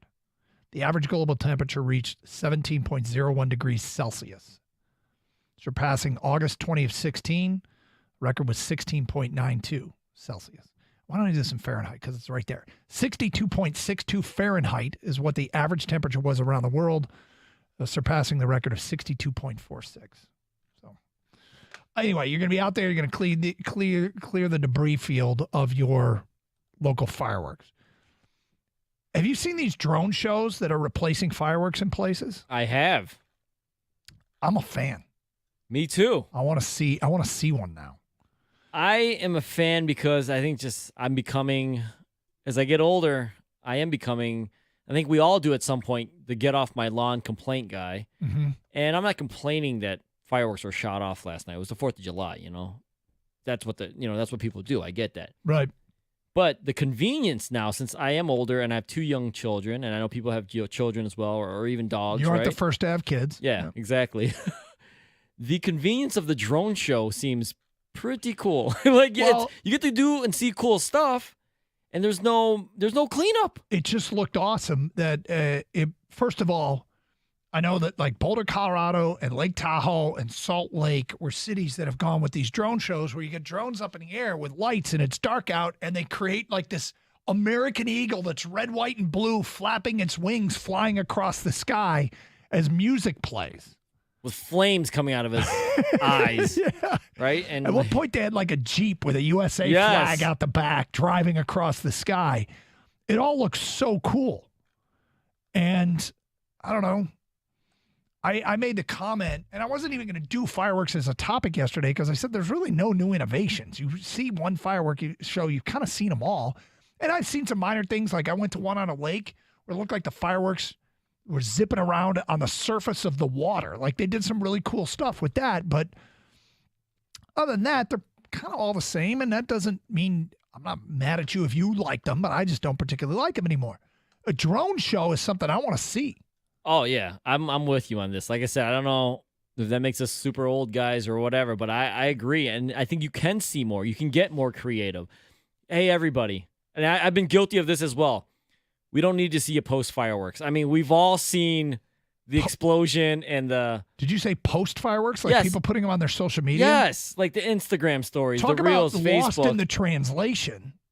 I mean, does it translate at all on social media? Everyone does it, though, just to say they saw fireworks. And like I said, I was guilty of it as well. But now I'm like, why did I do it? What's the point? Everyone's seen this kind of stuff. But the drone thing, yeah. I think it looks cool. But America, kick ass. You got it. And then did you see some of them even piping fake sound of like boom? Do they really? Yeah, so they're trying to give you the feel, everything of a fireworks show without the mess. It's like the EVs that you can get an electric vehicle that makes the sound of, of the growl of a car if you want. Oh, is that you came in hot this morning, Doug? No, that was not me. You're Vin Diesel, man. Yeah, that's right. The comparison has been made. All right, so I mentioned the Tigers. I mean, they don't scratch across a run against the worst team in baseball. Which I'm just like, hey, Justin Henry Malloy, Parker Meadows, and Colt Keith can do that too. And look, there's more that goes into it than just, you're bored with this team or you're frustrated by the offense. There's contract considerations and, holding guys to, wanting to make sure that they check certain boxes before they get a chance to get called up. In some ways, they might be trying to preserve some of these guys' rookie status, which means they have to wait till game 103 because you can play 59 games and still be a rookie. I got to credit the listener that pointed that out yesterday and did it yesterday, and I don't have their tweet right in front. Daniel D. Kaner writes a blog. Anyway, he pointed that out, so thank you for that observation, and he's right. But I mean, The other thing is, even if you just add one of them, you add some juice to the clubhouse.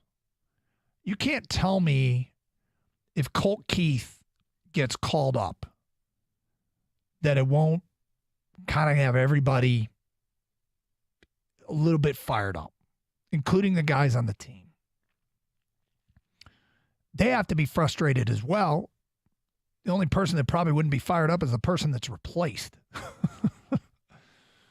But Keith, Meadows, Henry Malloy, they all had a hit last night for Toledo. Now it was 1 for 3, 1 for 4 with a walk, that kind of thing. Nobody had a monster game. But Colt Keith is still hitting even though he moved up a level. He's hitting like 460 at AAA. Justin Henry Malloy just hit his 14th home run in the last couple of games. Down at AAA. I'm thinking we're getting pretty close. I'm thinking we're getting pretty close to seeing 1, 2, maybe all of these guys, because the veterans that are up here aren't getting the job done. Now, I'm sure there are people out there that are saying right now, I've been screaming at this for a while.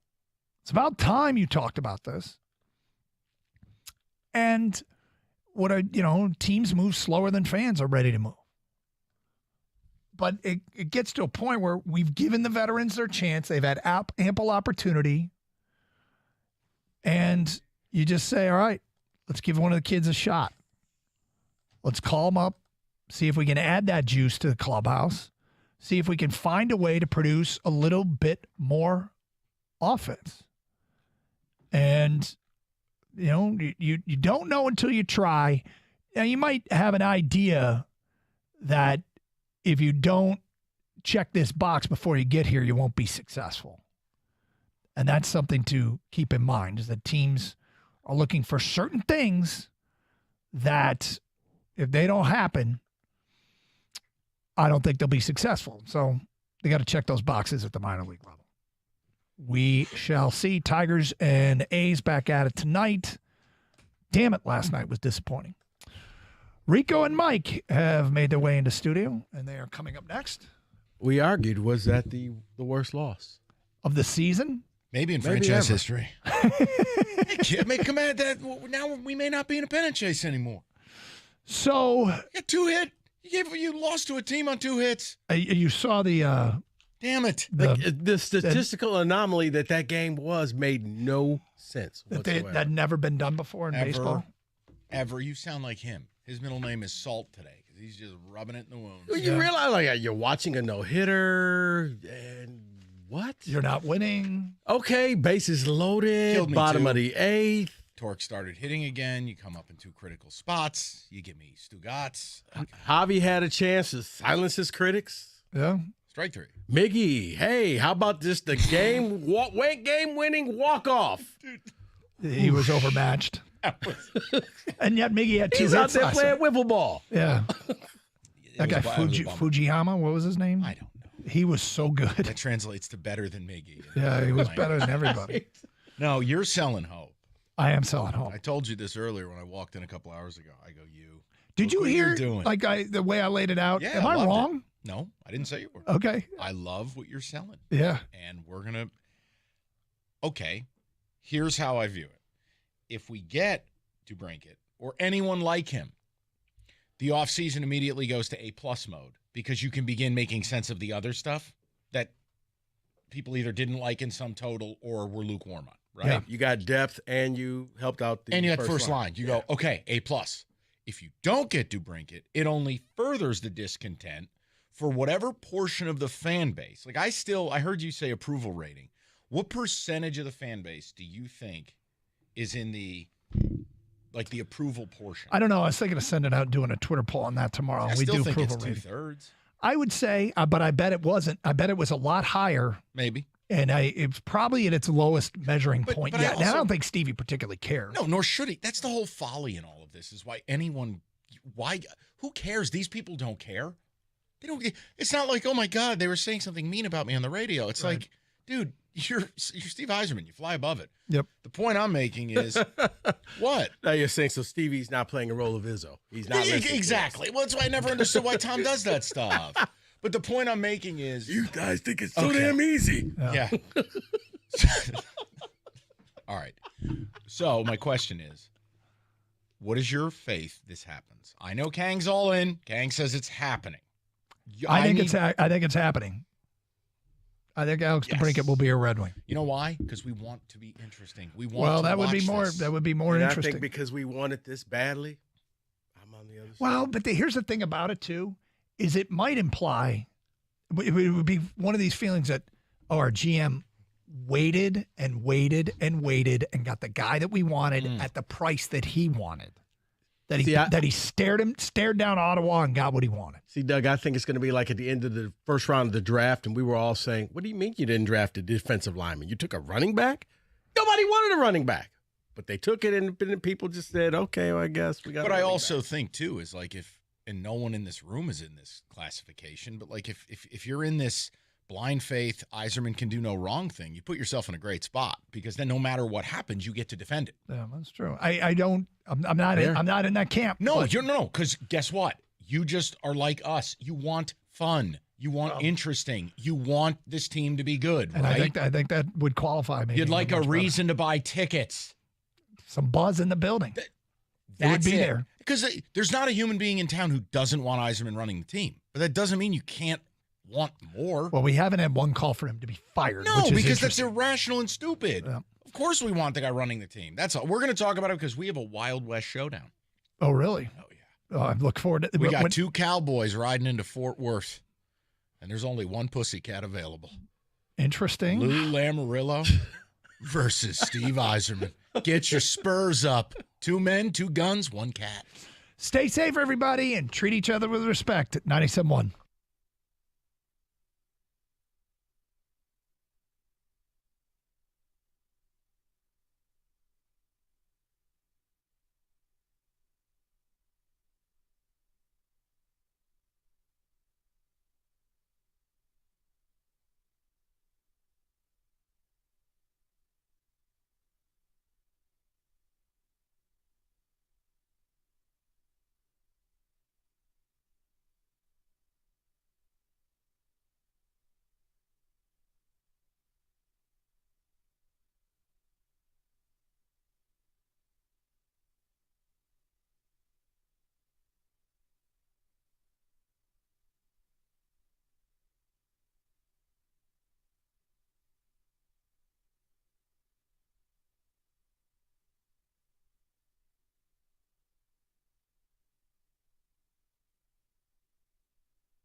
Brought to you by Lady Jane's. Walk in anytime, 7 days a week, 10 to 8. It's wicked awesome. The Tigers are looking to bounce back tonight after being shut out for a league-leading 11th time last night, and they will get a boost one night after welcoming Tarek Skubal back. The Tigers will now hand the ball tonight to Eduardo Rodriguez. Rodriguez last pitched on May 28th, and he was among the best starters in the American League at the time. He's got a sterling ERA just over 2 in 11 starts this season. The league worst Athletics will start Ken Waldichuk tonight. First pitch at 6:40. The pregame show at 6:15 right here on 97.1. It was also announced today that following this season, Upper Deck Golf will transform Comerica Park into a golfer's paradise with driving, chipping, and putting challenges. Think Top Golf.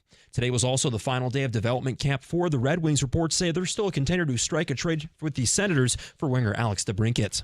At the Ticket Update Desk, I'm Luke Sloan. For more, visit 97.1 The Ticket or Odyssey.com.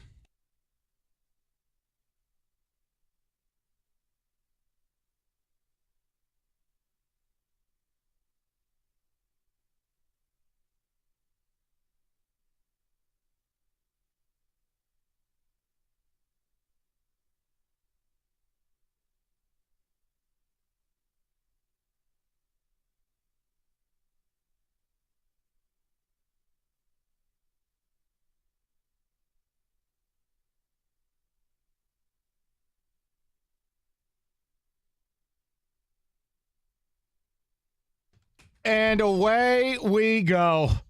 God, I hate that song. All right. People, I want to set the scene for everybody. This is a big day. Rico, work with me. We're slowly riding our trusty steed into the dusty, bandit-ridden town of Fort Worth, Texas. And we are about to watch two men. And only one will walk away successful, victorious. We've got two cowboys that are about to square off. It is Lou Lamoriello in some assless chaps and some spurs, and the captain, Steve Yzerman. Oh, yeah. Woo! Riding in. Two men, two guns. One pussycat. There ain't enough room in this town for the both of us. Yeah. Steve, you're right. You rode a long way. Walk home empty-handed. Woo! The Alex DeBrincat sweepstakes. According to reports, it is down to the Wings, which has been our wish all along, and the Islanders. Two of the saltiest, most accomplished general managers in the sport, Rico Beard, Lou Lamoriello, Steve Yzerman. There's only one cat. This is as good as it gets. Only one gets to leave town alive. That's and with the prize. So here's my point to you. I have a question. Because all the conversation, I haven't been on the air since Friday, and it's like, doesn't DeBrincat or a player like him, which has been Kenny and I's intent the whole way. It's never been about Alex DeBrincat. It's about anyone who's a first-line, 35-plus goal guy with a window. We can't be signing a 36-year-old here. If we did that, somehow the offseason would be a success in the minds of people like us. Now, obviously, the Wings have had a flurry of signings this weekend. Obviously, all of the people they've signed are depth at best. Okay, so like Compher that's a second line guy. That's not going to make the headlines. Right. High of 18 goals in his career. It's not that he's bad. It's that he's not a first line guy that we feel like Dylan Larkin needs next to him and Lucas Raymond needs next to him. So I want to know this. If Steve Yzerman gets this done, the offseason cuts one of two ways. In my world. That doesn't make it right. It's my world. The offseason either goes right to being an A+. We got DeBrincat. We signed him. He's 25. The timeline is right in line with a lot of the younger guys. Right.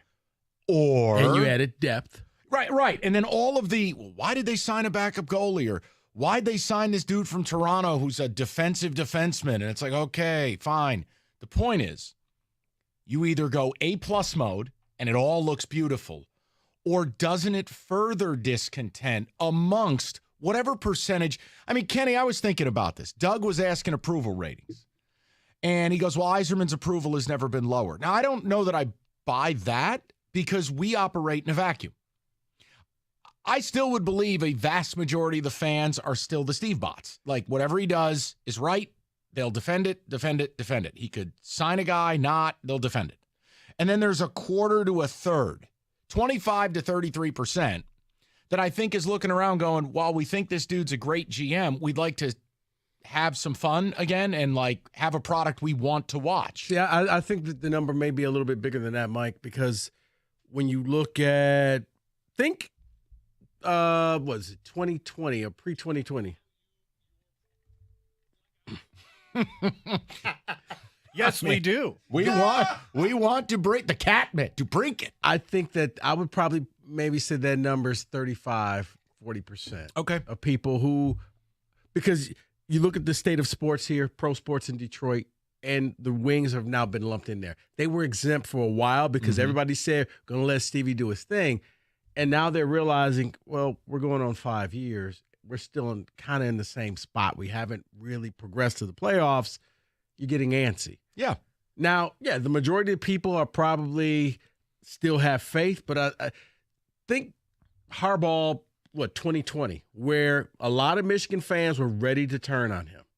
They hadn't turned on him. Was that 5 years in or 6? I think that was 5. God, time flies, man. Yeah. I'm sorry. I think that was 5 years in where they didn't turn on him, but man, they were going and buying the pitchforks and they were buying the torches and the gasoline. But see, I don't think it's never reached that point, nor should it with Yzerman. It's more, look, I think asking more doesn't mean you hate somebody. It doesn't mean you want them gone. Yeah, nobody's running him out of town right now. No. But it's the level of disappointment of, because I honestly, I think that we've built DeBrincat up to the fact that now he's, the next Wayne Gretzky. He's that next guy. No, because everybody, we got to get him. Well, what if you don't? Does that mean Stevie's a failure? Well, that's why I'm asking the question, is that now that we're in Fort Worth, Dusty Road, and Lou Lamoriello and Steve Yzerman are about to draw on each other. Yzerman rode on his steed. He calls him El Capitan. Lou Lamoriello rode in on his. He calls him Pizza Face. Didn't think I'd be seeing you in this part of town. All right, David and I are turning over the sign in our store to close. Right. The windows are getting boarded up, everybody. There's a tumbleweed that goes across. There's no room at the inn. Right. Oh, and this is going to be a good one here. Call the marshals. Listen, all reports are it's Islanders and Wings. So my question is, if you get DeBrincat, offseason becomes A+. If you don't, does it further your discontentment? I don't know that there's this middle ground of, well, we'll just see how it goes. And I don't subscribe to that way of thinking. I think that's see. Yeah, but to me, that's a disservice to our audience. I'm not going to wait and see. We're on the air today. I want to talk about it. I'm joking. Now, you're right. Like, if somehow tomorrow, like, Nylander drops down from a hot air balloon, well, then happy times are here again. But I want to know from the people, doesn't it cut one way or the other for you? That if you get DeBrincat, now that you know it's down to you and sweet Lou Lamoriello, one of the big-time GMs in the league, an accomplished man, a Hall of Famer, and Steve Yzerman, same deal. Would you say these are two of the top 5 guys in the game, Kenny? Yeah, probably. Okay, they're squaring off in Fort Worth, sundown. I just feel like people are going to be forced into one of those two camps. Or is there a weird third thing where it's just, whatever happens, happens, and I'm just trusting the process, middle ground? I don't feel that way. I want the Wings to be good because I actually want to watch them more. I want to have a product that's see, that's the dirty secret. Sports in 2023, not 1995 or 2005. Look, in my early to mid-20s, even if a team was bad, I'd hate watch them every night. But like as you grow older and sports has evolved, and Rico, you know this. If your team is not interesting in any league but the NFL, people will find something else to do. It's not like it used to be. So I look at it like this is an opportunity for us to get interesting faster. And I don't think it's irresponsible. Again, he's got 2 40-goal seasons. You'll say he played next to great players in Chicago. I'll tell you, that's what you hope you have in Dylan Larkin and Lucas Raymond. Fair. Okay? He's 25. He's from Michigan. He's a guy that actually would not hate being here. And he turned down the extension with his current team. Reports are he turned down an 8-year deal. I'm just making the point that if you're willing to sign a 5-year term for a 28-year-old guy who's never topped more than 18 goals, and that's not his role in Comfort, but he's a defensive-minded guy, second-line guy, well, that guy's going to be 33 by the time his contract's over. If you're willing to do that with him, then I don't see the issue going at 6 or 7 or 8 with a 25-year-old. Now, if Yzerman just doesn't like the player, that's his prerogative. Right. But until you show me another 40-goal scorer who's on the market available and wouldn't throw up the bird to come into Detroit, this is what I have. Right. It just kind of seems like it's really trending to the point. What? Steve has to get this done or you failed this offseason. I only think a third of the fan base would feel that way, at most. I'll let Kenny define the percentage. I feel like a vast majority of people, and it's not a battle of right or wrong, it's about straight up. Like, I think if you don't question who runs your team, you're not being honest as a fan. Now, that has nothing to do with, like, look, I think Joe Shane does a great job with my football team. That doesn't mean I don't question how he's handled Saquon Barkley. Right. You know what I'm saying? Like, you can question it without hating the person. What did we do for the Lions this offseason? They drafted a running back. At first, we all kind of shrugged at that. We didn't like that. But, you know, Right, you can question somebody without wanting to run them out of town. That's correct. So the point is, once we move past that low-grade argument and we just get into the reality of, okay, which way does the offseason cut? It goes to an A+ if they get him, right? Or just an A. A+ would have been something different in Kenny's mind. You know what I that think? and like Nylander. If you get both, A++++. What I think I'll be a Steve bot again if that happens. And for some Wings fans, they're going to have to walk back because I think some have already lowered the bar. Well, DeBrink is short, and, you know, he played with great players, and he was this, and he was that. And it's kind of, you know, I guess making sure you're not disappointed. You've lowered the bar, saying, well, he wasn't that good anyway. Yeah, we cooled on him. See, I think both elements are false. Anyone who built him out to be a superstar, that's not what he is. No. He's a really nice player, but he's not one of the top 15, 20 guys in the league. But if you've also spent the last week denigrating him to defend your hero, well, that's not accurate either.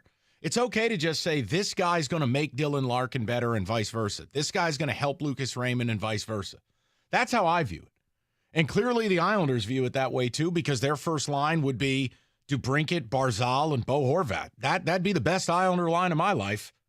Unless you want to go back to when I was 4 and, you know, potty trained and they were, you know, Mike Bossy was on the team. So the guy has value. No, I'm saying like that's Kenny, I wasn't Rico privileged growing up. I don't remember the Islanders Stanley Cups. You know, Rico claims he had memories the third day he was born and he ordered a Diet Coke. I don't do that. Just wasn't expecting a Mike Bossy reset. That's no, awesome. I'm making a point that that doesn't. I was just shocked he was still getting potty trained at 4. No, but it doesn't matter to me because I wasn't old enough. I wasn't able to appreciate it. So DeBrincat has value. The question is just, if you get him, it goes all the way to the left. And if you don't, doesn't it feel like it goes all the way to the right? I'll throw the number out. And look, it's Elliot Friedman reporting it, a number of hockey reporters. It's down to you and the Islanders. So how much do you want Stevie to go out and do this? Even if it meant, do you want to sign a guy to that extra year of term and or that extra bit of money? You know, what if it requires a different level? I think you can obviously offer more than the Islanders. The Islanders are butted up against the cap. The Islanders don't have as many prospects as you have. I'm asking you how bad you want to, how much do you want to bleed to get this guy? 248-539-9797. And do you agree that this DeBrincat Wild West showdown between Lou on his horse and Stevie on his stallion? That's right. This town's not big enough for both. Lamoriello, Yzerman, Sundown. Heard you've been saying things about us. Your hat's crooked. We meet tonight at dawn. That's... Kenny, if your new role on this show is our official Western impersonator, I'm sold. I do say howdy quite a bit. That's been established. We honestly, this is perfect. 248-539-9797. Let's get into it on a Wednesday, 97.1. looking to purchase that sports car, but you're like, I don't know if I can afford it. Well, Hamilton Chevrolet says, actually, you can. I don't want to hear that. Hamilton Chevrolet can get you into that sports car that you have been dreaming of. Go see my guy Andrew and the sales staff. They will get you into the new July Rico deal. A new 2023 Chevy Camaro, $399 a month for 36 months. Walk in there with $995 down. You get 10,000 miles a year. Yeah, an auto transmission Chevy Camaro, $399 a month. What are you waiting for? You know you've said you've always wanted that sports car. You still got enough of the summer to tool around in it. Get into Hamilton Chevrolet right now. Why? Because they've been leading the way all this time. Head on over to 14 Mile and Mound right now. Stop in to see my guys at Hamilton Chevrolet for details. Make Hamilton Chevrolet your Chevy dealer. Drive away in the July Rico deal. A new 2023 Chevy Camaro, $399 a month for 36 months. Visit HamiltonChevy.com. That's HamiltonChevy.com. Chevrolet, find new roads.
All right, we've talked about David Femininio for a long time. We've told you when you get injured in Michigan, you get David and you get paid. And we also tell you you get the best in communication and a great legal team.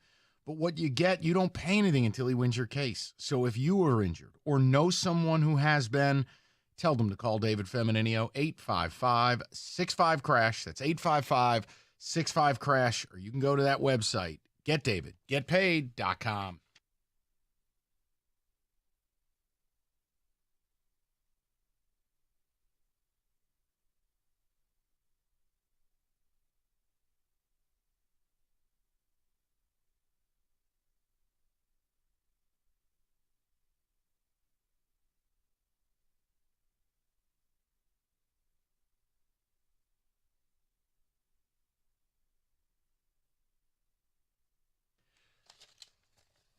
We got a showdown, people. A face-off, if you will. No pun intended.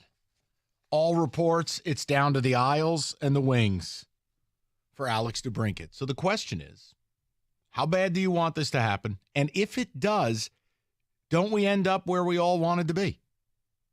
We got the sizzle player, right? The first line insurance, the upgrade, the goal scorer, the offensive, playmaker. And then you filled in your depth and did the Stevie moves. And Kenny and I were just talking about it. I mean, yeah, you're better defensively, no question. But without a first line that people fear, without a first line that can score, it's a real hard road. And I don't want to hear, and I know we got a couple callers. I hate when people do this. Like the Vegas thing, or we had a guy call in, well, they've only been in 6 years and they won the cup. Well, the guys, the expansion rules are a little different. And second of all, I hate using anomalies as our baseline. So just because one team does it with a bunch of good NHL vets or good NHL players and no star, that doesn't mean that that's how it's going to be. They went to the cup twice. Okay. My point is, it's like the Pistons in 2004. Okay? That's an anomaly.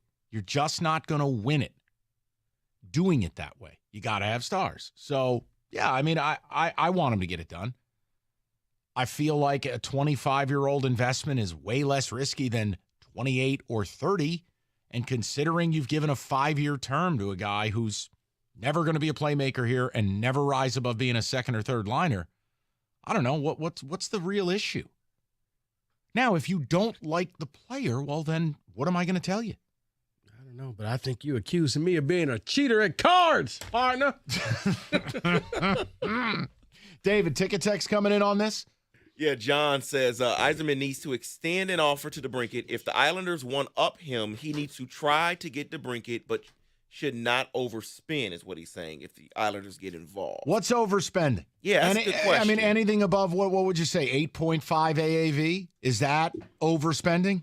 I don't think that's overspending. I think he could make up to 9, but I mean, I don't call that overspending either. Well, also, would he even go to 9? Because Yzerman will draw a hard line in the sand. I mean, we saw that already. He's more concerned with term than with the amount of money. The amount of money, I don't think would be an issue. I think it would be more related to term. All right, so he's more along the lines of 4 or 5 years. DeBrincat wants 7 or 8. That was my presumption when I heard that report. Something along those lines, or maybe 5 he wanted, and DeBrincat wants 8, something like that. Would you go to 7? Yeah, absolutely. I'd go to 8. I don't have a problem with it. That's all Steve. That's why I'm not a Steve bot, though. I have no problem saying, yeah, do 7, do 8. Exactly. God, that's such a good drop. I will tell you, though, for the callers who've called in, and not all of them, we've had, I feel like 2 of every 3 are bottish, but they're in the perfect position because if you support everything the man does every time, you just get to be happy. You can't lose. Yeah. If you never go out and have a critical element of thought, well, Stevie never wanted him. That was you guys on the radio. Why in year 5 is it bad to expect a playoff appearance? Why? That's all that I would say to those people. You can't question the man. Okay. I will say more, but Mike gets angry when I say No. Listen. You can't question that man. You question him, but I'm saying for most the Steve bots, how dare you question him? Do you know who he is? Yeah, I just don't relate or subscribe to any of that. No, I think that takes away the fun of, wait for it, being a fan. Right. Holy hell. Let's go to the people, see where they're at. And again, if you don't like the player or you want someone else, there's no stress there. This is the only player you've legitimately been attached to who has some level of affinity for the town you play in and seems to be gettable. I think a lot of the other stuff we have fun with, we throw around the Nylander stuff, but none of that is real. So that's why this is the guy. Let's go to Sean. He bats leadoff on a Wednesday. Sean, how are you? Hey, guys. I'm good. So I like DeBrincat. Don't get me wrong when I say this. I think he's a good player. I just think he's not a good fit for this team, and I'd actually rather they stand pat than sign him. That's kind of where I'm at with him. So okay, so let me ask this question. So let's say you don't engage in this. What about the rest of the summer? So where are you at with the offseason regarding adding a true first-line winger capable of getting 35, 40 goals? It doesn't have to be DeBrincat. Do you have an expectation, or are you just infinitely patient? No, they've got $10 million in still they need to go get another player. I think they need to make a big splash. I'm completely in line with that. I just don't think DeBrincat's it. So That's I fine. think that, in hockey, when you look at the wingers, right? I mean, he played with a future Hall of Famer, right? He did, and it was a younger version of Patrick Kane, right? So if you look at any super elite center, the wingers are going to score on that line, period, right? And if you look at this last year, DeBrincat's goal production dropped to the lowest in his entire career, right, other than the COVID year. So I think that shows the direct correlation of playing on a line with a Hall of Fame center. It just does, right? Yeah, well, the other thing you have to factor in, let's be fair, it was clear he didn't want to be there from the start. Now, that's not an excuse to have your game tank, but if we factor both things in, I think we can come to an agreement that was a suboptimal situation for him.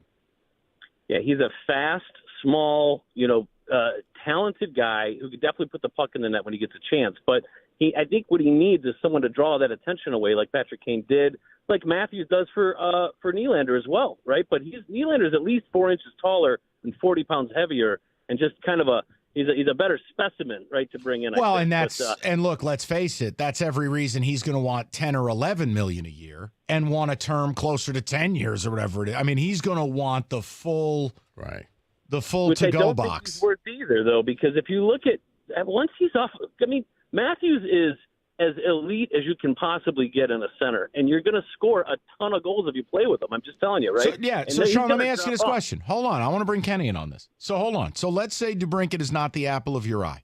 Kenny, as it stands, we're broadcasting at 2:26 in the afternoon. Toronto still does not have the money to pay this man. That's correct. Now, how much is it going to take in a trade? Forget about the money. It's going to be 10 plus. And the term is going to be no less than 8. Do we all agree? Yes. Okay. What is that going to cost, Sean and Kenny, in a trade? I mean, what would you have to give up? It would be picks and assets that are actually playing Correct, NHL caliber because hockey Toronto's right now. trying to win. Correct. But they're one of the few teams in the league that actually has the capital to get it done, Mike. So I mean, agree they can do it. totally. So I'm asking, what do you have to give up? I want to know the pain level. Like if Kenny's Toronto, pitch him, Sean. Let me hear it. Toronto wants to win now, so we have a bunch of future type guys. So we'd probably have to do a 3-team trade with someone looking to acquire young talent. I'd say that's what it would take.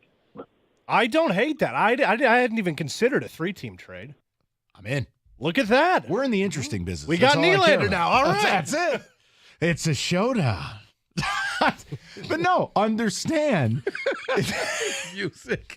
It's Lou Lamoriello on his steed, Yzerman on his. 2 men, 2 guns, 1 cat. But you understand why we just did that exercise. DeBrincat is infinitely available. I don't care. I just want to keep doing You this. just- We can do this all. We can do this all day long. Oh, Mike and Kenny coming over the horizon. I've been watching too much 1883. This is great. But no, you understand why we just did it was You gonna be a leader of these people? Lead the people. okay. Stevie, I own everything in this town. Let me know when we can get back to it. I was just David, saying. can I hear the music one more time? Just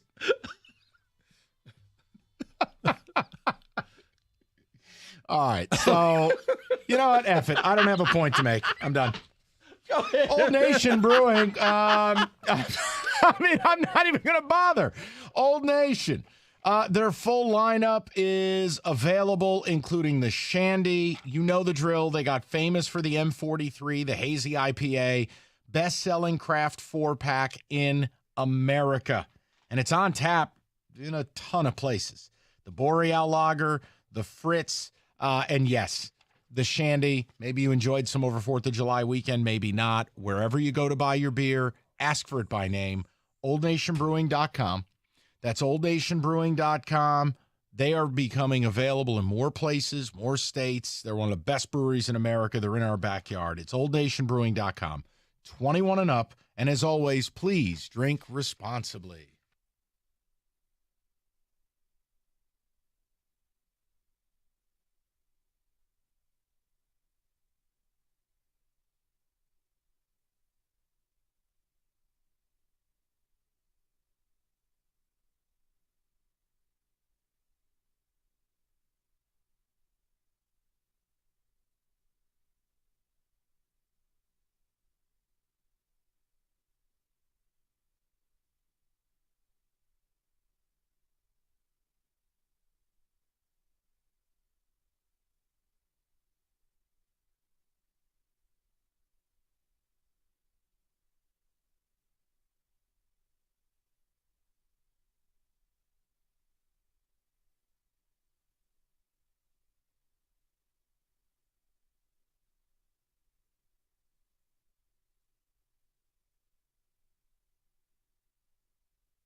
Thanks, Tony. All right, David.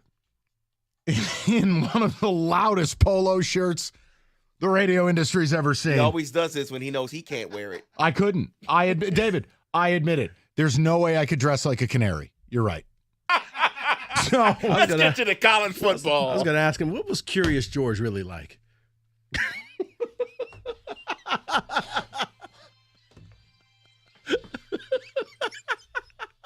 I am utterly speechless. You almost make me not want to do college football just because of that comment. Right, Rico. My God. All right, let's do this. We are less than 30 days away from less than 60 days away. I was going to say, 30. Don't wish summer away. I'm so sorry. So we're going to go through 10 teams set to rise and tumble in 2023. Now, could we levy guesses, or is that too cumbersome? You can. Go ahead. Can I give you one team that I think is going to fall off a cliff? I gave you Clemson last year. You go right ahead. I want to pretend to be you for a minute. Okay. TCU. They are, in fact, on the list. Just, you know what? That's just hurtful and mean. And it's simple. They lost their starting quarterback. Right. Going from that is going to a simple fall from 13-2. No, it's going from a team that had an over-under of 5.5 to being a true Cinderella. Yeah.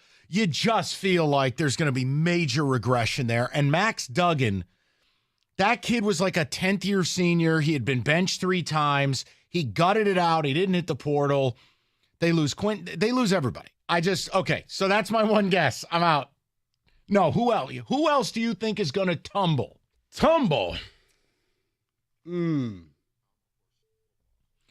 Impossible when you only win 5 games. They can't tumble any further. We're already at the bottom of the staircase. Tumble, let's go with... Let's hear it. Because I've got another guess. I'm trying to think. Who in the SEC? Go ahead, say it. I know who you're all thinking. Go ahead and say it. No, I don't... See, because I'm Georgia, only because I don't think they can win the title for 3 straight years. No way. That's not really tumbling. It's the opposite of what Michigan State's going through. Wow. Right. You pushed us down the stairs. Privileged. Wow. No, Georgia's not on that list. No, they're not. They're not. I'll give you the second guess. And I thought they were a fake. If you listen to Cash the Ticket, you know how I feel about them. And I'm sorry, Pat Narduzzi.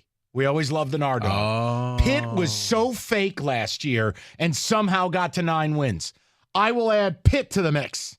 They are also on the list for tumbling. Yes. What about... I can't play who said it, but I'm good at this game. David, what about Florida State? Florida State is not on this list for tumbling. All right, who are the other tumblers? Let's go, because they pair them up with tumble and risers. Oh. So let me go. They got Pittsburgh as a how about tumbler. this? Can I double down on Clemson again? No, they're not on this list. Man, they're dead and buried for you. TCU's a tumbler. Okay, Pitt's a tumbler. You Who go else? Minnesota Gophers as a tumbler. All right, now that one, what's always interesting, it's like Fleck never gets the credit for being good. Right. And then the minute they lose a game, everyone's like, he's a douche. No wonder he's stuck in Minnesota. And there's the point. So, Well, he is. they lost a bunch of talent to the NFL. Tanner Morgan, year 15. Ibrahim's gone. They lost 2 receivers. They lost their whole O-line, including John Michael Schmitz.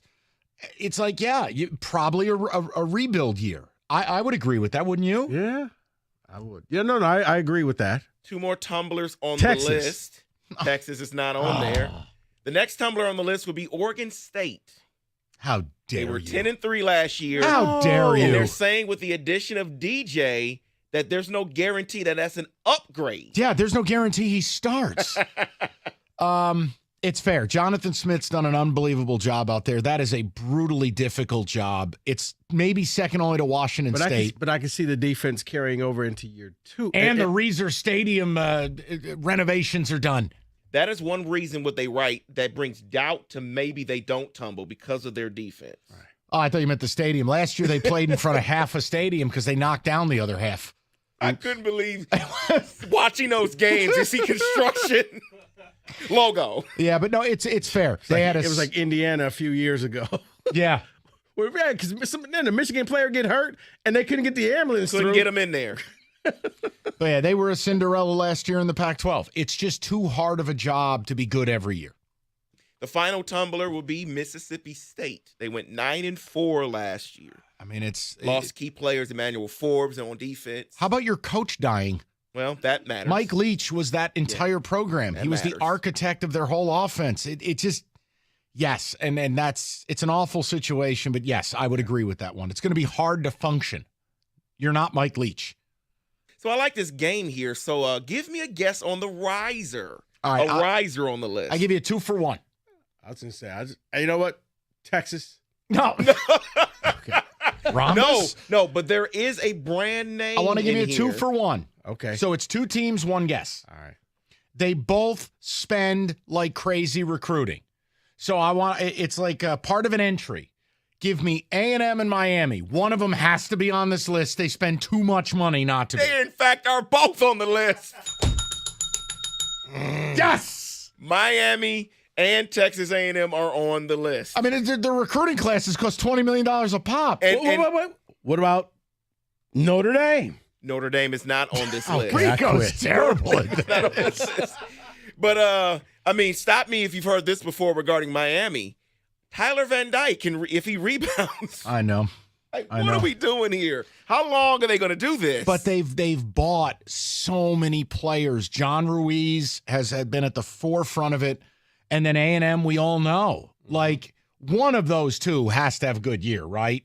Not necessarily, but sounds good on paper. Okay. I'm going to give you one more try, Rico. You know what, David? And I'm going to give you a guess on this one. Yeah. It is No. Okay. Tennessee. No. But this next one here has a relation to Clemson. North Carolina? No. Oh, South Carolina. No. The coach used to coach there. It is Oklahoma. Brent Venables. Oh. See, They're on the list for risers. they were a team I liked the under on last year. There. No. Were last year. They had a terrible year last year, which we talked about. Would this be the bounce back year 2? You get a nice pop for new coaches sometimes. I don't know. I love this game, but I hate this game. Yeah, I was going to say, this is a rough go for you. There are 2 more risers on the list. I can't believe the last one's on the list, but I guess the hype. Penn One of State. them is related to what your theme was last year, Mike, and that is Nebraska. They're going to rise this year. This is I can't do it. Matt Rule's a great coach, and he's going to build something decent. He's done it at every stop. See, I actually But think year 1? Well, they're going to have to get, 5 wins, and they I was can about to rise say, from no, last no. year. Not nice. Because it's still the same Big Ten West. And right now it's just Iowa, really, in the West. So I could easily see him doing that. He's got Any a QB. love for Purdue, Graham Harrell, No. Texas Tech, run and Just- shoot, No. basketball and grass? Nope. Joe Tiller? And according to the list, No. they expect Minnesota to fall. So you would think somebody would then have to rise a little bit, right? Right. And the West, I mean, every other year. So Northwestern, this is their year. Oh, God. Okay. Who's the last riser? I think you all can get this based off the hype of the offseason from this individual. Don't tell me they put Colorado there. They did. Come on. But they were What? 1-11. I See, mean, this they is have why to I can't rise, get- right? No, they actually not. But I mean, You got 10 scholarship players. Right, like they lost 56 guys to the portal. And Coach Prime might be good, might not. None of us know, but it's like. And honestly, not trying to. Don't know how much of the season he'll be there because Fair he's got point. medical issues. That's a going fair on. point, actually. I was just making the point that even if he goes 1 win to 5, that's not rising. Like, I don't see any scenario Colorado's an 8-4 football team. I mean, they start the year off TCU. like 5 tough games in a row, which could easily just be a downward spiral and a lot of finger pointing in the locker room. That's unbelievable to me. All right, let me ask you See, this this question. is why I can't get any of this list. It's ridiculous. What? Colorado? What? Yeah. No. Wait a minute. Just because I was good at this game, that doesn't Has mean it's a nothing to bad do list. with you, but that This also was adds not to it. intended to be a game, but No. it became entertaining to me. I just, It's fixed. It's rigged. Okay. Hold on. Fake So news. all right, so let me ask you a question. What has greater odds? Ready? Mm-hmm. Odds. Michigan of falling or Michigan State of rising?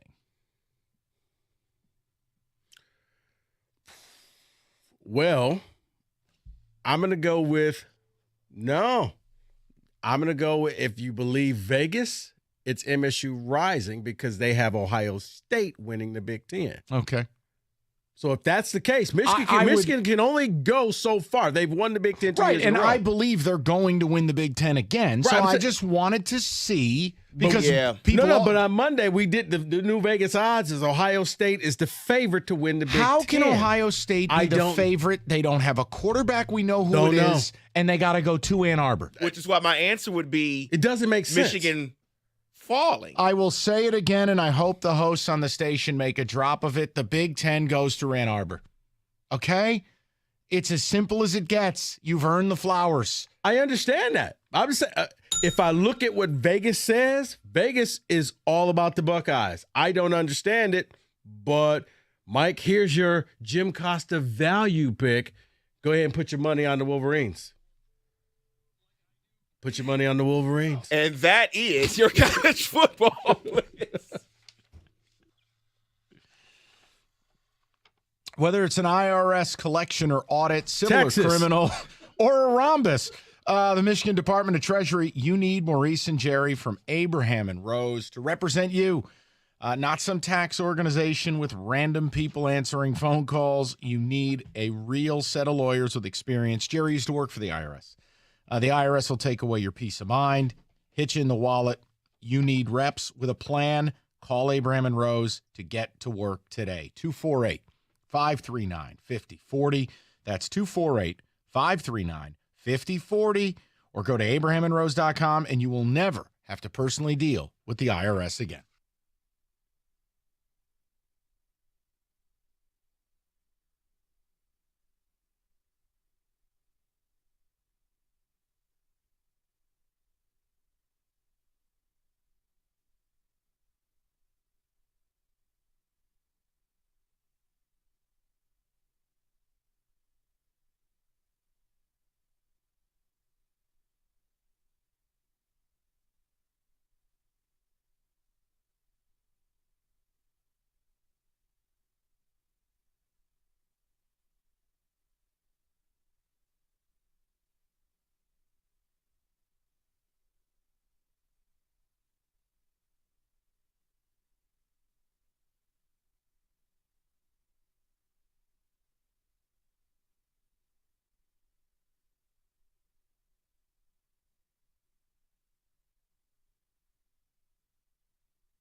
All right, David, a couple of ticket texts. We began the show in the dusty town of Fort Worth with two cowboys facing off for one cat.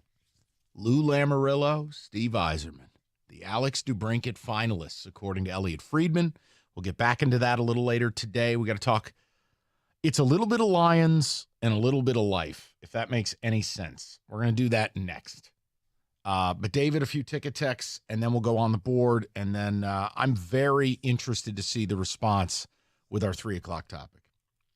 Yeah, someone's saying, Rico, you're not wrong. Florida State should have been on that list for sure of a riser. Okay, I guess so. Someone else is asking, any update on the next drop tournament?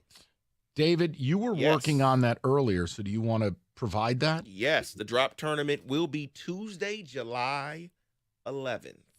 Day of the All-Star Game. The song we opened up with today is one of the songs on there. Excellent. Mike's Black Boys. That's not what it's called. It's a Donald Sterling waltz. Wow. I'm not comfortable with you naming that song that. Wow. It's outrageous. Okay. You cannot name it that. We're back in the Old West. Yeah, no. Just because there's a 1883 shootout does not mean we're going back to that. It is not named that, people. We're just having fun here, okay? Holy hell. All right. Someone's saying, I can't wait, but I'm hearing DeBrincat might be done today. I am refreshing every second. Well, Kenny mentioned he wasn't allowed to go on Twitter because he hit refresh too much or whatever it was. Like, what? You got locked out already? I hit the rate limit. Not today, over the weekend when I was doing the refresh, trying to find DeBrincat news. And you still aren't back in? No, I was back earlier this week. What is the deal with that? It's just, it's like tiered. You get 600 views per day because it crashed. So now they've limited everybody. If you're a non-blue check person, you only get 600 views. If you don't have enough subscribers or enough people who follow you, you only get 300 views. Yeah. This coincides with where we're going at the top of the hour, which is just leave social media altogether. You'll be happier. But how would you find out when DeBrincat is now a wing? When we're never going to find out. Me. We're never going to find out. Yeah, we'll just be in the dark ages. Maybe we'll send a raven. I mean, come on. All right, let's go on the board Game briefly. of Thrones reset. It's a quality show. On the board.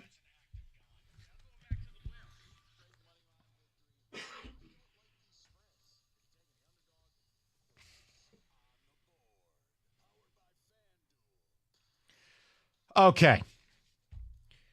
So how are we going to extract some value? Shout out my man Cookies.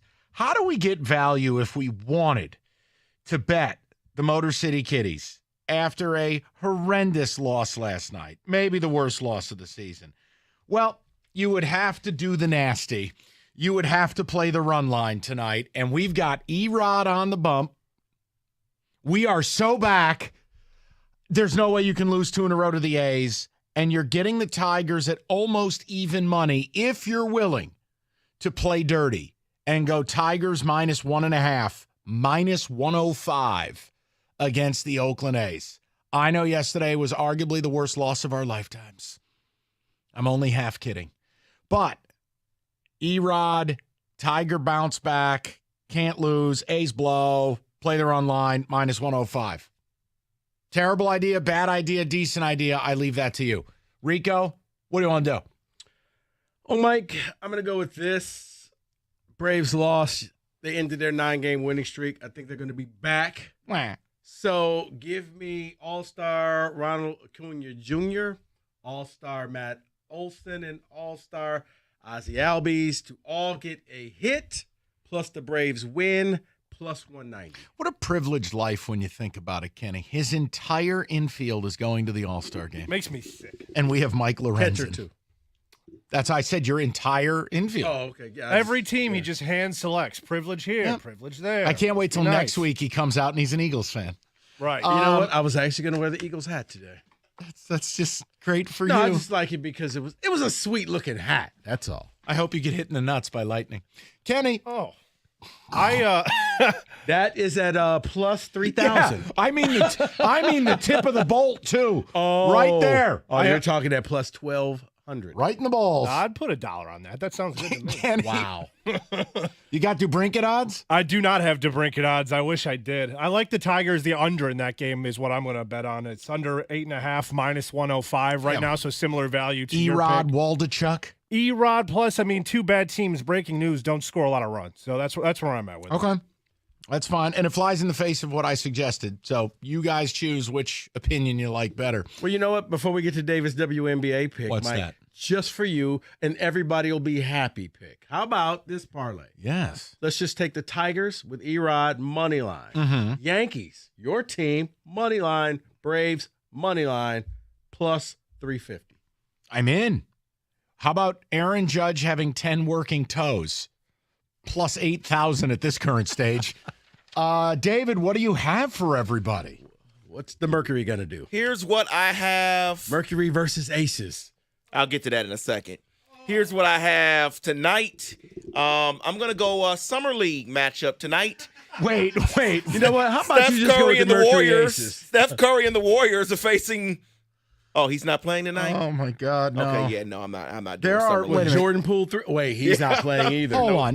There's point spreads for Summer League? Yes, it is. I couldn't believe it when I saw it. Yes. Chet Holmgren, over under. You may want to call the number. Minutes played. I'm not being rude. You know what? That might be a good one. Let me see. You know he's been anxious to play since he snapped his twig. Hey, breaking news. He put on 14 pounds of muscle. Plus 118 for Chet to score 20-plus points. He probably is not going to play enough. To, Is that? to Yeah, get that's to probably that. like Miggy's in the best shape of his life. But it's funny you say WNBA, though, Rico, because... No, Yes. David, I was joking. Here's You're not why. allowed. Here's why. I have to today. The Liberty had a bad weekend of travel because of charter flights and buses and all of this stuff. And they are It took them 13 hours to get to Vegas. They are 14.5 points favorites over the Mercury. I have to go Mercury plus 14.5. God, the point spreads. They in this barely got to league. sleep in their own bed before this game, the Liberty. I like it. He's doing the college basketball And handicapping they're playing the angle. Mercury. They're playing the Mercury. Marquette They're got at held home, up in a but- snowstorm Tuesday night. They didn't arrive to Philadelphia to play Villanova till 4 a.m. You're doing the college basketball reset. That's exactly it. Just throw Brittany Griner points in there, too, while you're at it. No, I'm good with Stop. that. I need everyone stop. All right. Let's get into some Lions conversation with a twist. We'll do it next. 97.1.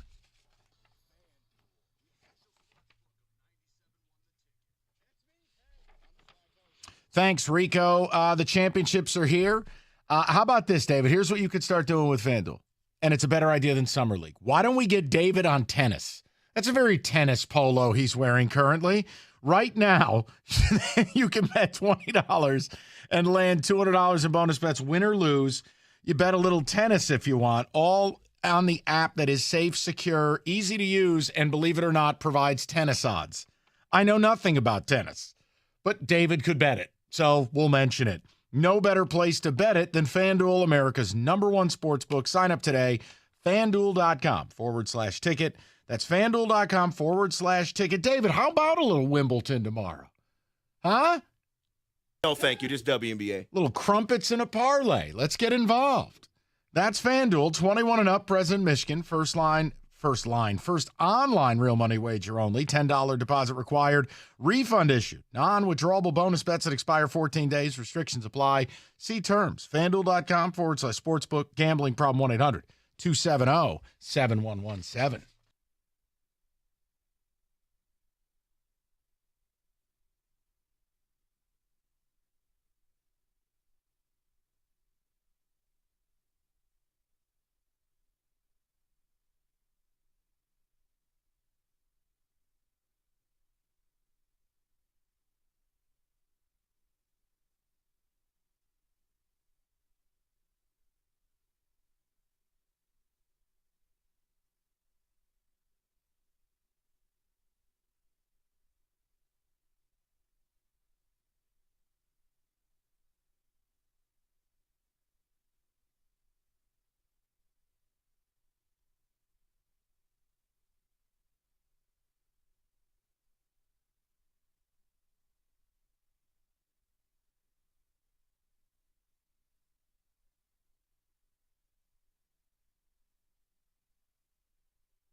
Brought to you by Mother Waddles. The Tigers are looking to bounce back tonight after being shut out for a league-leading 11th time last night, and they will get a boost one night after welcoming Tarek Skubal back. The Tigers will hand the ball tonight to Eduardo Rodriguez. Rodriguez last pitched on May 28th, and he was among the best starters in the American League at the time. He's got a sterling ERA just over 2 in 11 starts this season. The league worst Athletics will start Ken Waldichuk tonight. First pitch at 6:40. The pregame show at 6:15 right here on 97.1. The Red Wings are still in the Alex DeBrincat sweepstakes. Sportsnet's Jeff Merrick reports that Detroit and the Islanders are the two finalists to land him in a trade. The 25-year-old DeBrincat, who's from Farmington Hills, has 2 40-goal seasons to his name, both in Chicago. He had 27 goals last season for Ottawa.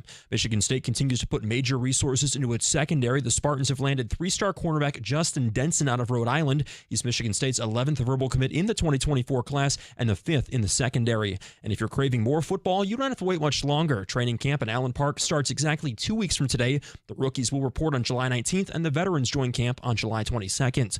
And checking in on NBA championship odds after the first wave of free agency, FanDuel says Boston leads the way at plus 470. The defending champion Nuggets have the second best odds at plus 480. Then it's the Bucks at plus 550. The Pistons, after trading for Joe Harris and Monte Morris, are tied for the worst odds at plus 50,000. At the Ticket Update Desk, I'm Luke Sloan. For more, visit 97.1 The Ticket or Odyssey.com.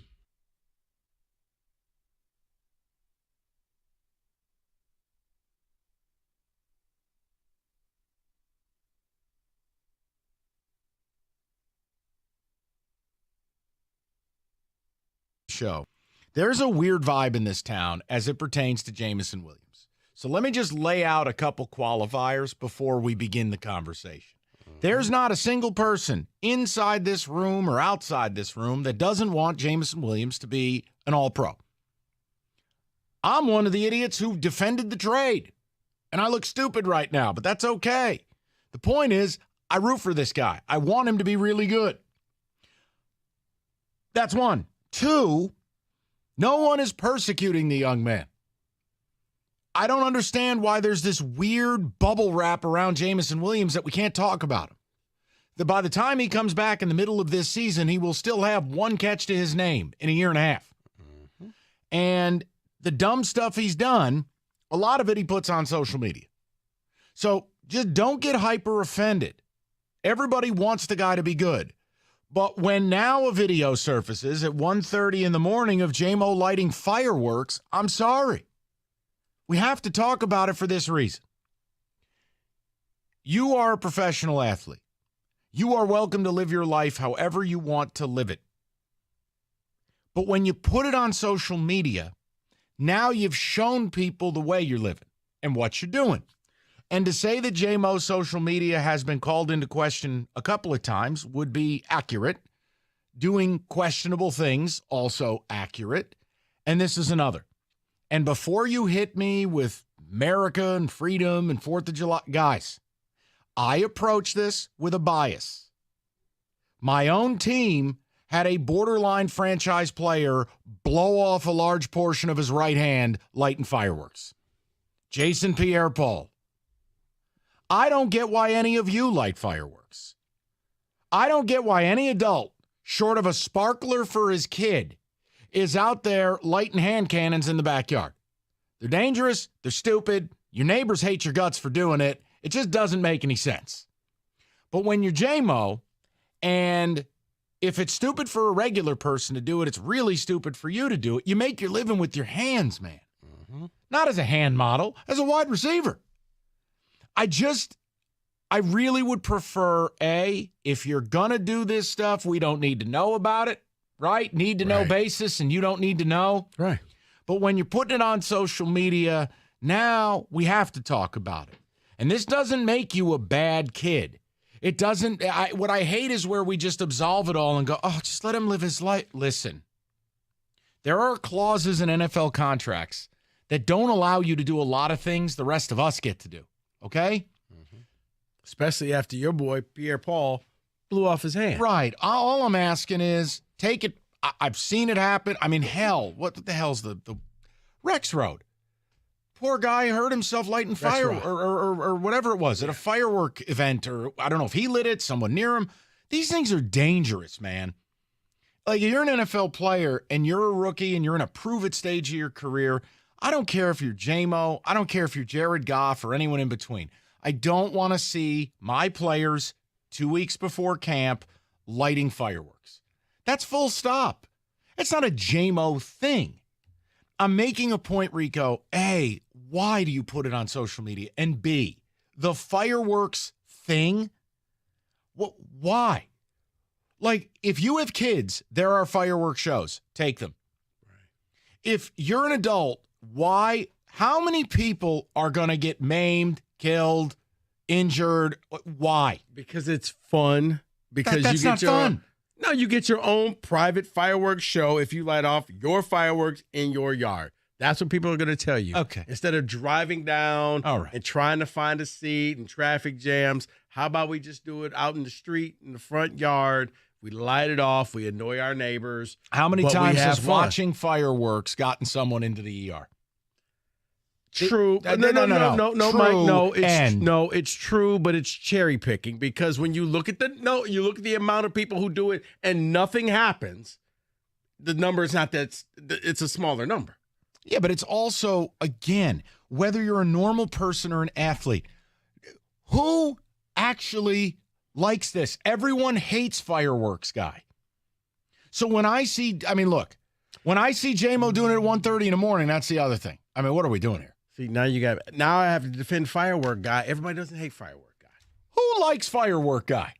Apparently there's enough people, Mike, that they sell them. Neighborhoods have their own guy. Like if we all lived on a block and David could be fireworks guy. Nobody would like David. We know that every year David's going to light fireworks. So we all sit around, get the folding chairs out, sit on the porch and wait for David to light his fireworks. I have a guy. I tolerate that guy, but I don't like that guy. That's my point. Guy. No one likes that guy except that guy. That's the only person who likes that guy. I think the neighborhood likes the guy, or else they would have said, hey, we don't do that here. And that guy would be like, F you, America. So the point is, for J-Mo to be putting it on social media, and J-Mo... That's the problem. That's where I'm going. J-Mo has more stupid things he's put on social media than NFL catches. So therefore, maybe you want to tone that down. You know what Amon-Ra St. Brown did? I don't know. Because he didn't put it out there. Because he doesn't share with anybody, which is the right way. Amon-Ra is one of my favorite Lions. Beyond the fact that he's awesome and he's hard-nosed and he's got a chip on his shoulder, he's all business. Yeah. He just goes to work. There's no need for social media. Does his work in silence. Right. The J-Mo thing, all I've asked is, J-Mo, please do yourself a favor. Disappear. Right. Get off the socials. Go to work. The only thing I need to see you doing is you're working hard, you're training, you're doing that. If you're going to put something out there, not you at an establishment late at night, not you handing out money on the east side of town, not you lighting fireworks at 1:30 in the morning. Not you in Vegas after getting suspended for gambling. It's like you want to put that information out there. And once you put that information out there, now it's fair game that people can react to it. If you want to light fireworks at home at 1:30 in the morning, fine. I don't need to know that. Who's J-Mo's agent? At this point, Roberto. No. I'm asking for a reason because one thing I will say, a lot of times you don't blame the person, you blame who employs them. In a lot of ways, you know what? Maybe the Lions have a bit of a come to Jesus with the agent and go, look, we love the kid. We're doing everything to support him. Can you do a solid here? Can we take a little 6-month hiatus from the socials, please? You're busting our balls. But, Now, again, the agent doesn't have to comply. The client doesn't have to comply, but you can try. Right, because he'll just say, America, I got the freedoms. I can do this. I can post in everything I want. That's not what it's about. That's such a stupid response. I understand, but that's as soon as you say, oh, you're trying to censor me. I'm trying to express myself. No, I'm not trying to censor you. I'm trying to just say, look, cool off. You're hurting yourself. The public opinion, you're hurting yourself. I totally agree with you, but God, apparently social media is important to him because he keeps putting all of this stuff out there. You would think the biggest slap in the face to me was in Vegas after you got caught, gambling. If you would think that that's when the agent would step in, hey, Jameson, not a good look. Maybe you want to take that My down. point is now that you have this spice rack of kind of questionable social media moves, you have every right to say, do me a favor. All right, we pay you pretty damn well. We're going to continue to do so. Do you mind working with us on this? You're killing us. Yeah. And second of all, stop lighting fireworks. I mean, just really. And again, it's like, I mean, David, hold on, because Rico and I have done the Golden Girls routine here. We've bickered. I just, is it from you guys? Am I old man yelling at clouds? I'm sensitive to it because I saw a guy wreck his career largely. I do think they're dangerous. I've never understood it. And for J-Mo, all I want to hear about J-Mo is nothing. I just want to have an Amon-Ra level of disappearance where you just work. We'll see you when we see you. We'll see you in the preseason a little bit. And we'll see you in week 7. I don't want any more of this. Yeah, and I know it's unrealistic, but yeah, we want to see the videos of him working out, of him doing things to prepare for the season. I just don't need to see all of the other things along with it attached to it. And me and Kenny were talking back here, and I looked it up, but we just in this area had an incident where an NHL goalie was killed during a fireworks situation. Correct. He was at Manny Legacy's house in Novi, and he died because of a mortar hit in his chest. So, these fireworks are very dangerous, and you got to be careful. He's a professional athlete that uses his hands. No, it is, but I can't sit here and let you guys just make that blanket statement because it's like anything. When you look at the totality of it, the numbers are minuscule of how many people actually get injured, how many people actually get hurt. Well, then my problem with it, again, is just like I said at the end about the hands. When you have a career that is based on using those, you need to stay away from things that are going to injure your career and end it. Or don't let everybody know what you just did. And there you go. If you don't like the fireworks, just go ahead and light the fireworks. There's the key. You want to live your life, you want to do whatever you want to do, it's great. Where along the line do you have to broadcast it? So he gets 2 choices. You can stop the idiocy or keep being an idiot, but don't broadcast it. Those are 2 winning options. But I don't think we're wrong when you do broadcast it for us to have a conversation. Or you can go behind door number 3. What? Show the world what you're doing at all times because we want to know. But that's what option 2 was. No. Option 3 is you keep doing dumb things, you keep posting them, and yeah, we see. I thought you said no, you stop doing it, or okay. Or you're saying go full nuclear, right? Just F it. Yeah. Okay. Well, let's not do that. Let's not do that. That's what he chose it already. No, I know. And again, I mean, I just want this kid to be good, and he might still be, and maybe none of it matters. I think the problem is when you're not active, when you're under a suspension. The microscope is higher. And let's be frank. You kind of hurt this city because this city was depending on you. For the first 6 games, you're not there. It's not because of an injury. It's because of something that you did. And whether you agree with the rule or not, it's not there. You violated it. The league told you not to do it. And now you have potentially put your team behind the 8 ball to start the year off. What's always interesting to me is how protective people are. Like I vouched for the trade. I said I loved it. I love Jamison Williams, but I don't protect him this way. People have a weird thing with J-Mo, and I can't figure it out yet. Because they want a star. And he was probably the closest thing and he still is the closest thing that we have to a superstar. Between him and Cade, both were injured kind of last year, but that's the guys that you drafted in the first round, and maybe one of them turns out to be the face of the city. Great. So you'll trash your quarterback who does nothing wrong, but you'll blindly defend this kid who never plays. Yes. Okay. No, because the quarterback came in here. We made fun of him. He's got tiny hands. And you know what Jared Goff did? He went to work. He did. But like it or not, Mike, Jared Goff is never going to reach superstar status. He doesn't need to be a superstar. No. I just don't think he needs to be defamed. But you want to know why they're defending him in this city? Because Jamison can be that superstar. You're hoping he's going to be the next, Chase. You're hoping he's going to be the next Justin Jefferson. He's going to be that new wide receiver. And now you can say, look what we have here in Detroit. Because you traded up in the first round to take him. And what does that have to do with just saying, hey, can the guy make better choices, or can he cool it? That has nothing to do with that. This is why people overly defend him, because they really have invested their time and effort in a guy who has one career superstar. Catch. They want a superstar badly. 248-539-9797. Northville Lumber, we talk about them all the time. The oldest company in the state, the largest Trex decking outlet in the country. Nobody stocks more, nobody sells more. They're the best in the game. They moved enough product last year to cover 26 football fields. And at Northville, they're able to do it because there's no supply chain excuses. Everything's in stock all the time, right in their warehouse. They don't even have to send away for it. They drive down the street and they get it. You buy it, lowest prices available, all Trex decking, railing, lighting, you name it. And deck season is here. You need someone to build it, they'll introduce you to a Trex certified pro.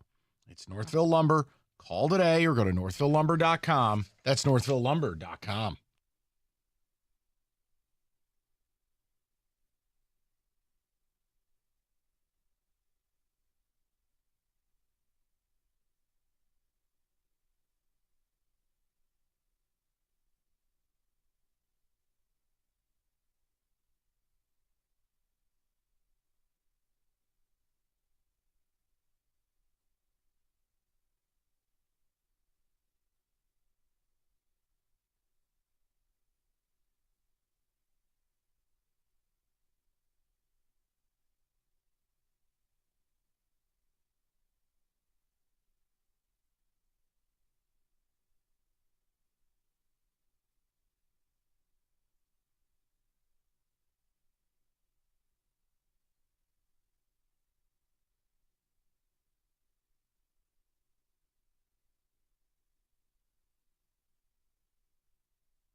All right, David. And as Kenny tirelessly refreshes the interwebs for DeBrincat updates, we're rapping about J-Mo a little bit. Jim Costa provided the video, I guess, talking to him, lighting fireworks off, 1:30 in the morning. Again, it's not, you're not going to jail. It's not a hill I'm dying on. I just really wish if you're going to do stuff like that, don't put it on social. Or better yet, just don't do it. Because the overwhelming topic beyond J-Mo is I don't get the fireworks thing at all. I just don't. And if you're an NFL player, come on, man. I mean, it only takes one Jason Pierre-Paul to be like, you know what? I'm going to go ahead and stay away from that. But go ahead, David. Let's hear the ticket texters with the irrational defense of J-Mo. Fireworks are great, Mike and Rico. Many people, millions of people like them. Accidents happen when someone does something stupid, which I have not witnessed in 51 years. Okay. If this is, you know what? I blame Rico. Rico's the one who decided to say fireworks are infinitely safe, which basically just wrecks the whole point I was trying to make. So realistically, F it. You're right. Light them all up. Let's light them at work. No. Get some bottle rockets. No, We're no. going to light them in the open Y'all ready office to go outside concert. right now? Let's do Stop. Get a Roman candle, put it on the tree out there. Let's go. Just because I was being responsible and not just saying, oh, well, everybody just goes out there and have accidents. Real, in theory, no, it doesn't. It's why it's still news. I understand what you're saying. He shouldn't be doing it. But yeah, Mike, some people like shooting off fireworks. And as I've always said, take a look at how dumb the average American is and realize half the people are dumber than that. Shout out George Carlin. I don't care. You can like fireworks. Go watch them. Cities put on beautiful fireworks shows. I don't get the backyard warrior.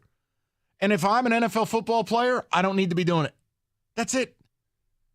Go ahead, continue. Let me hear about J-Mo's freedoms. Let me hear about this kid's in bubble wrap with one career catch. It's the most amazing thing. But it was a touchdown. It was. On a day I told you to bet the parlay. Well, I just told people to take it. It was plus 780. Woo! Tall Blue Sox. Made that money 5 minutes into the game. Someone says, Rico, you do know what else is a minuscule number? Is the number of guys who actually make it to the NFL as a wide receiver. He's about to blow that opportunity. Look, guys, both things can be true. Yeah, I don't. Okay. I think for me, the biggest thing is, as long as he hits the ground running when he's off suspension, here's the other one. I'll agree with the texter, Rico. If he gets hurt, which is no fault of his own, non-fireworks related, like if he gets hurt in training camp or something, or God forbid it happens when he comes back, the tenor of this conversation is going to turn quickly. Mm-hmm. Quickly. And people have PTSD from past draft picks. All right, I know that. And this is why I'll say this. This is when all of a sudden he falls into that Charles Rogers category. Oh, God. Where you had high expectations. Remember his first game, he had 2 touchdowns. It was like, oh, my God, we got this superstar receiver. And then he kept getting injured. And then it was one thing. Then it was something else. Same here. That's why it feels like, okay, can you just go out there, get better, do your job, hit the ground running? Because I do feel like he kind of owes the city of Detroit something because of this suspension. This was all on him. It's not because he got injured. Yeah, someone's actually bringing that kind of example up, saying Jomo, if he isn't careful, is going to become the next Mike Williams. That is from BC. Oh, come on, dude. Mike Williams was out of the NFL in 3 years. He never should have been drafted. I don't want to go there. I don't. Mike Williams couldn't play football. This kid is really talented, and we already saw it. And Kenny thanks his lucky stars every day that this kid got hurt because Georgia never wins that game if he doesn't. Right, but he's really talented. But if he can't make the field, the NFL is not about holding your hand and saying, well, we'll keep waiting on you. It's next man up. Let's go to the people. See what they've got to say. We'll get into Kenny, any DeBrincat news? Any tidbits? No? Have you been locked out? Not yet. He Kenny's computer has exploded from refreshing. Let's go to Dan, 97.1. What's up, Danny? Thanks for taking my call, guys. So there was about 4 of us that pooled our money together, bought a ton of fireworks for about 6 or 7 years. We had about 150, 200 people show up. Everything was very safe. Nothing happened. It was great, but I understand it. Once Dave Rexroth lost his eyeball from that mortar, I kind of called it quits after that the next following year. But, yeah, it was an awesome time. The kids loved it. My boys still talk about it, so it was a good time. But we just got to keep it safe, and that's what we did. Well, basically. Dan, let me ask you a question, though. So as it relates to Jameson Williams, do you understand the point that if he's going to do it, don't put it on social? Or, God forbid, how about if you're an NFL player, you just don't do it? I mean, am I crazy? Yeah, we have PTSD from Charles Rogers, Mike Williams, you name it. We want this team to succeed so badly that we kind of look past that stuff, but we're also angry about it because we know we're under a microscope right now because of what he did and what kind of buildup that we're having for this season. So it makes it really stressful, not within reason. We're fans. Yeah. We're not like ends or anything. And again, I think he got a bit of a raw deal with the gambling thing. I don't make the rule. I wish it was less than 6 games. I don't think he's a bad kid. He didn't do what the Colts players did, betting on football. But, yeah, the injury combined with the gambling thing, and then you get some of the social media stuff, and you're like, come on. You know what? It comes across like he doesn't care. That's what it looks like. You know what? I got busted for gambling, so I'm going out to Vegas to gamble some more. This is what I think about your gambling policy. And a lot of fans don't feel that way. You guys are very passionate about this team. So I think that's where you kind of get the conflict from people. It's like, okay, Jameson, I want you to want this as much as I want this for you. Yes. It comes across as he doesn't care. I'm not saying he doesn't, but that's the appearance of when he does these types of things is I'll do whatever I want and just live with it. And the way everybody doesn't have to be the same. It's just the way to do it is the way Amon-Ra's done it. You just come into the league, you work. And like you said, you even look at Jared Goff. I think he's won a lot of fans over. He's the leader of this team. He's won me over. He's a leader of this team, but no matter what he does, he's never going to be a superstar. And that's the problem. Fans want somebody that they can put on a poster, somebody that they can see on the season tickets, on the program. It ain't Jared Goff. Go to Ryan, 97.1. What's up, Ryan? I think it has a lot to do with where he's drafted, no doubt about it. The expectations on him are super high. And I'm not saying you guys are looking at it through this lens, but the way JMO gets covered with the media, I think it has a lot to do with being like a young black athlete, that they're giving him a way harder time about just being young and existing, like how he uses social media, the fireworks thing. I mean, technically he did it pretty safely using those fireworks. And I think there's a long history of how we use language, talking about white athletes versus black athletes. You know, there was a recent video of Jack Campbell, like, wake surfing. And to me, that's just as dangerous. I don't want him doing that either. Mm-hmm. But there's no discourse about that whatsoever. Everything gets focused on JMO. He's irresponsible. He's young. All this language that we would often use with a young black athlete, all right, very rarely. Well, hold on, but Ryan, hold on, Mike. But the thing is, Campbell didn't get suspended for 6 games. If Campbell had got suspended for 6 games and then started doing other things, now you draw attention to yourself. That's what Jameson has done. Every time he posts these things on social media, he's drawing attention to himself. Has nothing to do with his skin color. It has everything to do with what's between the ears. I don't think there would be as much attention on a white athlete with the Lions. And I agree. He's made mistakes. Obviously, that gambling thing with the NFL, even they're sort of like, hey, we're kind of messing up on this. We're trying to get these rules right. And there's been some victims of that, no doubt. I think it is really doing a disservice talking about JMO in the same way they would talk about Charles Rogers, who is an ultimate tragedy. But there have been comparisons of what his story could be compared to that. And I think that is such a stretch of the imagination and really unfair to this kid who is just trying to figure it out. He's young and rich and, going through it and putting under a microscope some part of his own doing. But I think we're really being unfair to him because of what he looks like. Well, the problem I have with your theory, then explain Johnny Manziel. Notable white guy who was brutally covered, even before we figured out that he ended up being a scumbag. Oh, you didn't like him because of the money gesture. You didn't like him because of his antics on the field. How about the way Baker Mayfield's covered? I was about to say, Baker Mayfield. What has Baker Mayfield ever done? Look, the bottom line is, I agree with your premise that different athletes are covered differently and race can play a factor. To say that doesn't exist, no. Right. I'm with you. But to use it here with this, no. I disagree. And I also go with the fact of Charles Rogers because at the time, everybody made excuses for Charles Rogers. I'm old enough to remember where he kept doing things and things kept happening. And it was like, well, he'll be okay. He'll be okay. He'll figure it out. He's young. He'll figure it out until he didn't. And it feels like Groundhog's Day, like we're going through the same thing again. Now, he has time to fix this, and J-Mo doesn't have to go down that road. But, yeah, I disagree with what he said. 248-539-9797. You spend a third of your life sleeping, and knowing that, how about you get some quality rest? The brand new iComfort Eco, supportive and designed to keep you cool, comfortable, feeling restored. You can check out Serta's Perfect Sleeper for pressure-relieving comfort and support while maintaining a balanced sleep temperature. Serta mattresses, made in Michigan, have been for 110 years. Go to Serta.com to find a retailer near you. That's Serta.com.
Brought to you by CGC Water Treatment. The Tigers looking to bounce back against the A's tonight after being shut out for a league-leading 11th time last night. They will get a boost tonight, one night after welcoming back Tarek Skubal. They'll hand the ball to Eduardo Rodriguez. He last pitched on May 28th, and he was among the best starters in the American League at that time. He's got a sterling ERA just over 2 and 11 starts this season. Ken Wallachek, he'll start for the Athletics. First pitch at 6:40, the pregame show at 6:15 right here on 97.1. It was also announced today that following the season, Upper Deck Golf will transform Comerica Park into golfer's paradise. People can book tee times to play a round of golf inside the ballpark. It's happening for 3 days following the Tigers season. People can bring their own clubs, but drivers are not allowed. There will also be live music, food, and drinks. And the Red Wings have promoted Chris Draper to assistant general manager and director of amateur scouting. The last 4 seasons, he only held that scouting title. Today, also the final day of development camp for the Wings. The team's prospects closed camp with a 3-on-3 tournament at Little Caesars Arena.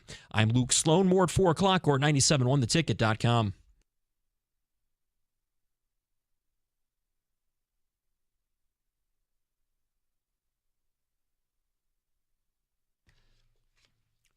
Okay, Odyssey.com rewind. If you missed anything, we started with the DeBrincat news. We're going to get back into it right now, talking about Jameson Williams, the Lions, him lighting fireworks, putting it on social media. Just the idea of, you know what, do whatever you want, and the less we know, the better. I think that's the easiest way out of this. Just get off the social media. But look, I admit inherent bias. I watched my team lose one of its most valuable players to fireworks when JPP blew his hand off. I don't get it. I've never understood the firework thing. I don't. No, you're right. You're right. You have seen it firsthand where it kind of changed everything for your defense. Yeah, and it's more, I don't know, man. On the heels of the 4th of July, it was also the everyman angle. Like, I don't know who likes the guy lighting fireworks at 1 a.m. other than that guy liking himself. Evan has an interesting tidbit, though, to add to the JMO conversation. Yes, Evan. It's just coincidental more than anything. So I heard Stoney and Costa talking about that this morning. So right when I got in, I'm like, I got to Google Jameson Williams, see why his name is in the news. And the first story that comes up is about Lions coaching mentors Jameson Williams. And I'm like, well, that's coincidental that story came out this morning. And it's about Antoine Randall, the former, 9-year pro, said mentoring Williams off the field has become more vital than keeping the young wideout on track on the gridiron. This is from NFL.com, transcribed by the Detroit News or vice versa. But they already know in-house that you have to mentor this young man. And I guess I'll just never get why somebody, like, they have all these people come and talk to them about what to do, what not to do, talking about the entire team. Right. Why has nobody been like, hey, post all you want on Instagram, post your camps, post you guys having fun. But when it comes to your personal life, just keep it off unless it's like a baby announcement or something big in your life. Don't be handing out cash in a rough part of town. Don't be at a Coney at 5 a.m. Yet again, go ahead and do it. I don't care what you do on your personal time. Don't give anybody a reason to shoot holes in you right now when you haven't been on the football field. Because bottom line, you're missing the first 6 games, okay? Yeah, like right now, your name, kind of dirty. It's just dirty because of what you are attached to, right? For 6 games, that's how you're going to be looked at by the league. I'm more concerned with Antoine Randall's comment. Not concerned. Let me be careful. It's more basically saying I don't have to motivate him when it comes to football. But the mentor side of it off the field. I got to protect himself from himself. That it lends credence to what Rico's saying. Kills me to say that. Yeah, so I'm sorry, what'd you say? My headphones went out. I'm not repeating that. Yeah, so I think it was coincidental that was published this morning. So I think the Detroit News maybe did it over the weekend. But it's just like, and by the way, 1:30 in the morning. Maybe he just waited to post it till 1:30 in the morning. I don't know. But I mean, the timestamp on it. But just come on, man. Like, we've seen so many people go down a bad route because of social media. Well, Kenny said it off the air. It's not this us being hard on this kid if it's one thing. It is a pattern. And you're going, okay, how many times are you going to put something dumb on social media? And this is at least the 4th time. And if I don't have social media and I know about it, then, oh God, what else is out there? But then, as Rico put it, you factor in the fact that he's not playing. You factor in that he got popped. And I know the 6 games, he probably got a raw deal. He didn't do what the Colts players did. I get it. But when you factor in all this stuff and we so desperately want him to be good, it's not optimal. I don't know another way to say it. Yeah. Now, I'm also the guy that's like afraid of his own shadow, so I'm probably not the right person to talk about this. But boy, if I'm that kid coming off like a knee, I am in bubble wrap. I am not doing anything that is like questionable to what I do for a living. Right, and you want to see a little bit of humility, a little bit of, you know what, I'm sorry, and I'm going to do better type. You just kind of want to see that. And you know what? And I think every Detroiter would be satisfied if all you saw was him working out and doing different things. You're like, okay, he realizes he's let his team down, but he's going to come back even better than ever. And you're not getting that. And you know what? It's different strokes for different folks because he might be Allen Iverson, where it's like we talk about practice. When it comes to a game, this kid is going to be on the field and absolutely dominate, and we might not like what he does Monday through Saturday. But as long as he performs on the field, but it all comes down to the one thing. But he's not on the field. And that's just it. We haven't seen him on the field. So you know what? If he comes back and he still does this type of stuff, but puts up 15 touchdowns, 1,200 yards receiving. Right. All right, you know what? Go do you. Because apparently this works for you. Look at how the Steelers put up with Antonio Brown in-house. Before Antonio Brown went full crazy. Let's be fair. He was doing a lot of dirt behind the scenes, and the Steelers put up with a lot. Why? Because he's phenomenal. Because he was catching 110 balls a year, and he was an all-pro. Yeah. You have to perform if we're going to put up with nonsense. Well, and that's the thing for fans. When you see him on the field, he's dynamic, right? Like, you get the ball in this kid's hands, look what he can do. That one catch, it said it all. Well, it's that in a reverse, right? In Green Bay or whatever it was. So it's just, you got to look at it. And I think humility is a big thing here, to where I think Antoine Randall is one of more the humble guys that you'll ever meet. You know, going in as one of an elite quarterback, having to change his position and change what he does. That takes humility to do that. And for those who are out there keeping score, it's the same thing that you asked for Baker Mayfield. He doesn't play here, but Baker finally realized, maybe I need to take the edge off. Maybe I need to stop being so arrogant. Randall L. And by the way, Baker is white. All of us. Putting that out there. Rico, slightly older, so he may dip into the 70s here. But for you and I, Randall L., top 5 college player of my lifetime. I mean, well, Vince Young, him. One-man Reggie band. Bush, Michael Vick. Michael Vick. Whoa. Yeah, we're getting 5. You can have Vick. You can have Woodson. I'm telling you, Randall L. is right up there. He played for Indiana. And was phenomenal. I mean, like, he was a one-man wrecking crew. I know what he was. I watched him. Only Cam Cameron's dumbass came in and tried to make him a wide receiver for some stiff named Tommy Harris at quarterback. Yeah. Randall L. did it all. He's a top 5 player from Indiana. Yes. Dude, I think he is the Indiana football player. But I'm saying, like, what about Levron Williams? Deion Sanders. I mean, I wouldn't say top 5 all time. Not in my lifetime. Okay. No, for those are fighting words. I'm like, I know. Heck, that's fine. I'm about to say I would even go with Thurman Thomas. But even that's before my time. Carry of Thurman Thomas. Before my time. Oklahoma State, right? I remember wearing the orange and black. Sorry, what did your Who was family behind him at Oklahoma State? Did his family have a cable box to get Jefferson Pilot? I mean, the games weren't even on TV. Let's just keep talking, Evan. No, you can see the highlights, Mike. This guy's. But do you remember the one bar that he wore on his face mask? Okay, this is going to upset him then, David. Eric Dickerson. You didn't see Eric Dickerson. I did. They had games on. Oh, who's the other dude that's on his team?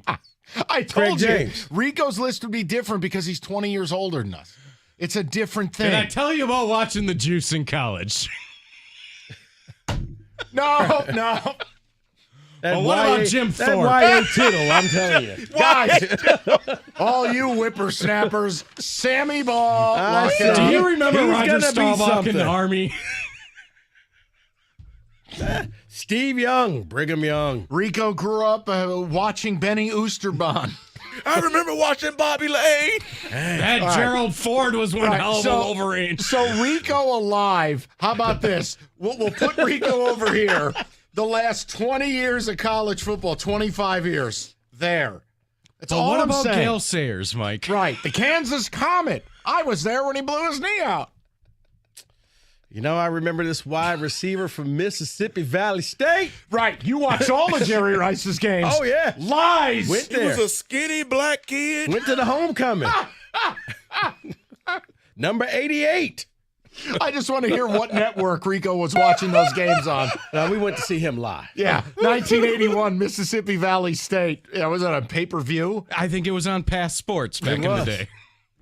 It was on Mississippi Pass. Right. Yeah. The precursor to Bally's. Whatever. He's on phones. What does Rice have? Pull up those Randall L. Right, that's when you highlights. dial I the demand 900 it. number. Jesus. Thank you, Evan. It was a valuable bit of information. Take your swing and bet in the MLB. FanDuel, 10 times your first bet amount in bonus bets up to $200. That's bet $20. You get up to $200 back in bonus bets right now. $200 you can spend betting everything from the money line, over, under. Rico always puts the home run props out there. Whatever you need, it's on an app that's safe, secure, easy to use. No better place to bet Major League Baseball than FanDuel, America's #1 sportsbook. Sign up today. Visit FanDuel.com/ticket. Get up to $200 in bonus bets. That's FanDuel.com/ticket. It's FanDuel, the official partner of Major League Baseball. 21 and up, present Michigan. First online real money wager only. $10 deposit required. Refund issued. Non-withdrawable bonus bets that expire in 14 days. Restrictions apply. See full terms. FanDuel.com/sportsbook. Gambling problem? 1-800-270-7117.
All right, quick break from the business of the day. I know primarily our offseason is toast in this town with the Pistons, maybe outside of a Killian Hayes deal, but there is lots of other stuff going on. So with that, David in a beautiful pastel yellow polo shirt today for this horrific production of NBA Fast Break. Come on.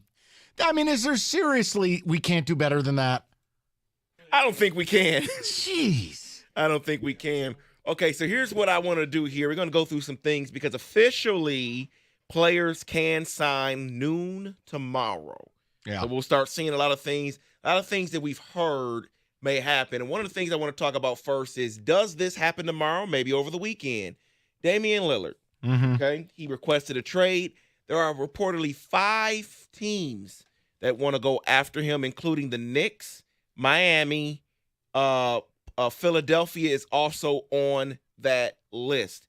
What happens with him? Because there's a lot going on. If the Nets get involved, they're saying they want to send Ben Simmons away in a 3-team deal. I'm sorry. Excuse me. Sorry about that. So what happens there? Does it happen quickly afternoon tomorrow, or maybe it takes a while? I think it has to. I mean, he wants to go to Miami. The problem is Miami doesn't have anything that the Blazers want. Tyler Hero at $30 million a year. I mean, hey, Captain Cackles over here can laugh at Ben Simmons. I ain't paying Tyler Hero $30 million a year. So my whole point is he can want to go to Miami. What I don't understand is they went all off season. They signed Jeremy Grant, and a day later he opts out. That just doesn't compute to me. So, all right, he wants to get dealt. I still cannot figure out how he wouldn't want to end up in Boston to win. Let us not forget, Miami lost their entire rotation. All of their tryhards, their gym class heroes are gone. Hero will go in whatever deal they make. So it's you, Jimmy Butler, Bam Adebayo, and what? Right. So that's what I can't figure out. If Dame wants to point to his wrist and say it's Dame time and how bad he wants to win and I don't run from the grind, you're 32. Are you really going to win it in Miami when they have now no depth? Well, welcome to WEII. Is that it? The Boston station. But here's what I got to say. I'm so confused. Boston, what does Boston send back? Jaylen Brown. You're the only one who wants Jaylen Brown out of town. Boston re-signed him. Really? Why is his deal not signed? I was just about to get to that. I was going to bring that up because Boston has not given him the extension that he is eligible for. And Captain Meme said it's a, quote, fragile situation. Right. Because I just realized what you were doing. Or whatever that Windhorse thing is. The reports are saying that. Exactly because of the Celtics' off-season moves. Well, getting Kristaps and extending him would not prevent you from doing Brown yet, would it? Hey, I'm just making a point. You asked me the question, I'm giving you my answer. I got what you're saying. It could just be the fact he just wants to play in Miami. It's a warmer climate. Bye.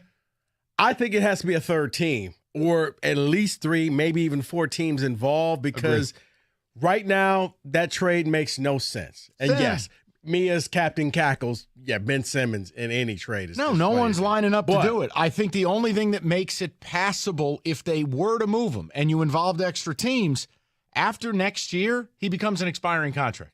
Yeah. So there is value to it. If you're the Blazers, you're in a long rebuild.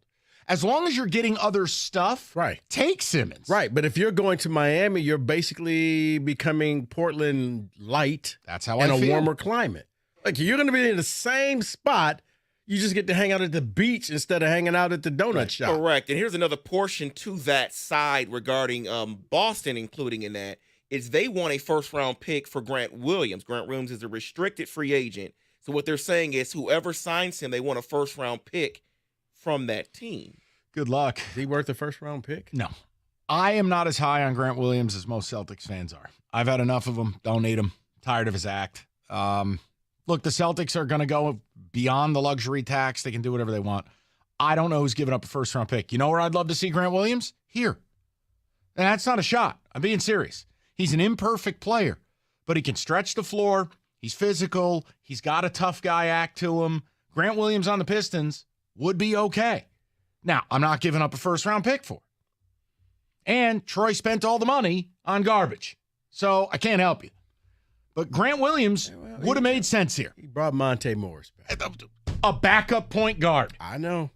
People were all excited. I'm like, why? That was from Flint. Yeah, that's the last thing that you need. Like, but it gives him depth at the point guard. Like, what are you becoming a MAC team? Your tallest player on the floor is going to be 6'6"?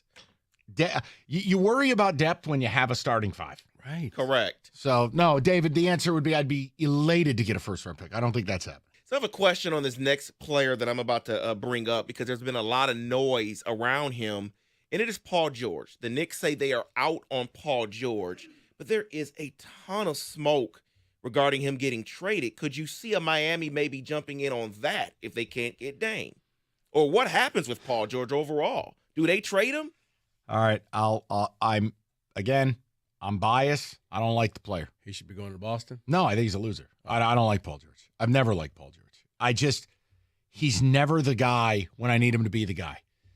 I can't treat him like a superstar. I think he's a very good player. So he's an older Tatum. Come on, man. Come on, man. Go ahead. David, listen. The Knicks will attach themselves to any star that's available. Yeah, I was about to say they need a superstar badly. It's the New York market. I get that. I don't buy this one because Ballmer and the Clips are going to demand a lot. They have to. Yeah, they do because they open up their new arena next season. So tearing it the Knicks down would have now. to send Barrett and like a ton of people. They'd have to blow up the team they started to build. And the problem for the Knicks is they have a contract they don't want in Evan Fournier. And that's part of their issue. It locks up $20-some-odd million for a guy who's not even in their rotation. Kills him. So let's talk about the next generation for just a quick minute because we will see we already saw one debut. We will see another one coming Friday. The debut we see Friday will be Wembanyama. He will make his Summer League debut Friday, which will be limited minutes. But then we already saw the debut officially of Chet Holmgren. Didn't play that much, but he had 15 points, 9 boards, and 4 blocks. And he looked like he's ready. I'm not allowed to comment. He looked like he's You ready. are? No, because I love Chet. So it doesn't matter what I say. I'll get made fun of. No, that's It's why fine. you're allowed to comment, Mike. Go ahead. He added 14 pounds of muscle. His body looks different. And I felt like he was going to be a really good player. I know he hurt his foot last year. I get it. Yeah, I mean, the fact that he sat out, if he can come back and just be what we thought he was going to be last year, in like one of those players in contention for Rookie of the Year, man, the Thunder go leaps and bounds. Rico, and he could like play they were 20 good last He could play year. 20 minutes a night. You don't even have to play him on back-to-backs. Right. And just allow him another year to be 21, get his body in order again. They can put out a lineup. It's funny. They're the opposite of the Pistons. You were making the joke about, what are you going to do? Have all 6'5" guys? The Thunder could technically start 5 guys over 6'10". They could. They've even got a 7-foot point guard. I don't know if it's a Polish kid, a Croatian kid, Pozlozny or whatever his name is. They could put out 4 guys over 7 feet tall with SGA. Yeah, you're right. And the thing is, yeah, you could probably load manage him 50, 55 games, make sure he's healthy. And be there for the playoffs. Yeah. But yes, I think he's going to be good, David. Now watch. He'll break his other foot. No, he'll be fine. That is your NBA wraparound.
Brought to you by Mother Waddles. The Tigers are looking to bounce back tonight after being shut out for a league-leading 11th time last night, and they will get a boost. The Tigers will hand the ball to Eduardo Rodriguez. He last pitched on May 28th. He was among the best starters in the American League at that time. He's got a sterling ERA just over 2 and 11 starts this season. The league-worst A's will start Ken Walichuk tonight. First pitch is at 6:40. The pregame show at 6:15 right here on 97.1. The Red Wings are still in the Alex DeBrincat sweepstakes. Sportsnet's Jeff Merrick reports that Detroit and the Islanders are the two finalists to land him in a trade. The 25-year-old DeBrincat, who is from Farmington Hills, has had 2 40-goal seasons to his name in his career, both of them in Chicago. He had 27 goals last season for Ottawa.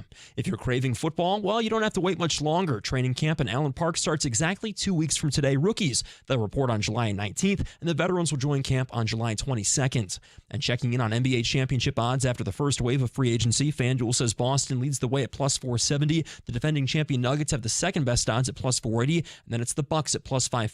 And if you're interested, the Pistons, after trading for Joe Harris and Monte Morris, are tied for the worst odds at plus 50,000 with the Wizards and Hornets. At the Ticket Update Desk, I'm Luke Sloan. For more, visit 97.1 The Ticket or Odyssey.com.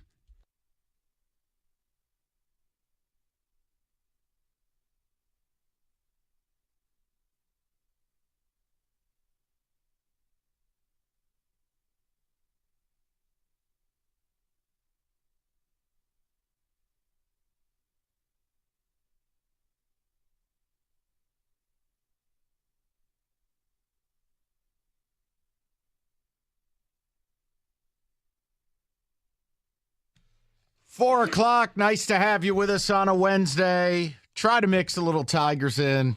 That loss, it took a lot of starch out of the pennant chase for me. Lose to a team on 2 singles, 1-0. Is that it? Are you throwing in the towel? No, because the cavalry's on the way. Scuba looked really good. Erod tonight. Maybe at some point they'll call somebody up. They lose tonight? Yeah, I'd be just about. That's it. Life support tonight. Listen, a pennant chase as a fringe team is a high wire act. One misstep, and it's all over.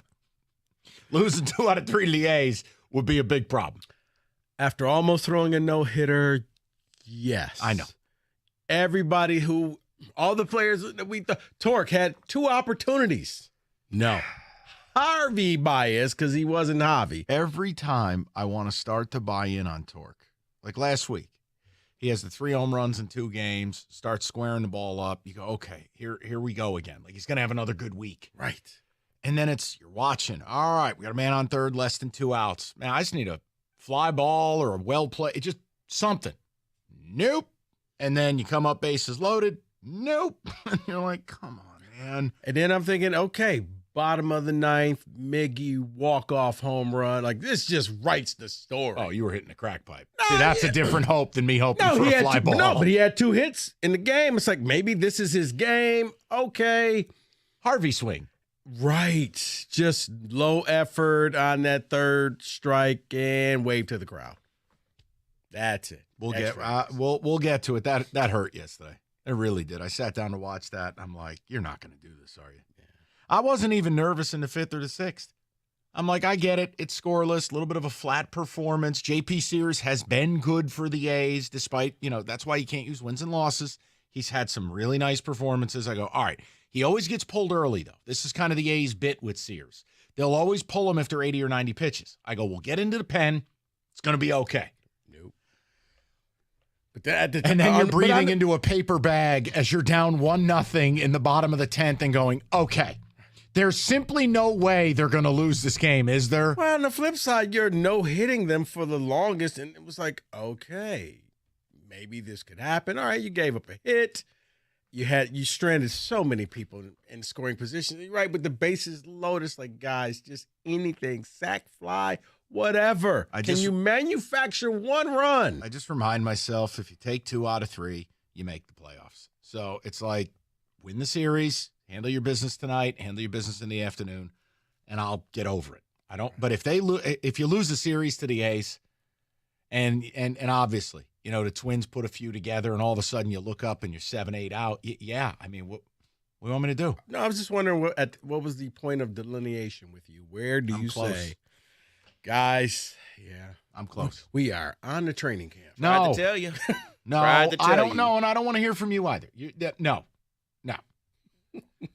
David, the reality is, and we don't have to make this a topic, it's just if they get any consistent offense, they could win this division.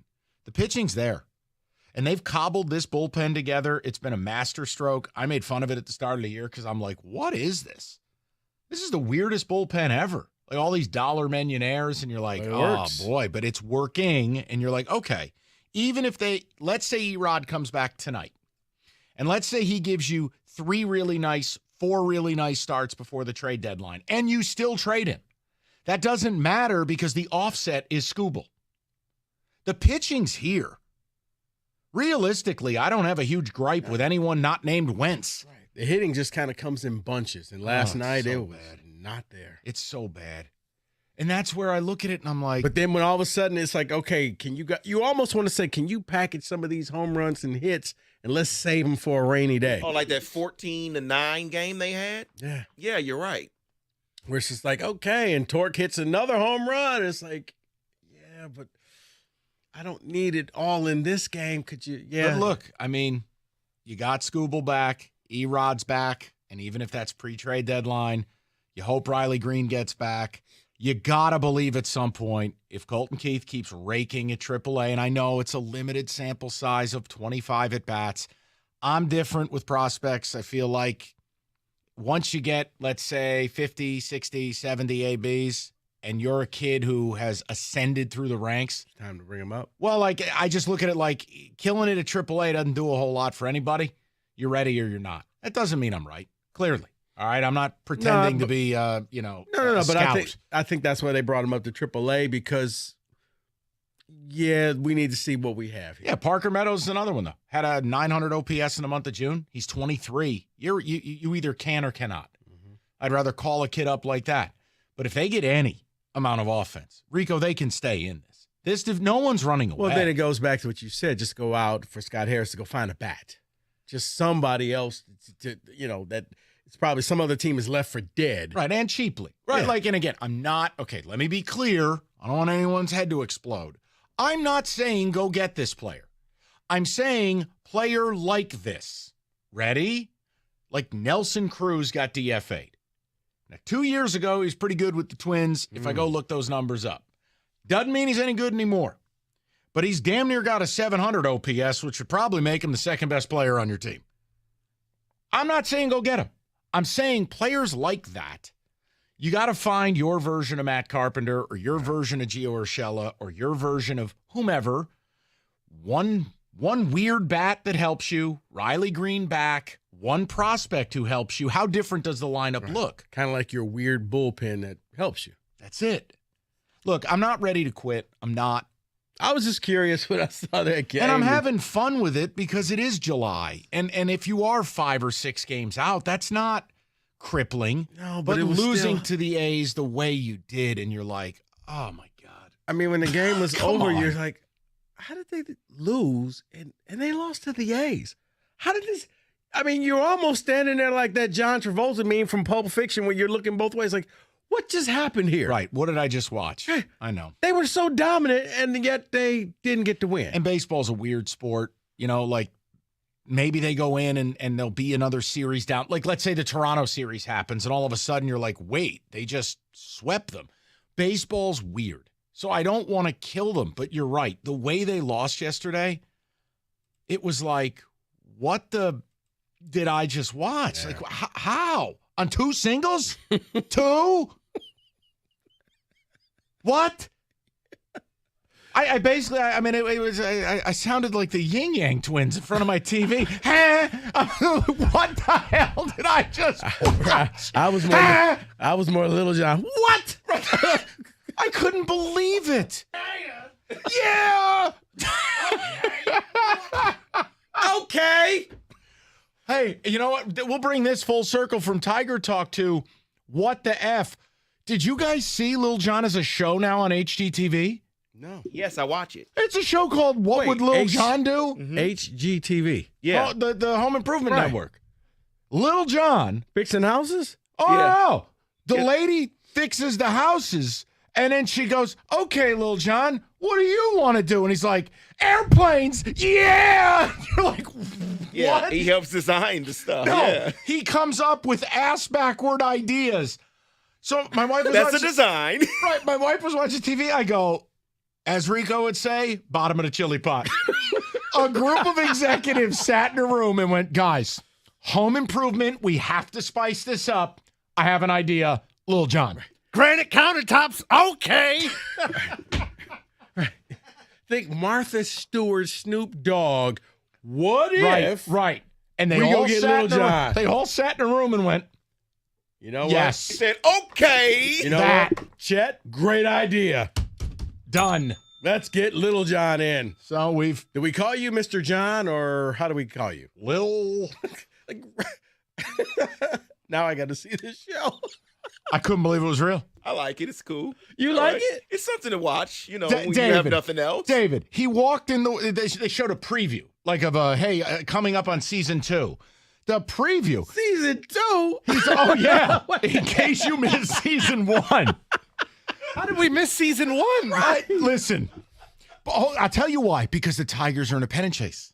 We haven't had to go to this low-grade television. He walks in this guy's living room, and he's like, he's like, I want it to look like the inside of an airplane hangar. I'm like, I'm out. I can't. This is Okay, that's a great idea. And they actually make it look like the inside of a 100%. And this is somebody's house. What is the name? It's not What Would Lil Jon Do? What the hell's the name of it? I can't remember. They all run together. I don't remember the name of his Maybe it show. should Hold just be on. called Why. Honestly, I almost want to make him the GM of the Pistons. At least the ideas would be more creative than whatever the hell Troy Weaver's put together. Honestly. Make it look like a basketball team. Lil Jon has signed an alligator for $18 million a year. I'll take it. Let's make it look like the inside of a car inside the arena. Yeah. That's exactly what he's doing. He goes in and he's like, strip club, what? You're like, wait, this is a kitchen. You can't have a pole there. That's where the fridge opens It's called Little John Wants to Do What? Bam. This is where we're at. And Right, yes, he wants to turn it into an airplane hangar. and yes, the Tigers' loss to the A's was worse than the promotion for that I show. was about to say, was Charles Barkley busy or something? Hold on, David, for Rico's edification and for Kenny's, pull up. I'm sure there's like a promo or something you could show them during the commercial break. I'm looking at one right now. Season 1, Episode 1, Concrete and Cognac. There it is. And we'll get back into DeBrincat Gate 2.0 as the rumor mill has said it is a Wild West shootout between Lou Lamoriello and Steve Yzerman. We'll get to that at 5:97.1. Hungry Howie's celebrating 50 years of flavor. That's 50 years of creating delicious pizza. And again, we've talked about it, whether it's the special menu items or the $6.99 mix and match, they have got you covered all summer long. Right now, 73 Classic out, Bee Sting Pizza in, Hot Honey, which people are putting on pizza all over the country, cup pepperoni and spicy jalapenos, or any 2 toppings of your choice, $12.99. And the mix and match, always the same. You pick the 2 menu items, $6.99 a pop, and you've got dinner. You're set. Real cheese, toppings that don't come from cans, in-house made dough, and you know they created flavored crust. It's Hungry Howie's. They got you covered all summer long. Limited time only on that Bee Sting promotion. It is Hungry Howie's.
So in the break, I was looking up Little John. Now, if I did this on Google, I would end up with Little John albums and records and all types of stuff. Yes, but if you do it on DuckDuckGo, it's a private browser that blocks trackers because Google uses trackers. You want to use DuckDuckGo, it's very simple. You can use it on your Android, iOS, Windows, and Mac. Download it today for free in the App Store or visit DuckDuckGo.com.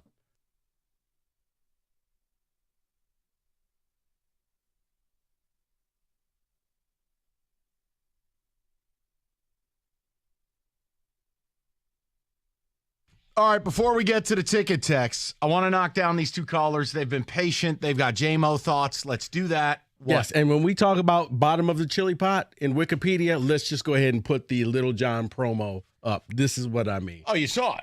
Yes. Television greatness. Let's go to Butch, 97.1. Butch, what's going on, buddy? Good afternoon, gentlemen. Hey, Butch, what's going on, man? Hey, here's one for you. I'm going all the way back to when you're talking about J-Bo. And plus, hey, can I throw a quick Randall Elwood in? Yeah. If the Pittsburgh Steelers make him their quarterback, they'd have probably had 2 more Super Bowls. If he would have been the quarterback before Big Ben, think about all the quarterbacks that were trying to throw the ball to that poor man. Boy, I'd have to go back and look at quarter. Who was it? Boy, Butch, you're going way back now. I mean, Randall L graduated in 01. By 05, Ben was there. So who were the 4 quarterbacks previous to Roethlisberger? Then you have Malone, Batch, and a couple of the other did guys. have Batch, yeah. Uh-oh. Johnny Batch. Here's the J-Mo thing. As soon as I heard that it was posted at like 1 o'clock in the morning, he was lighting up the fireworks. Yeah. If he was anywhere in the suburban Detroit area, if he would have been in a neighborhood with Rieger, he'd have called the cops on him. They'd have showed up. And can you imagine what the mess that could have been? Well, now I don't like the people who call the cops either. It's kind of one of those weird things in life. You just got to grin and bear it. I would never call the cops, but I don't understand firework guy. I don't. I never have. But this is where what I'm getting at, Mike, is the addiction with social media, and that's just not young people anymore. You see, anybody and everybody now has their phone in front of their face. But with the addiction of social media, people do things before they even think about it. Yeah. He could have been implicated. He could have been implicating himself, and in case he had illegal fireworks there, it could have been a real problem. Yeah, fireworks and Butch, listen, I agree with you on the social media thing.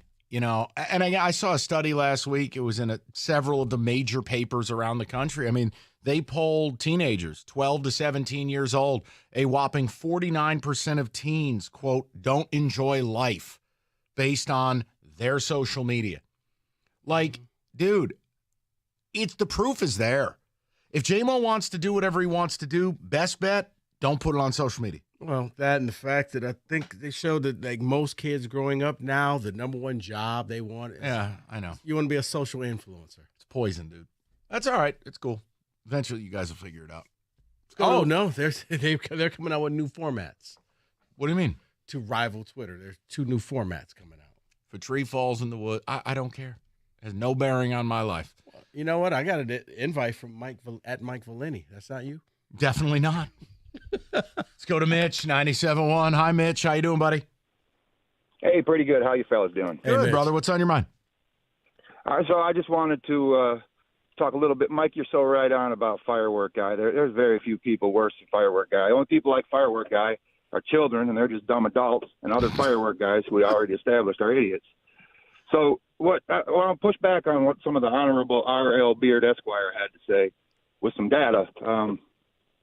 $2.3 billion we spend as America every year on fireworks. Good thing we don't got no more problems. Oh, my Lord. We do $100 million in property damage.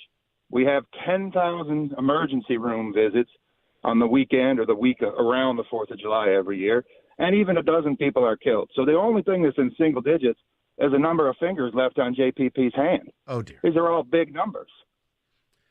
Yes, Mitch, but when you look at it in totality, no, they're not. But it's about risk, man. There's what are the positive benefits from, like if I jump into my pool that's 4 feet deep, I probably won't hurt myself the first 200 times, but I've achieved nothing, and maybe on 201 I'll crack my head open.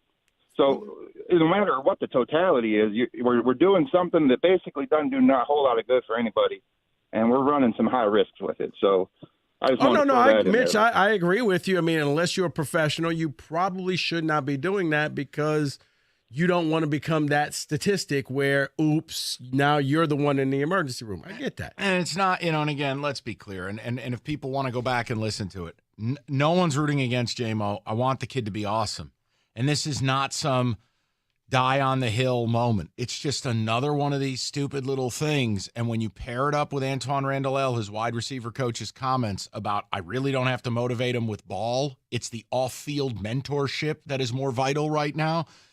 That's not a great comment. No, because if you read between the lines, I got to keep him from screwing up himself. Keep him from him. Yeah. David, the ticket text, if you would.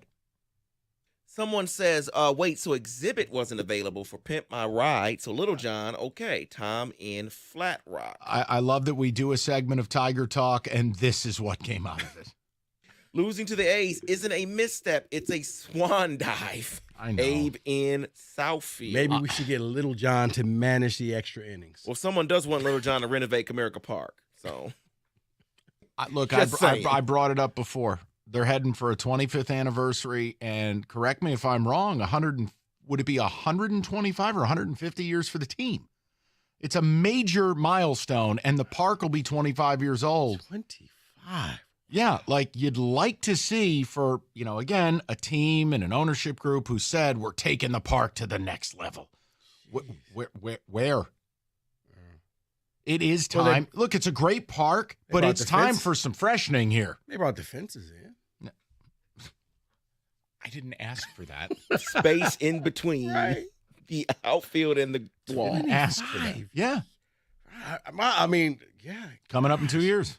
I remember them taking home plate from Comerica. That whole game, was it Fick hit the home run or? That was the last game at Tiger Stadium. Yeah, and then I don't think it was Fick. It was somebody. Was it Shane Halter? Somebody. I thought it was Fick. The one isn't the famous panoramic shot. Okay, will you stop? Disregard that. I'm sorry, people. No, I think you're right. Wasn't the panoramic shot? It was Fick hitting a grand slam at Old Tiger Stadium, right? Yeah, and that was the last run being scored. They won the game, and then they took the home plate via Skyfox and dropped it off at the new location. Were you flying Skyfox that day? No, I wasn't in Skyfox that day. Okay. No. Just want to make sure. David, go ahead. Someone says, guys, it is crazy to think how they lose to the A's, but somehow, some way, they beat Texas. Yeah, but listen, if they win the series, it's passable. I just think all of us made the mistake, myself included, of Oakland's on the schedule, here, sweep. Like, you have to, you can win the series, and that's good. It'll never be bad. But it's the way they lost that killed me. Because that game, you should not have lost that game. You did everything that you should have won that game 4-0. And we're talking about, okay, just take today's game and you've taken 2 out of 3. The pitching, like Skubal comes back and everything was falling into place. He looked great. Look, the pitching's here. You can still trade Erod at the deadline if he earns the right to be traded. He has to come back and pitch really well. You can still do this because the pitching's here, bullpen's here. They play good defense. They got to find a couple bats. I mean, it's so bad. I'm sorry. And according to the Texas, Rico, you were right. It was Robert Fick. Okay. Thank you. God almighty. We were both sitting here looking at each other like, are we insane? And then I'm going down the Rolodex of mediocre white late 90s Tigers, and I'm like, Shane Halter? No, it was Fick. Yeah, because remember, they won the game. And that's everybody in the famous picture. Yeah. He almost hit it out of the whole damn you, David. Arena. Having us down Stadium? ourselves. Tiger Stadium? Yeah. Almost hit it out of the stadium. The arena? Yeah, the arena, stadium, field. Okay, we're good. Place. The rink? The rink. Coming up next, Jazzy Cat in the Cone.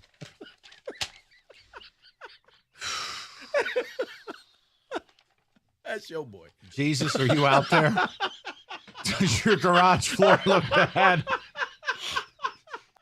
JC, if you're listening, is your garage floor dull, gray concrete with cracks and stains, or worse, you got an old epoxy or paint job? In one day, Comer and Cross can transform your garage to the gold standard of floor covering. They make it easy. They'll take everything out of your garage. One day they get this entire job done, the resurfacing, beautiful showroom quality, and then they'll put your stuff back for you. 4 times stronger than epoxy, guaranteed to not chip, crack, or yellow, and no tire tracks. In one day, you're going to love your Comer and Cross garage floor, and it will last. Call Comer and Cross right now for your free estimate, 248-266-4443. That's 248-266-4443. You mentioned I said it, $250 off their best price, or go to comerandcrossgarage.com.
Brought to you by Lady Jane's Walking Anytime, 7 days a week, 10 to 8. It's wicked awesome. The Red Wings are still in the Alex DeBrincat sweepstakes. Sportsnet's Jeff Merrick reports that Detroit and the Islanders are the two finalists to land him in a trade. The 25-year-old DeBrincat, who is from Farmington Hills, has two 40-goal seasons to his name, both in Chicago. He had 27 goals last season for Ottawa. Thanks, Tony. The Tigers All are right, also looking to David. bounce back against the A's tonight after being In one of the loudest polo shirts the radio industry's ever seen. He always does this when he knows he can't wear it. I couldn't. David, I admit it. There's no way I could dress like a canary. You're right. So Let's get to the college football. I was going to ask him, what was Curious George really like?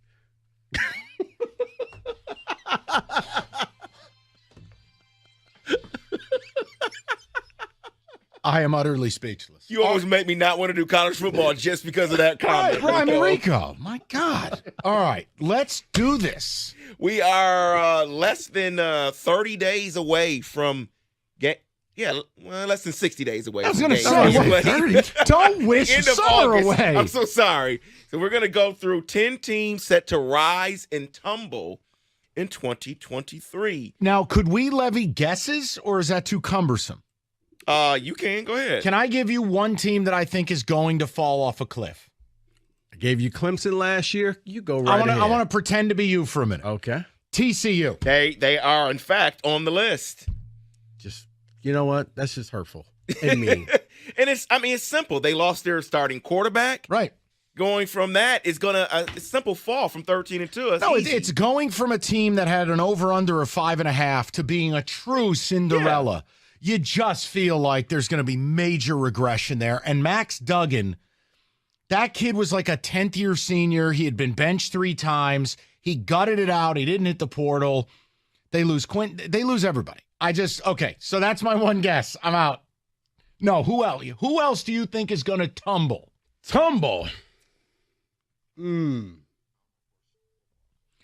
Impossible when you only win 5 games. They can't tumble any further. We're already at the bottom of the staircase. Tumble, let's go with... Let's hear it. Because I've got another guess. I'm trying to think. Who in the SEC? Go ahead, say it. I know who you're all thinking. Go ahead and say it. No, I don't... See, because I'm Georgia, only because I don't think they can win the title for 3 straight years. No way. That's not really tumbling. It's the opposite of what Michigan State's going through. Wow. Right. You pushed us down the stairs. Privileged. Wow. No, Georgia's not on that list. No, they're not. They're not. I'll give you the second guess. And I thought they were a fake. If you listen to Cash the Ticket, you know how I feel about them. And I'm sorry, Pat Narduzzi. We always loved the Nardone. Oh. Pitt was so fake last year and somehow got to 9 wins. I will add Pitt to the mix. They are also on the list for tumbling. Yes. What about... I can't play who said it, but I'm good at this game.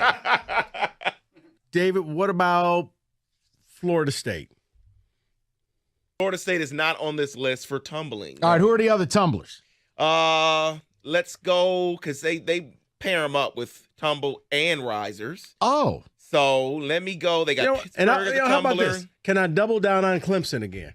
No, they're not on this list. Man, they're dead and buried for you. TCU's a tumbler. Okay, Pitt's a tumbler. You Who go else? Minnesota Gophers as a tumbler. All right, now that one, what's always interesting, it's like Fleck never gets the credit for being good. Right. And then the minute they lose a game, everyone's Everybody, like, he's a douche. No wonder he's stuck in Minnesota. And there's the point. So, Well, he is. they lost a bunch of talent to the NFL. Tanner Morgan, year 15. Ibrahim's gone. They lost 2 receivers. They lost their whole O-line, including John Michael Schmitz. It's like, probably a rebuild year. I would agree with that, wouldn't you? Yeah, I would. Yeah, no, I agree with that. 2 more tumblers on Texas. the list. Texas is not on there. The next tumbler on the list would be Oregon State. How dare They were you? 10-3 last year. How dare you? And they're saying with the addition of DJ that there's no guarantee that that's an upgrade. Yeah, there's no guarantee he starts. It's fair. Jonathan Smith's done an unbelievable job out there. That is a brutally difficult job. It's maybe second only to Washington State. But I can see the defense carrying over into year 2. And the Reeser Stadium renovations are done. That is one reason what they write that brings doubt to maybe they don't tumble because of their defense. Right. Oh, I thought you meant the stadium. Last year they played in front of half a stadium because they knocked down the other half.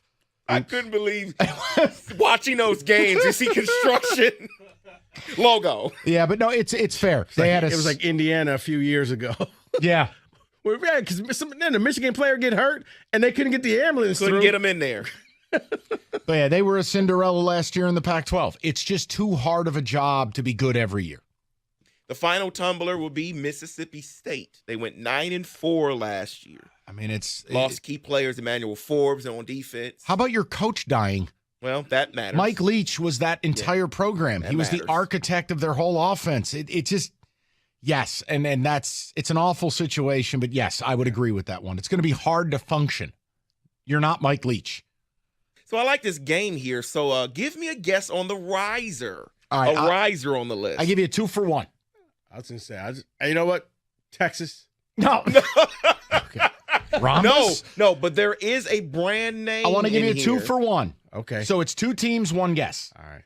They both spend like crazy recruiting. So it's like a part of an entry. Give me A&M and Miami. One of them has to be on this list. They spend too much money not to be. They, in fact, are both on the list. Yes! Miami and Texas A&M are on the list. I mean, the recruiting classes cost $20 million a pop. And what about Notre Dame? Notre Dame is not on this list. Rico's terrible at It's not on this list. But, I mean, stop me if you've heard this before regarding Miami. Tyler Van Dyke, if he rebounds. I know. What are we doing here? How long are they going to do this? But they've bought so many players. John Ruiz has been at the forefront of it. And then A&M, we all know. Like, one of those two has to have a good year, right? Not necessarily, but sounds good on paper. Okay. I'm going to give you one more try, Rico. You know what, David? And I'm going to give you a guess on this one. Yeah. It is No. Okay. Tennessee. No. But this next one here has a relation to Clemson. North Carolina? No. Oh, South Carolina. No. The coach used to coach there. It is Oklahoma. Brent Venables. Oh. See, they're on the list for risers. they were a team I liked the under on last year. There. No. Were last year. They had a terrible year last year, which we talked about. Would this be the bounce back year 2? You get a nice pop for new coaches sometimes. I don't know. I love this game, but I hate this game. Yeah, I was going to say, this is a rough go for you. There are 2 more risers on the list. I can't believe the last one's on the list, but I guess the hype. Penn One of State. them is related to what your theme was last year, Mike, and that is Nebraska. They're going to rise this year. This is I can't do it. Matt Rule's a great coach, and he's going to build something decent. He's done it at every stop. See, I actually But think year 1? Well, they're going to have to get, 5 wins, and they I was can about to rise say, from no, last no, no. year. Not nice. Because it's still the same Big Ten West. And right now it's just Iowa, really, in the West. So I could easily see him doing that. He's got Any a QB. love for Purdue, Graham Harrell, No. Texas Tech, run and Just- shoot, No. basketball and grass? Nope. Joe Tiller? And according to the list, No. they expect Minnesota to fall. So you would think somebody would then have to rise a little bit, right? Right. And the West, I mean, every other year. So Northwestern, this is their year. Oh, God. Okay. Who's the last riser? I think you all can get this based off the hype of the offseason from this Don't individual. tell me they put Colorado there. They did. Come on. But they were What? 1-11. See, I mean, this they is have why to I can't rise, get- right? No, they actually not. But I mean, You got 10 scholarship players.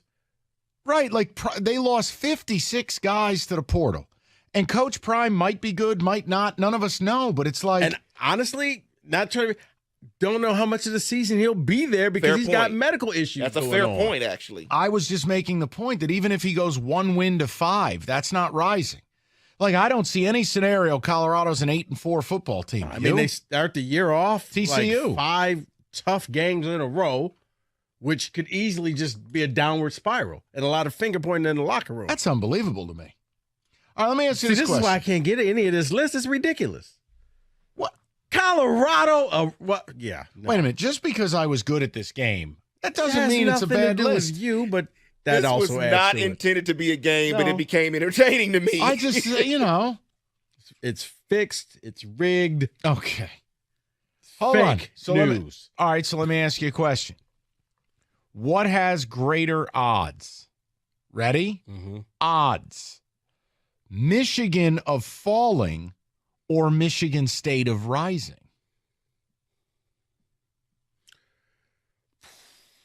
Well, I'm going to go with no. I'm going to go with, if you believe Vegas, it's MSU Rising because they have Ohio State winning the Big Ten. Okay. So if that's the case, Michigan can only go so far. They've won the Big Ten 2 years in a row. I believe they're going to win the Big Ten again. So I just wanted to see because people. But on Monday we did the new Vegas odds is Ohio State is the favorite to win the Big Ten. How can Ohio State be the favorite? They don't have a quarterback. We know who it is, and they got to go to Ann Arbor. Which is why my answer would be it doesn't make sense. Michigan falling. I will say it again, and I hope the hosts on the station make a drop of it. The Big Ten goes to Ann Arbor. Okay? It's as simple as it gets. You've earned the flowers. I understand that. I'm saying, if I look at what Vegas says, Vegas is all about the Buckeyes. I don't understand it, but Mike, here's your Jim Costa value pick. Go ahead and put your money on the Wolverines.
All right, here's the deal. FanDuel, baseball promotions, you know the drill. More ways to bet, more ways to play, the home run stuff on Tuesdays, and it's FanDuel. And look, I mean, I guess I could tell you about Wimbledon, but I don't know how many people are rifling tennis bets. Why don't we just talk about 60 days to football? Yeah, I know, right? Serve and volley, pip, pip. Look, FanDuel's got more ways to do it. So if you haven't signed up by now, I don't know what to tell you. It's FanDuel.com/ticket. You get your first bet risk-free up to $1,000 back if you don't hit. That's FanDuel.com/ticket. 21 and up, present Michigan. First online real money wager only. $10 deposit required. Refund issued. Non-withdrawable bonus bets that expire 14 days. Restrictions apply. You can see full terms. FanDuel.com/sportsbook. Gambling problem 1-800-270-7117.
All right, as we head towards 5 o'clock, Kenny, get ready. Mount up.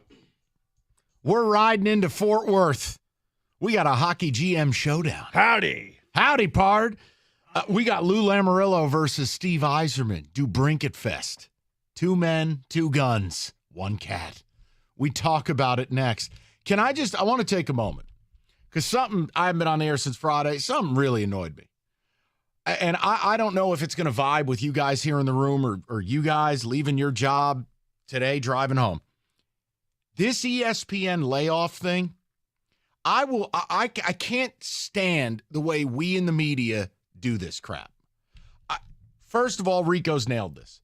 The media covers it and they see a friend lose their job and they want to clutch their pearls. ESPN is bleeding money. ESPN as a network primarily sucks. They signed terrible TV contracts. They used to be in over 100 million plus homes. They're now in about 70 million. That's about $10 per home, per month, per year, etc. They're bleeding. So now you see a bunch of people lose their job at ESPN. And this is not to say I'm ever pumped up to see somebody lose their job, but let me explain to you as someone who has a job in media. What I can't stand is for all these articles to come out and you read the pearl clutching. Oh my God, this is so unfair. Unfair? I'm sorry, what part of this was your job promised to you? Like, your job isn't owed to you. Here's my approach to this. My goal in this line of work, I've said it now for almost 20 years. I'm going to walk out before I get walked out. My job's not owed to me. My value is directly tied to the value I bring to the company. So when you see like Jalen Rose get let go from ESPN, who cares? A net zero. I don't know that I've ever heard him say something valuable. Absolute space filler. Goodbye. Oh my God, Susie Colbert's gone. She worked like 10 days a year. What value? And then the media, oh my God, they deserve better. Did they? 30-year career at ESPN? What more was owed to you exactly? You don't. That's a pretty good career right, anywhere. You don't bring value. Budget cuts happen. Like, I love it anytime someone loses their gig. That's the response by media, because I look at it from the other side as the audience. You don't owe anything. So then the other part of it that killed me this week, and as you read the articles where Pat McAfee makes what, or Stephen A. didn't get clipped. What a low-grade moronic argument. Do you know the money that Stephen A. brings to ESPN? Right. No. Here's what happens. And I'm going to let you finish. You're fine. I just get so annoyed. People are upset because deep down they want certain people fired or gone. Personalities they do not care for. And when you see, oh my goodness, I like this guy and he got fired, but you kept this guy, that's where a lot of the outrage comes in. So that's why people are like, well, why is Stephen A. there? Right. Stephen A. makes some money. Stephen A. might make $12 million a year. He probably brings the network $200 million a year. You know why Pat McAfee got 5 at 85? Not because the network likes tank tops and blazers, because Pat McAfee's a money machine. One ain't got nothing to do with the other. You know why Steve Young got fired? Oh, reminder, Steve Young actually worked for ESPN because Steve Young's a nothing burger. All right? Now, you want to tell me, hey, David Pollock's really good, and they should have got rid of other people on that show first. You're right. Oops, sorry. You're right. But what I can't stand how in the media they clutch pearls and go, well, this isn't fair. Why? If you are a car salesman who does not sell enough cars, gone. You're a plumber and all the toilets you fix still leak. Gone. You're a contractor whose jobs are never done on time or on budget. Likely gone. Like, that's real life. So stop applying Fantasyland to media because it's your friends or you want to look like you're so compassionate. Real life is if the people driving home, you're listening to me right now, you know the ground rules. You don't produce, you're gone. So, hey, I know the score. You're ever going to hear me cry? If I don't accomplish my mission of walking before I get walked, you know what's going to happen? You ain't going to hear from me no more. And the last thing I'll ever want to do is, oh, my God, he deserved better. I don't deserve anything more than what I do on a daily basis. That's why I'm such a red ass. I'll stick up for you. No, I don't need it. Rico, we compete every day. David, we're gonna have a sit-in. No, we're bring not. Mike back. No. I'm making a point that like we compete every day, Right. Because this job is not owed to us. I've never taken the approach that these jobs are owed. You earn them. Like the whole nobody cares. You work harder. Right. So it's just this idea when I saw it go down at ESPN. Well, first of all, anyone with a brain knew cuts were coming. And that's just it. Everybody knew that, they're going to be getting rid of some people. Right. And it's probably going to be people you like. Keyshawn Johnson, you host a radio show no one listens to. Gone. Oh, and by the way, he's going to make primarily the majority of a 4-year, $18 million deal. Yep. Oh, hell's anyone crying for him?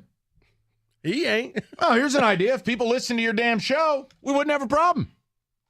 So that's all. It's 5 minutes in a 4-hour show. But if I have to read another piece in the media and it's this, oh my God, compassion fest, stop. Stop trying to turn Neil Everett into Chris Berman in his prime. What was it? Gene Wojciechowski? Great. Gene Wojciechowski got up on College Game Day, told 12 stories a year, and disappeared. You don't bring value. They were heartfelt.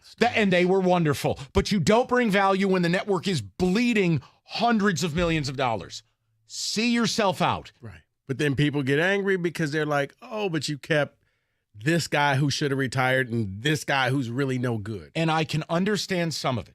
But it's the tenor of the conversation that somehow people are owed their job. I take great offense to. As someone in the industry, I am not owed this job.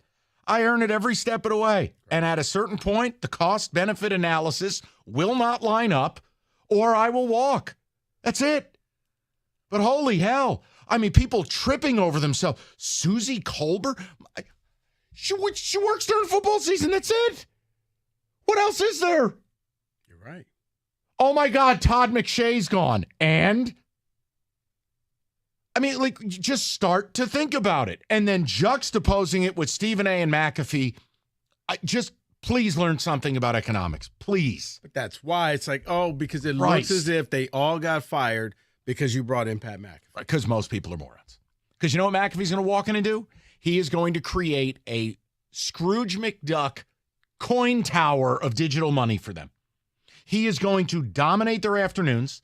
They are going to do exactly what FS1 does with their talents. They're going to take his show, chop it up a million ways on social, sell impressions, and murder. They're going to bring in a younger audience. They're going to bring in a bigger audience, and they will make their money tenfold on his contract. That's why he deserves every penny of the $85 million. And I don't even like his show. The dude knows how to make money, knows how to communicate, knows how to generate an audience. Stephen A., same deal. I had him on for 5 minutes this morning with Chris Russo. I had to turn it off. I couldn't take anymore. But I get what his purpose is. He understands ratings and revenue. I don't need to like him to respect him. Money machine, period. Oh, my God. This is tragic. No, tragic is a single mom of two being laid off from her gig, and she has nowhere to pay for her family. Sorry. You had a 30-year run at a company. Have a good day. That's all. I just 5 minutes in a 4-hour show. Kenny? You good? Kenny, get to the hitching post. Get the horses. We're riding into DeBrincketville. Get my spurs on. Lou Lamoriello versus Steve Yzerman. Get the posse ready. Let's go. Kenny, round up the herd.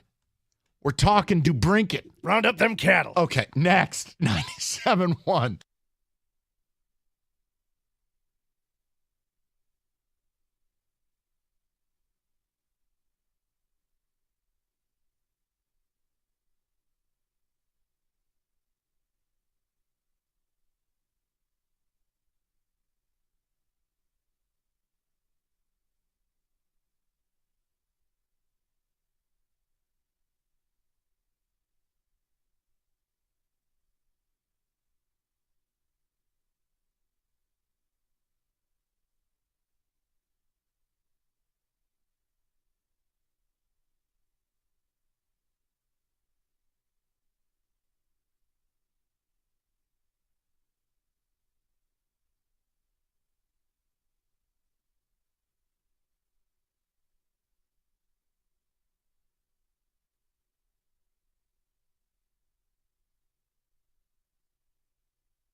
Brought to you by CGC Water Treatment. The Tigers are looking to bounce back tonight after being shut out for a league-leading 11th time last night, and they will get a boost. One night after welcoming Tarek Skubal back, the Tigers will now hand the ball to Eduardo Rodriguez. Rodriguez last pitched on May 28th, and he was among the best starters in the AL at that time. He's got a sterling ERA just over 2 and 11 starts this season. The league worst A's, they'll start Ken Wallachek tonight. First pitch is at 6:40. The pregame show at 6:15 right here on 97.1. And the Red Wings, they're still in the Alex DeBrincat sweepstakes. Sportsnet's Jeff Merrick reports that Detroit and the Islanders are the two finalists to land him in a trade. The 25-year-old DeBrincat, who is from Farmington Hills, has 2 40-goal seasons to his name, both in Chicago. Last season, he had 27 goals in Ottawa.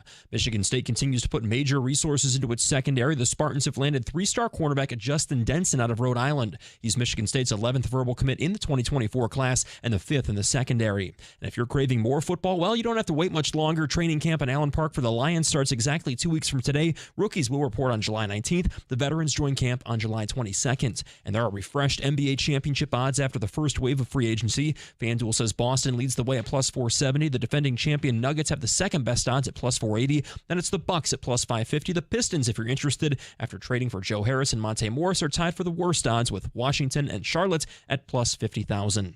At the Ticket Update Desk, I'm Luke Sloan. For more, visit 97.1 The Ticket or Odyssey.com. 5 o'clock. It's great to have you. That was uplifting by Luke. Plus 50,000. Good heavens. Value. But I want to set the scene as you're getting in your vehicle to go home from work or maybe just rounding out the day. You know, maybe I've watched a little too much 1883 lately, but I want to take you to a dusty, hot Texas town known as Fort Worth. Not a big town either. One main street, all dirt road. We got 2 cowboys riding into town for a face-off. Oh, that's right. Oh.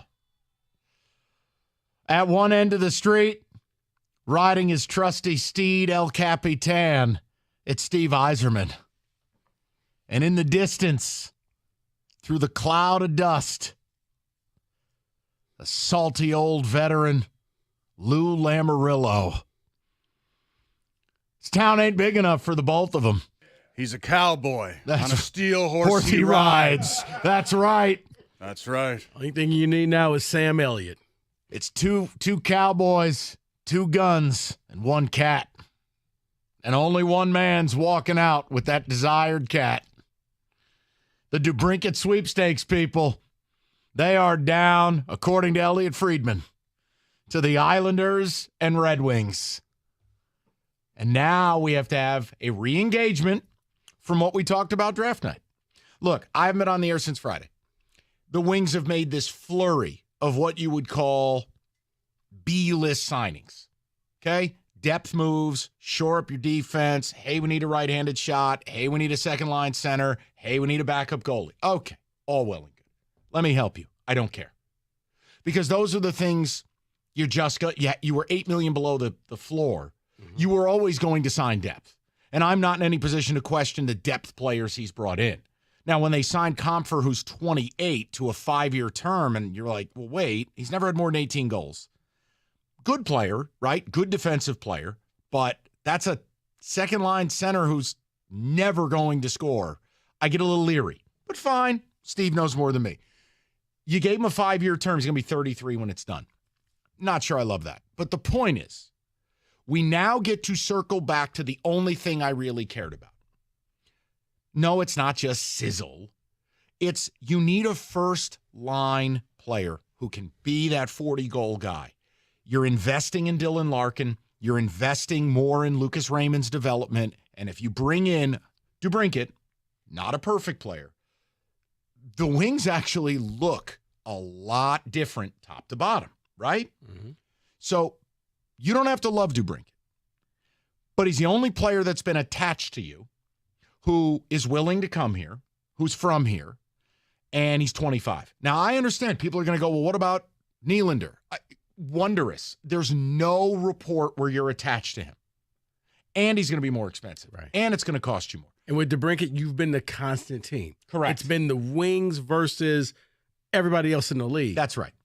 So this shootout at the OK Corral, here's my question. Does this raise the stakes Now, look, if you're an Yzerbot, where it's just blind faith, he can do no wrong, you don't even want to have the conversation, I get it. You're going to say there's no pressure. You're also probably the people who have slandered DeBrincat. He's too short. He's an empty suit. He only succeeded in Chicago with Hall of Fame talent. Okay, well, he was terrible in Ottawa. Fine. You don't want him. Now you get him, you'll tell me it's a masterstroke. If you're one of these people who's getting a little impatient, I think, and I'm one of those, where I'm like, I just want a reason to buy tickets. I just want to watch them more. Because here's the dirty secret.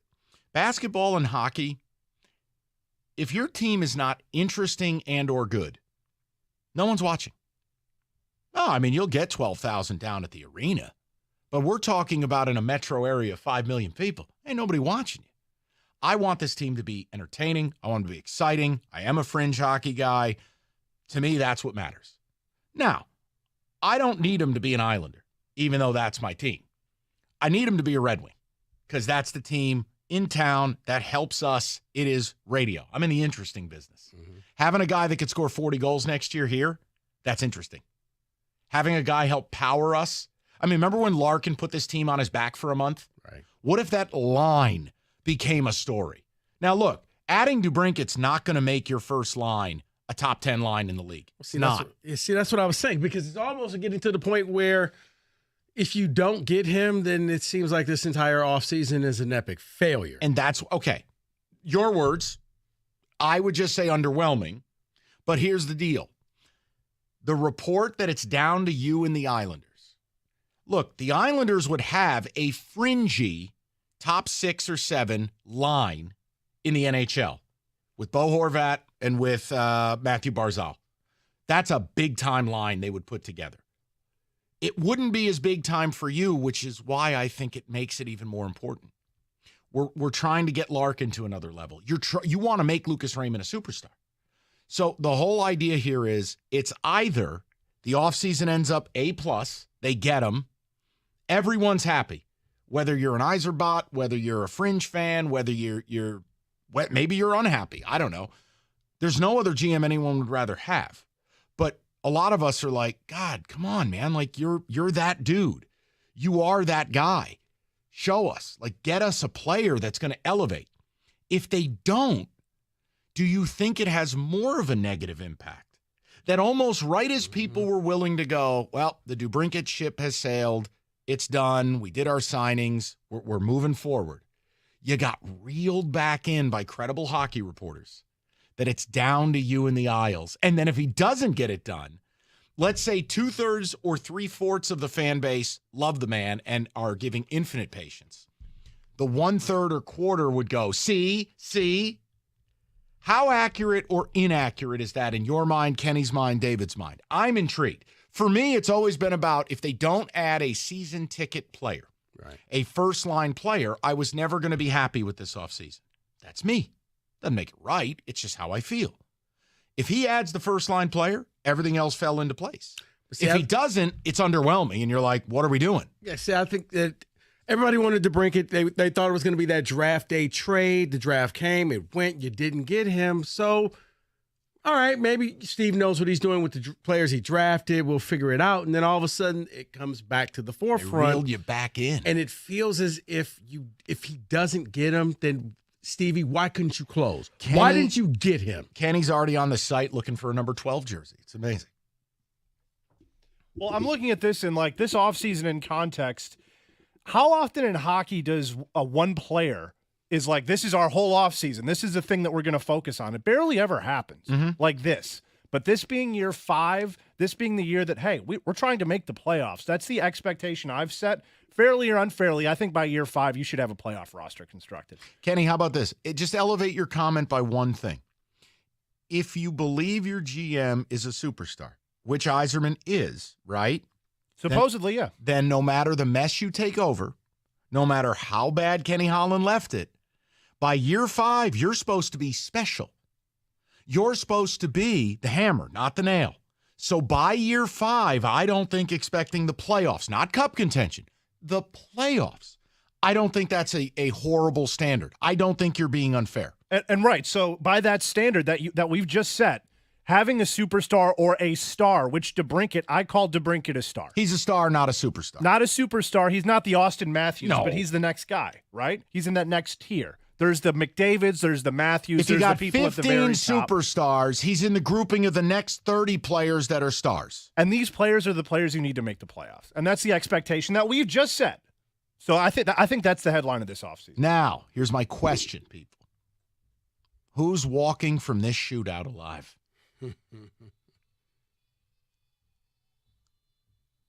I mean, Lamarillo in a 10-gallon, Yzerman with a bandana. I mean, I'm excited.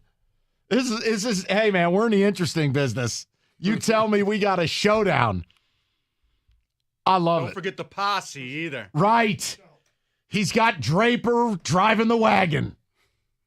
The freshly promoted Chris Draper, Right, by the way.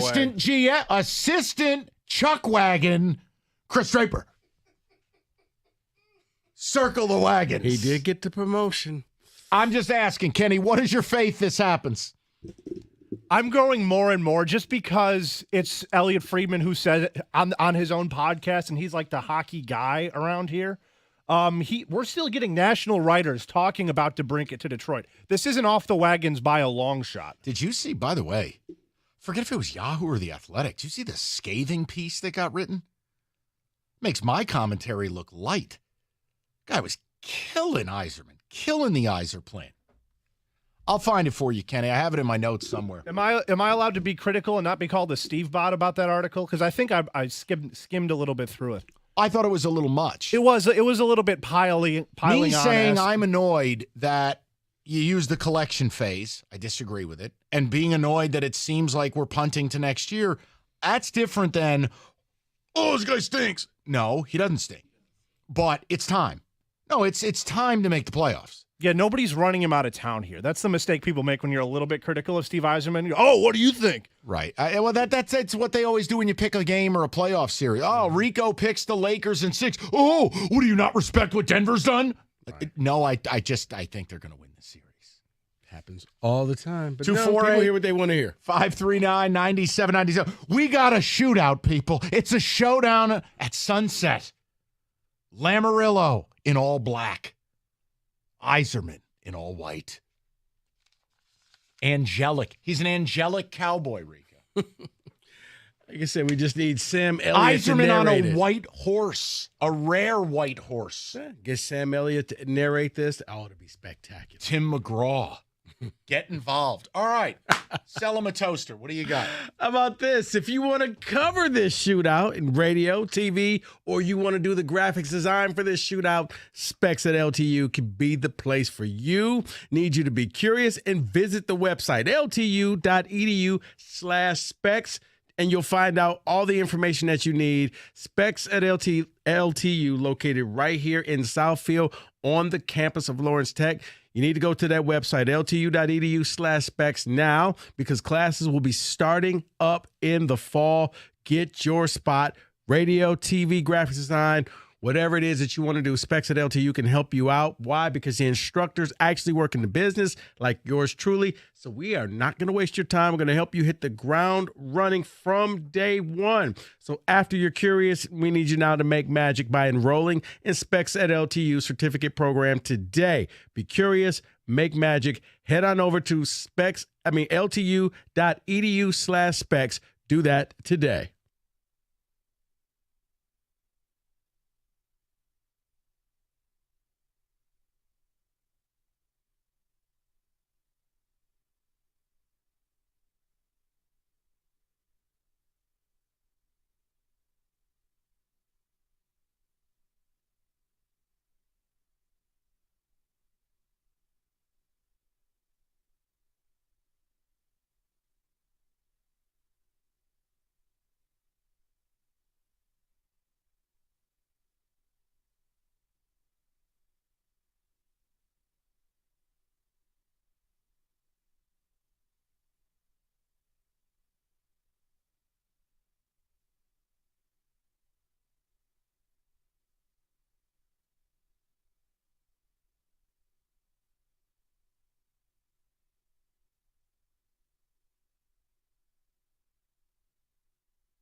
Don't get stuck without power the next time a storm hits, or you wait till the first day like today. Heat index of 102 right now. Look, the team at Mastercraft Heating, Cooling, Plumbing, and Electrical has you covered. $78 AC tune-up. Get the AC in tip-top shape. Save on your energy bill. Mastercraft with generators in stock as well. Schedule that $78 AC tune-up today. Just visit mastercraftheating.com.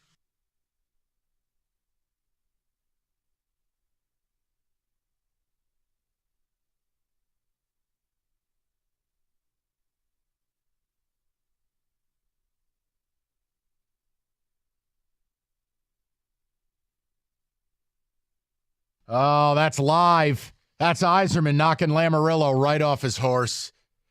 The DeBrincat Fest.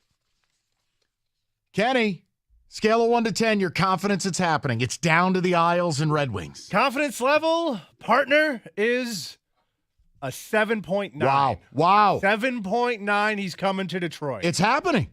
It might be. Listen, I think it would make the Ace. It would take the offseason from being a C+ to an A+ for me. I'll give it an A. Yeah, no, it's in that A. I know what your A+ is. You wanted him to trade for like Brett Hull in his prime. Yeah, I understand. Both him and like Nylander, stick them together, package them over here. And Kenny's playing video games again. You know what, David? And I realize I'll never get my hockey card from Kenny because I got it at a 6. Stevie's going to lose. That's acceptable. I mean, you can have your 6 doubts. is still really good, man. Yeah. Okay. You're allowed to have doubts. You know There's what no we question should about do that. at some point this summer is like have Kenny set up Hockey Academy. What does Rico need to do to get his hockey card? Oh, like a checklist, like it's almost like American Ninja Warrior. We run him through a course where you're like, okay, 1993 Montreal Canadiens, name 5 players. Go. Oh, I was just thinking of tasks. that he would have Desjardins, Kurt Muller. Right. French guy. French guy, Russian guy, Canadian guy. Did I win? European? Give me my card. I love France. Done. David, the ticket text, and we'll get to the Wayne people. Gretzky. I think we can get Nylander now, or Nylander, however you pronounce it, especially since the Leafs got Bertuzzi and Domi on a 1-year deal. I'll tell you one, it was surprising to me, at least, Bertuzzi getting 1 year at 5.5. I understand longevity concerns. I understand, but man, 1 at 5.5, and I'm like, hell, that's a pretty good deal. It's not terrible. But they're not retaining. Yeah, Nylander's gone. They don't have the money. He's going to demand north of $10 million a year. I don't think I'm speaking out of turn on that. I mean, he's damn near, he's, 4 or 5 inches taller than DeBrincat, 20 pounds heavier. He's a different player. Yeah, I think he was asking for 10, and they just can't afford to. Something's going to have to change with that roster. You can't keep a core 4 together when everybody wants to make $10 million. 100%. Somebody on that roster is not going to get paid what they want. They're going to end up maybe here. But, the cost analysis is, all right, even in a trade, Kenny, what would it take to get, even though we're doing the Wild West and it's down to you and the Islanders for DeBrincat, and we know Stevie will walk from a deal. Kenny, they're going to want active players. They're in a win-now mode. Your prospects don't mean a lot to them. Your prospects who are about to come up could mean, like we saw Casper play last year. That could be on the list. He played the one game and blew his knee out. Right. And then broke his knee or whatever it was. Yeah, and then Simon Edvinsson, same deal. Those could be involved in the trade because they're not building to win just right now. They're trying to continue with their new GM. Oh, boy. All right, pretend you're Steve Yzerman, which is terrifying. Are you doing that? I would entertain the thought. I wouldn't say no right away. Okay. Just because of what kind of an impact he would make, and he signed a bunch of depth players. You're ready to drop in a superstar and be a winning team if that's the case. How much better in your mind? Nylander versus DeBrincat. How much better? Like, basing the cost analysis of we know DeBrincat will be far cheaper in AAV. Yes. Maybe slightly in term, and in what you need to give up. Much cheaper. Fair? Yeah, definitely. So, how much is the juice worth the squeeze? It is. It is. He's a superstar player. Okay, so you put him on your season tickets. That's the guy that he's one of the 15 in your mind. Yeah. I put him up there, and people are going to say, oh, well, he's not playing with Matthews. So what? It's the same argument that people are making with DeBrincat. You know, part of the problem I have when people say stuff like that, then what the hell did you pay Dylan Larkin for? Right. Like, he doesn't need to be Austin Matthews. There's only one of those. He doesn't need to be Connor McDavid. There's only one of those. But if you've made this young man the centerpiece of your franchise with a massive contract, then I'm sorry, playing next to him has to be a benefit. Or why did you pay him again? Yeah, and he can create space. He's fast. He'd be able to feed a goal scorer. I just don't buy any of that argument. Okay. No, Kenny, I'm trying to agree with you. Yeah, no, absolutely. If you want to know where your first line is, you're in the top 10 easily if you bring in Nylander. But not DeBrincat. You're fringe. Okay. You might Your be fringe right there. top 10? Yeah. Whereas the Islanders are fringe top 5 if they get him, based on Matthew Barzal and Bo Horvat. You have a legitimate first line, and that's all we've been asking for. Yes. That's all we've been asking for. Yes. You have a 40-goal scorer on your first line. Let's get some of the people in the mix. Let's go to Guy, 97.1. What's up, Guy? Good afternoon. Good afternoon. What's going on? So just want to chime in on that last part with Nylander before I get to my original point. Sure. I actually think he's a better player than Mitch Marner. Mitch Marner disappears in the playoffs, and Nylander gets way too much crap because he plays second line in Toronto media. So I'm just going to point that out there. So he would be a huge addition to the first line, but he would cost a lot, and I don't think that would happen. I'm with you. I think the cost would turn Yzerman off. I mean, he's a guy who drives a hard bargain. I think it'd be very difficult because Toronto's going to want win now stuff, and that would fly in the face of what you're trying to do. They would require first Edvinsson, Berggren, and probably Carter Mazur. And I don't want to give that up. Okay. And Guy, I can't argue it. I can't. This player's cheaper. You get 75% of the upside, and to me, actually would want to be here. I don't know if Nylander would want to be here. Probably not. I have not seen his list of the 10 teams that he refused to go to in his no trade clause. I would have to look at that first because I know that was just submitted. But to my initial point with DeBrincat, he's a good player. The only reason why I don't see him as a must is because I need him to be with Patrick Kane. Now, Patrick Kane, you could probably get him on cheaper because, one, he's going to be 35. He's coming off of hip surgery. But if you look at the 3 to 4 years that they played together in Chicago, out of a tandem of forwards who played 250 minutes plus in a season, they were always in the top 10. DeBrincat can't say the same with any other player outside of Patrick Kane. So how much do you put into the fact he went to a situation last year, he had no interest in being there, clearly a downgrade in talent, and didn't get the contract he wanted? Then by the time they offered, he said no. I mean, I get so motivation was just low. I just feel like sometimes guys have a funky year in a place they don't want to be in, and he can't wait to get the hell out of there.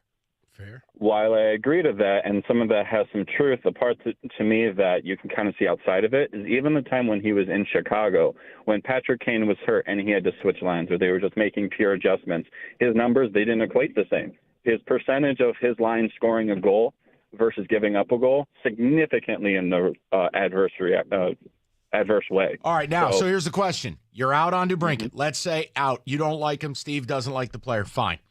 Do you still have the standard like we do? And I mean, who the hell are we? We're just fans. But guy, they got to get a first-line player or this offseason is underwhelming. Do you have that opinion, or are you okay just bumping along here? No, so I do not want to bump along because when the draft happened, when Stevie had his first interview after pick 9, that killed me. My stress level was at an 8 out of 10. I could not deal with that. No.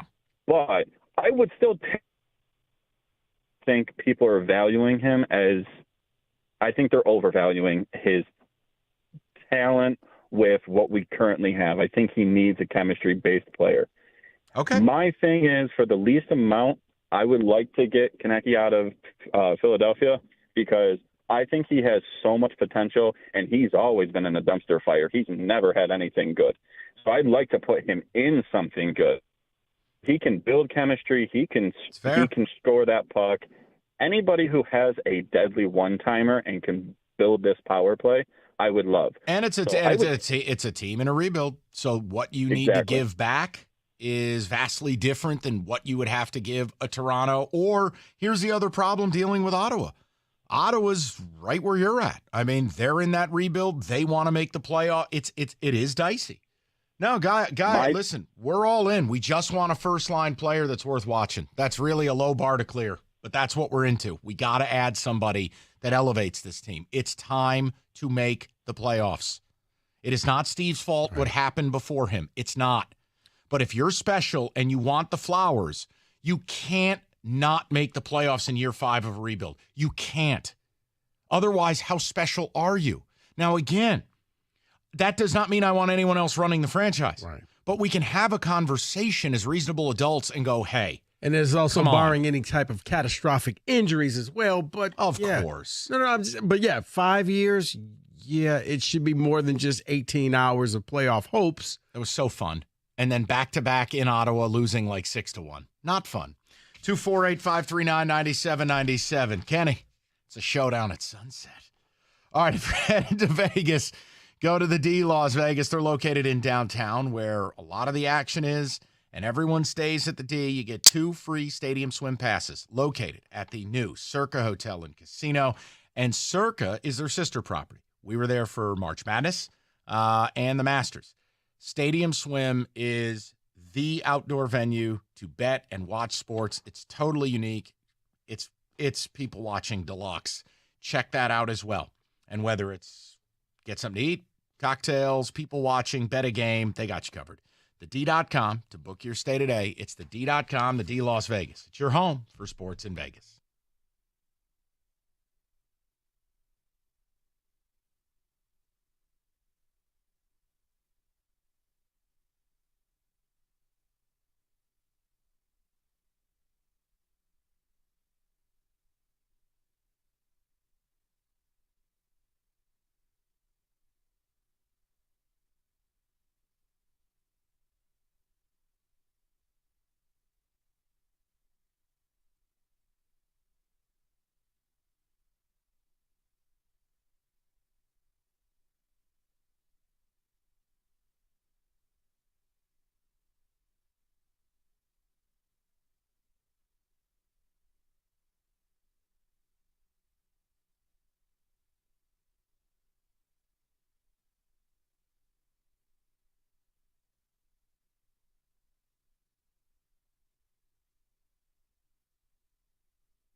Brought to you by CGC Water Treatment. The Red Wings are still in the Alex DeBrincat sweepstakes. Sportsnet's Jeff Merrick reports the Detroit and the Islanders are the two finalists to land him in a trade. The 25-year-old DeBrincat, who is from Farmington Hills, has two 40-goal seasons to his name, both in Chicago. Last season, he had 27 goals for Ottawa. And the Tigers looking to bounce back tonight after being shut out for a league-leading 11th time last night. They'll get a boost. Eduardo Rodriguez is back on the mound. He last pitched on May 28th and was among the best starters in the AL at that time. He's got an ERA just over 2 and 11 starts this season. First pitch at 6:40. The pregame show at 6:15 right here on 97.1. I'm Luke Sloan. More at 6 o'clock or at 97.1theticket.com.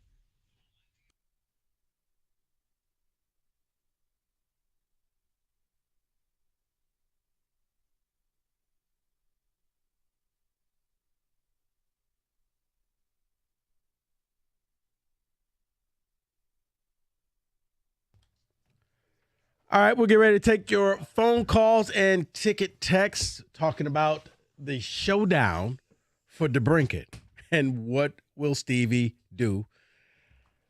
Kenny, like I said, I'm sitting there. I'm probably at about a 6 out of 10. It's just not going to happen simply for the fact that it's kind of taken a long time. If it were going to happen, I feel like it should have happened by now.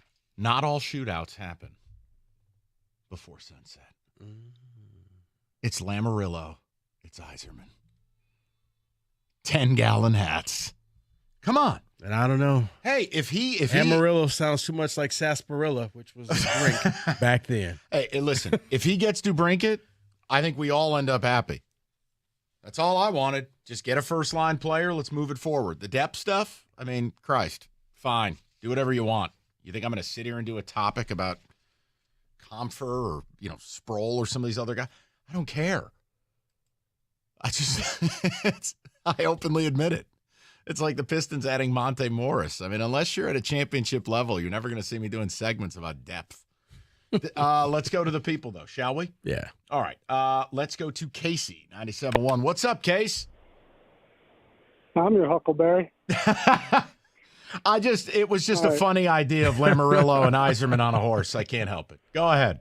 I mean, I love it. I mean, send them out west, and we come back with somebody that we need.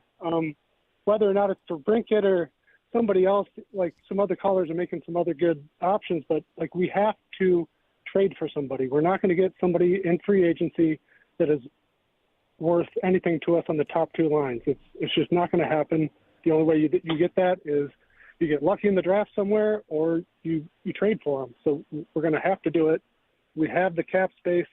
New York doesn't, so I'm hoping that's the reason that, because my one worry when I was hearing about it early on was the only thing I don't want is for them to overpay for me, something ridiculous, $10, $11 million a year, something like that. No. But New York can't do that. So if we get him or somebody else, and the people that are complaining, he didn't have a good year, he'd still be our second leading scorer last year.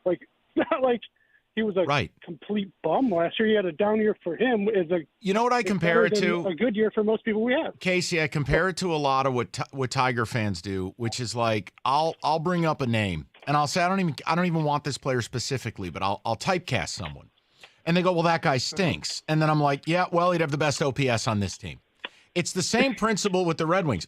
No player is perfect. DeBrincat is not perfect. I'm sorry I can't hand you Connor McDavid in his prime. Right. I'm doing the best I can here. And the best perfect players in the leagues are already locked up. Right. You have no shot at them. And usually they're on the teams that don't win because you're already paying them too much money. Right. And I think we all agree. The teams that are winning lately are teams that have 3-4 really solid lines that just wear you down. Right. And that's how you win in the playoffs in hockey. Now, correct me if I'm wrong. In case appreciate it, Kenny. The cap is going to jump based on the players paying back the owners. The money was in escrow. The COVID year. The hockey cap is going to go up pretty aggressively. Correct? Yeah, it's going up. I think 5 this upcoming year. Okay, and then the year after, you're going to see another jump. Yeah. So my point is, no, 8.5 AAV is no small change. It doesn't sound like a small number, but in hockey context, it's smaller than you realize. Right, and my point is you will continue, that deal will become better and better as you go along. Now, again, I understand you can get, baseball is the worst offender of this. Am I excited that down the line, Aaron Judge and his 9 toes, because apparently the 10th one doesn't work, at 38 that deal's not going to be great. Well, of course I know this. Hockey, it could be the same thing. You end up with a horrible deal, but this kid's 25.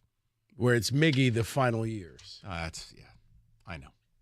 I'm just saying, that's a bad deal. When you signed it, Tigers were in their heyday, and you know what? I don't care what this looks like at the end. Correct.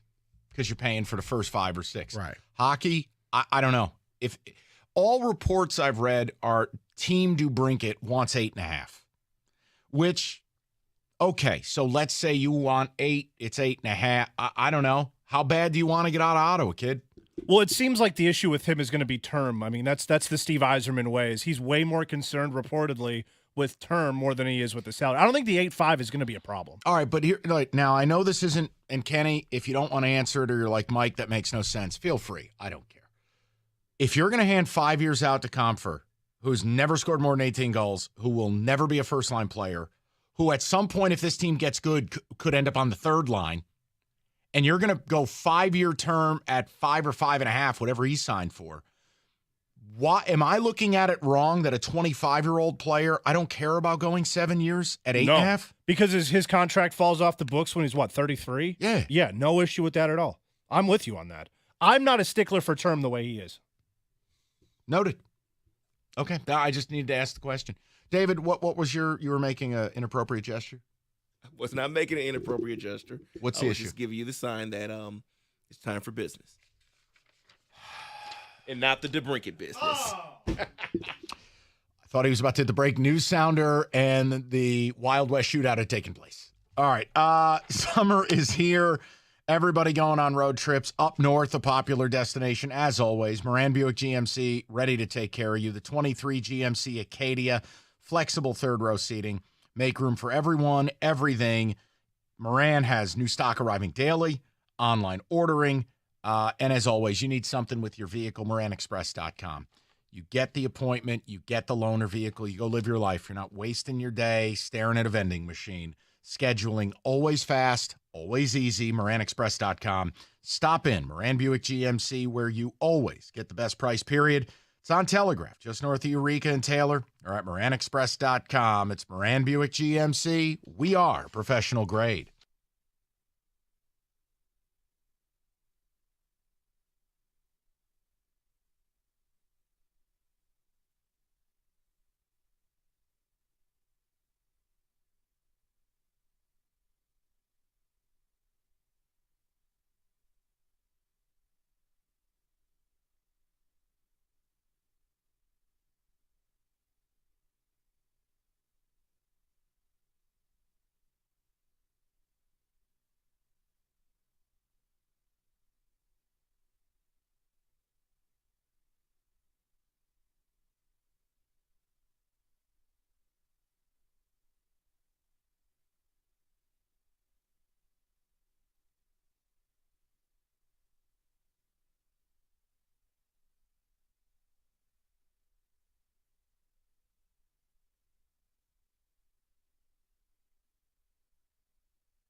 All right, quick break from the business of the day. I know primarily our offseason is toast in this town with the Pistons, maybe outside of a Killian Hayes deal, but there is lots of other stuff going on. So with that, David in a beautiful pastel yellow polo shirt today for this horrific production of NBA Fast Break. Come on. I mean, is there seriously, we can't do better than that? I don't think we can. Jeez. I don't think we can. Okay, so here's what I want to do here. We're going to go through some things because officially players can sign noon tomorrow. Yeah. So we'll start seeing a lot of things that we've heard may happen. And one of the things I want to talk about first is, does this happen tomorrow? Maybe over the weekend. Damian Lillard, okay, he requested a trade. There are reportedly 5 teams that want to go after him, including the Knicks, Miami, Philadelphia is also on that list. What happens with him? Because there's a lot going on. If the Nets get involved, they're saying they want to send Ben Simmons away in a 3-team deal. I'm sorry. Excuse me. Sorry about that. So what happens there? Does it happen quickly afternoon tomorrow, or maybe it takes a while? I think it has to. I mean, he wants to go to Miami. The problem is Miami doesn't have anything that the Blazers want. Tyler Hero at $30 million a year. I mean, hey, Captain Cackles over here can laugh at Ben Simmons. I ain't paying Tyler Hero $30 million a year. So my whole point is he can want to go to Miami. What I don't understand is they went all off season. They signed Jeremy Grant, and a day later he opts out. That just doesn't compute to me.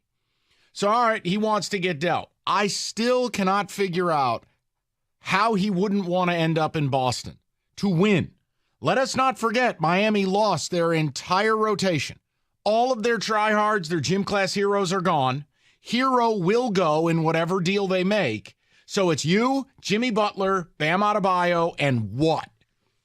Right. So that's what I can't figure out. If Dame wants to point to his wrist and say it's Dame time and how bad he wants to win and I don't run from the grind, you're 32. Are you really going to win it in Miami when they have now no depth? Well, welcome to WEII. Is that it? The Boston station. But here's what I got to say. I'm so confused. Boston, what does Boston send back? Jaylen Brown. You're the only one who wants Jaylen Brown out of town. Boston, we signed him. Really? Why is his deal not signed? I was just about to get to that. I was going to bring that up because Boston has not given him the extension that he is eligible for. And Captain Meme said it's a, quote, fragile situation. Right. Because I just realized what you were doing. Or whatever that Windhorse thing is. The reports are saying that. Exactly because of the Celtics' off-season moves. Well, getting Kristaps and extending him would not prevent you from doing Brown yet, would it? Hey, I'm just making a point. You asked me the question, I'm giving you my answer. I got what you're saying. It could just be the fact he just wants to play in Miami. It's a warmer climate. Bye. I think it has to be a third team, or at least 3, maybe even 4 teams involved, because right now that trade makes no sense. And yes, me as Captain Cackles, Ben Simmons in any trade is no one's lining up to do it. I think the only thing that makes it passable if they were to move him and you involved extra teams, after next year, he becomes an expiring contract. Yeah. So there is value to it. If you're the Blazers, you're in a long rebuild.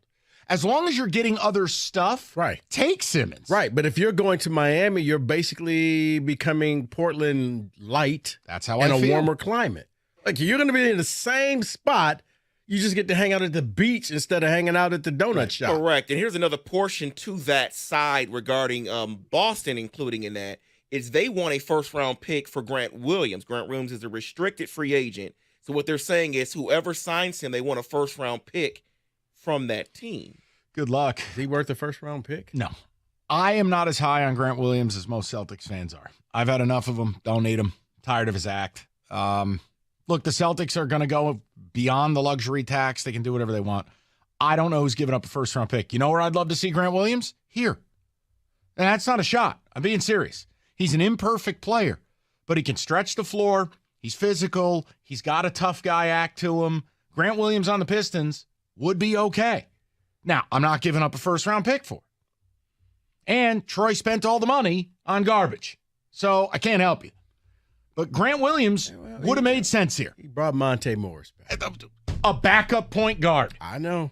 People were all excited. I'm like, why? Because he's from Flint? Yeah, that's the last thing that you need. Like, but it gives him depth at the point guard. Like, what are you becoming a MAC team? Your tallest player on the floor is going to be 6'6"?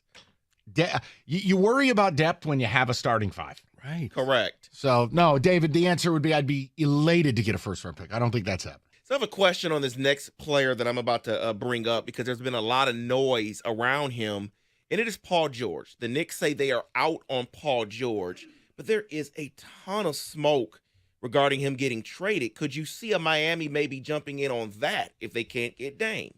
Or what happens with Paul George overall? Do they trade him? All right, I'm biased. I don't like the player. He should be going to Boston? No, I think he's a loser. I don't like Paul George. I've never liked Paul George. He's never the guy when I need him to be the guy. I can't treat him like a superstar. I think he's a very good player. So he's an older Tatum. Come on, man. Come on, man. Go ahead. David, listen. The Knicks will attach themselves to any star that's available. Yeah, I was about to say they need a superstar badly. It's the New York market. I get that. I don't buy this one because Ballmer and the Clips are going to demand a lot. They have to. Yeah, they do because they open up their new arena next season. So tearing it down would have now. To send with Barrett and like a ton of people. They'd have to blow up the team they started to build. And the problem for the Knicks is they have a contract they don't want in Evan Fournier. And that's part of their issue. It locks up $20-some-odd million for a guy who's not even in their rotation. Kills him.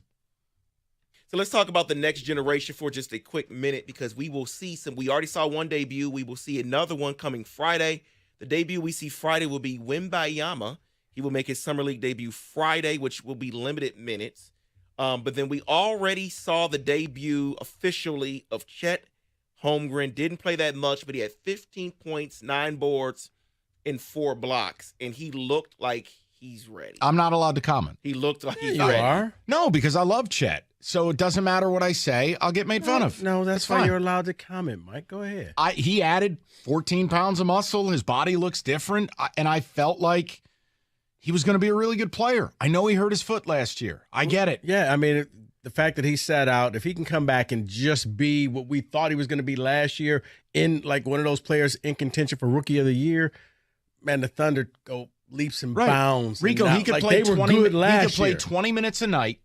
You don't even have to play him on back-to-backs. Right. And just allow him another year to be 21, get his body in order again. They can put out a lineup. It's funny. They're the opposite of the Pistons. You were making the joke about, what are you going to do? Have all 6'5" guys? The Thunder could technically start 5 guys over 6'10". They could. They've even got a 7-foot point guard. I don't know if it's a Polish kid, a Croatian kid, Pozlozny or whatever his name is. They could put out 4 guys over 7 feet tall with SGA. You're right. And the thing is, yeah, you could probably load manage him 50, 55 games and make sure he's healthy. And be there for the playoffs. Yeah. But yes, I think he's going to be good, David. Now watch. He'll break his other foot. No, he'll be fine. That is your NBA wraparound.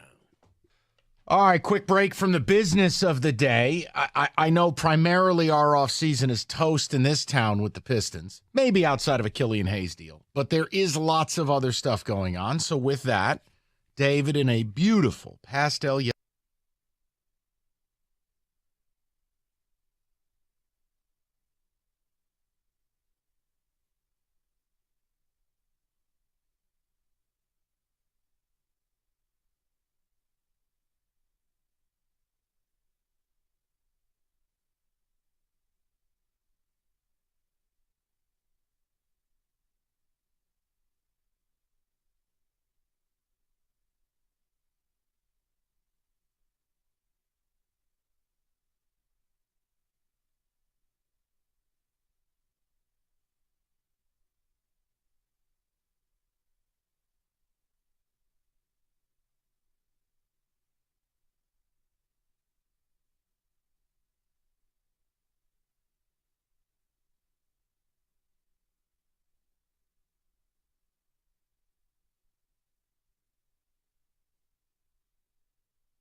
Brought to you by Lady Jane's. Walk in anytime, 10 to 8, 7 days a week. It's wicked awesome. You'll hear it tonight on 97.1 The Ticket. The Tigers are looking to bounce back after being shut out for a league-leading 11th time last night, and they'll get a boost one night after welcoming Tarek Skubal back. The Tigers will hand the ball tonight to Eduardo Rodriguez. Rodriguez last pitched on May 28th and was among the best starters in the American League at that time. He's got a sterling ERA just over 2 and 11 starts this season. The league worst Athletics will start Ken Waldichuk tonight. First pitch is at 6:40. The pregame show is in just minutes at 6:15 right here on 97.1. The Red Wings are still in the Alex DeBrincat sweepstakes. Sportsnet's Jeff Merrick reports that Detroit and the Islanders are the 2 finalists to land him in a trade. The 25-year-old DeBrincat, who is from Farmington Hills, has 2 40-goal seasons to his name, both in Chicago. He had 27 goals last season for Ottawa. If you're craving football, well, you don't have to wait much longer. Training camp for the Lions in Allen Park starts exactly 2 weeks from today. Rookies will report on July 19th. The veterans join camp on July 22nd. And checking in on those NBA championship odds after the first wave of free agency,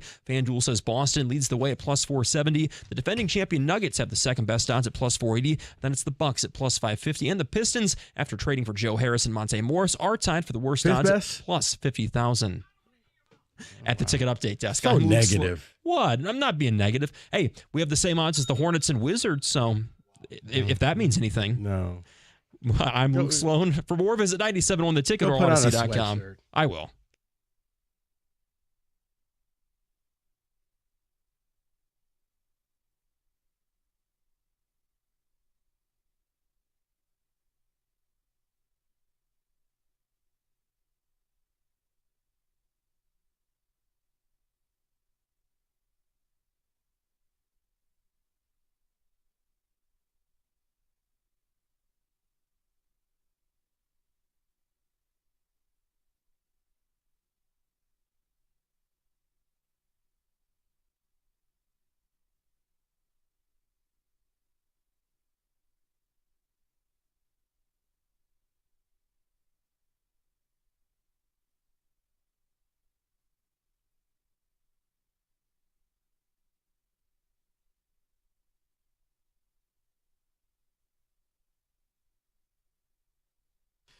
All right, 6 o'clock, we take you to Tiger Ball. If you missed anything, Odyssey.com. Rewind, also the show-specific YouTube. It's all there for you. Evan does a great job putting up 4 or 5 videos a day, if that's your thing. Look, we talked to Brinkett, the showdown. It's down to Wings and Islanders. Kenny is refreshing at an alarming rate. I think he's going to break his mouse. He's just pressing it over and over again. It's tough. We did that. Be careful. You're going to hit that 600 limit. And we talked Jameson Williams earlier as well with his latest social media folly. It's all there for you. The Tigers, we hit it earlier. Yesterday took a lot out of me. I mean, I have been captaining the pennant chase here for weeks. It wasn't just losing. Baseball's a funny game. You're going to lose some weird games, but that was – you lose 1-0 to a team on 2 singles. Mm-hmm. And you had a no-no going through 6, and Skubal looked great. 12-plus strikeouts. Oh, come on. It's the A's, Held them man. scoreless. And wait. And the A's have not shut out anybody this year. So Rico had asked me. Until now. Is the pennant chase over? No, but I will tell you we are entering the booth of consideration. He's still holding on. You're in the old school phone booth flipping through the yellow pages to find that number to call. Look. Tonight and tomorrow afternoon, you best win both. Mike, I'll simply say, it's not your fault. Erod's back. It's not your fault. Please. That was a positive last night. Tarek Skubal looked He looked good. Great. And if Erod looks great, hey, we could still be in a pennant chase while trading Erod. Mm-hmm. No sarcasm. Man, don't get swept by the A's. No. Just you must win the next 2 to reclaim dignity. They haven't shut out anybody until you. Team ERA. Happy 4th 7. of July. Right. Lose to the A's.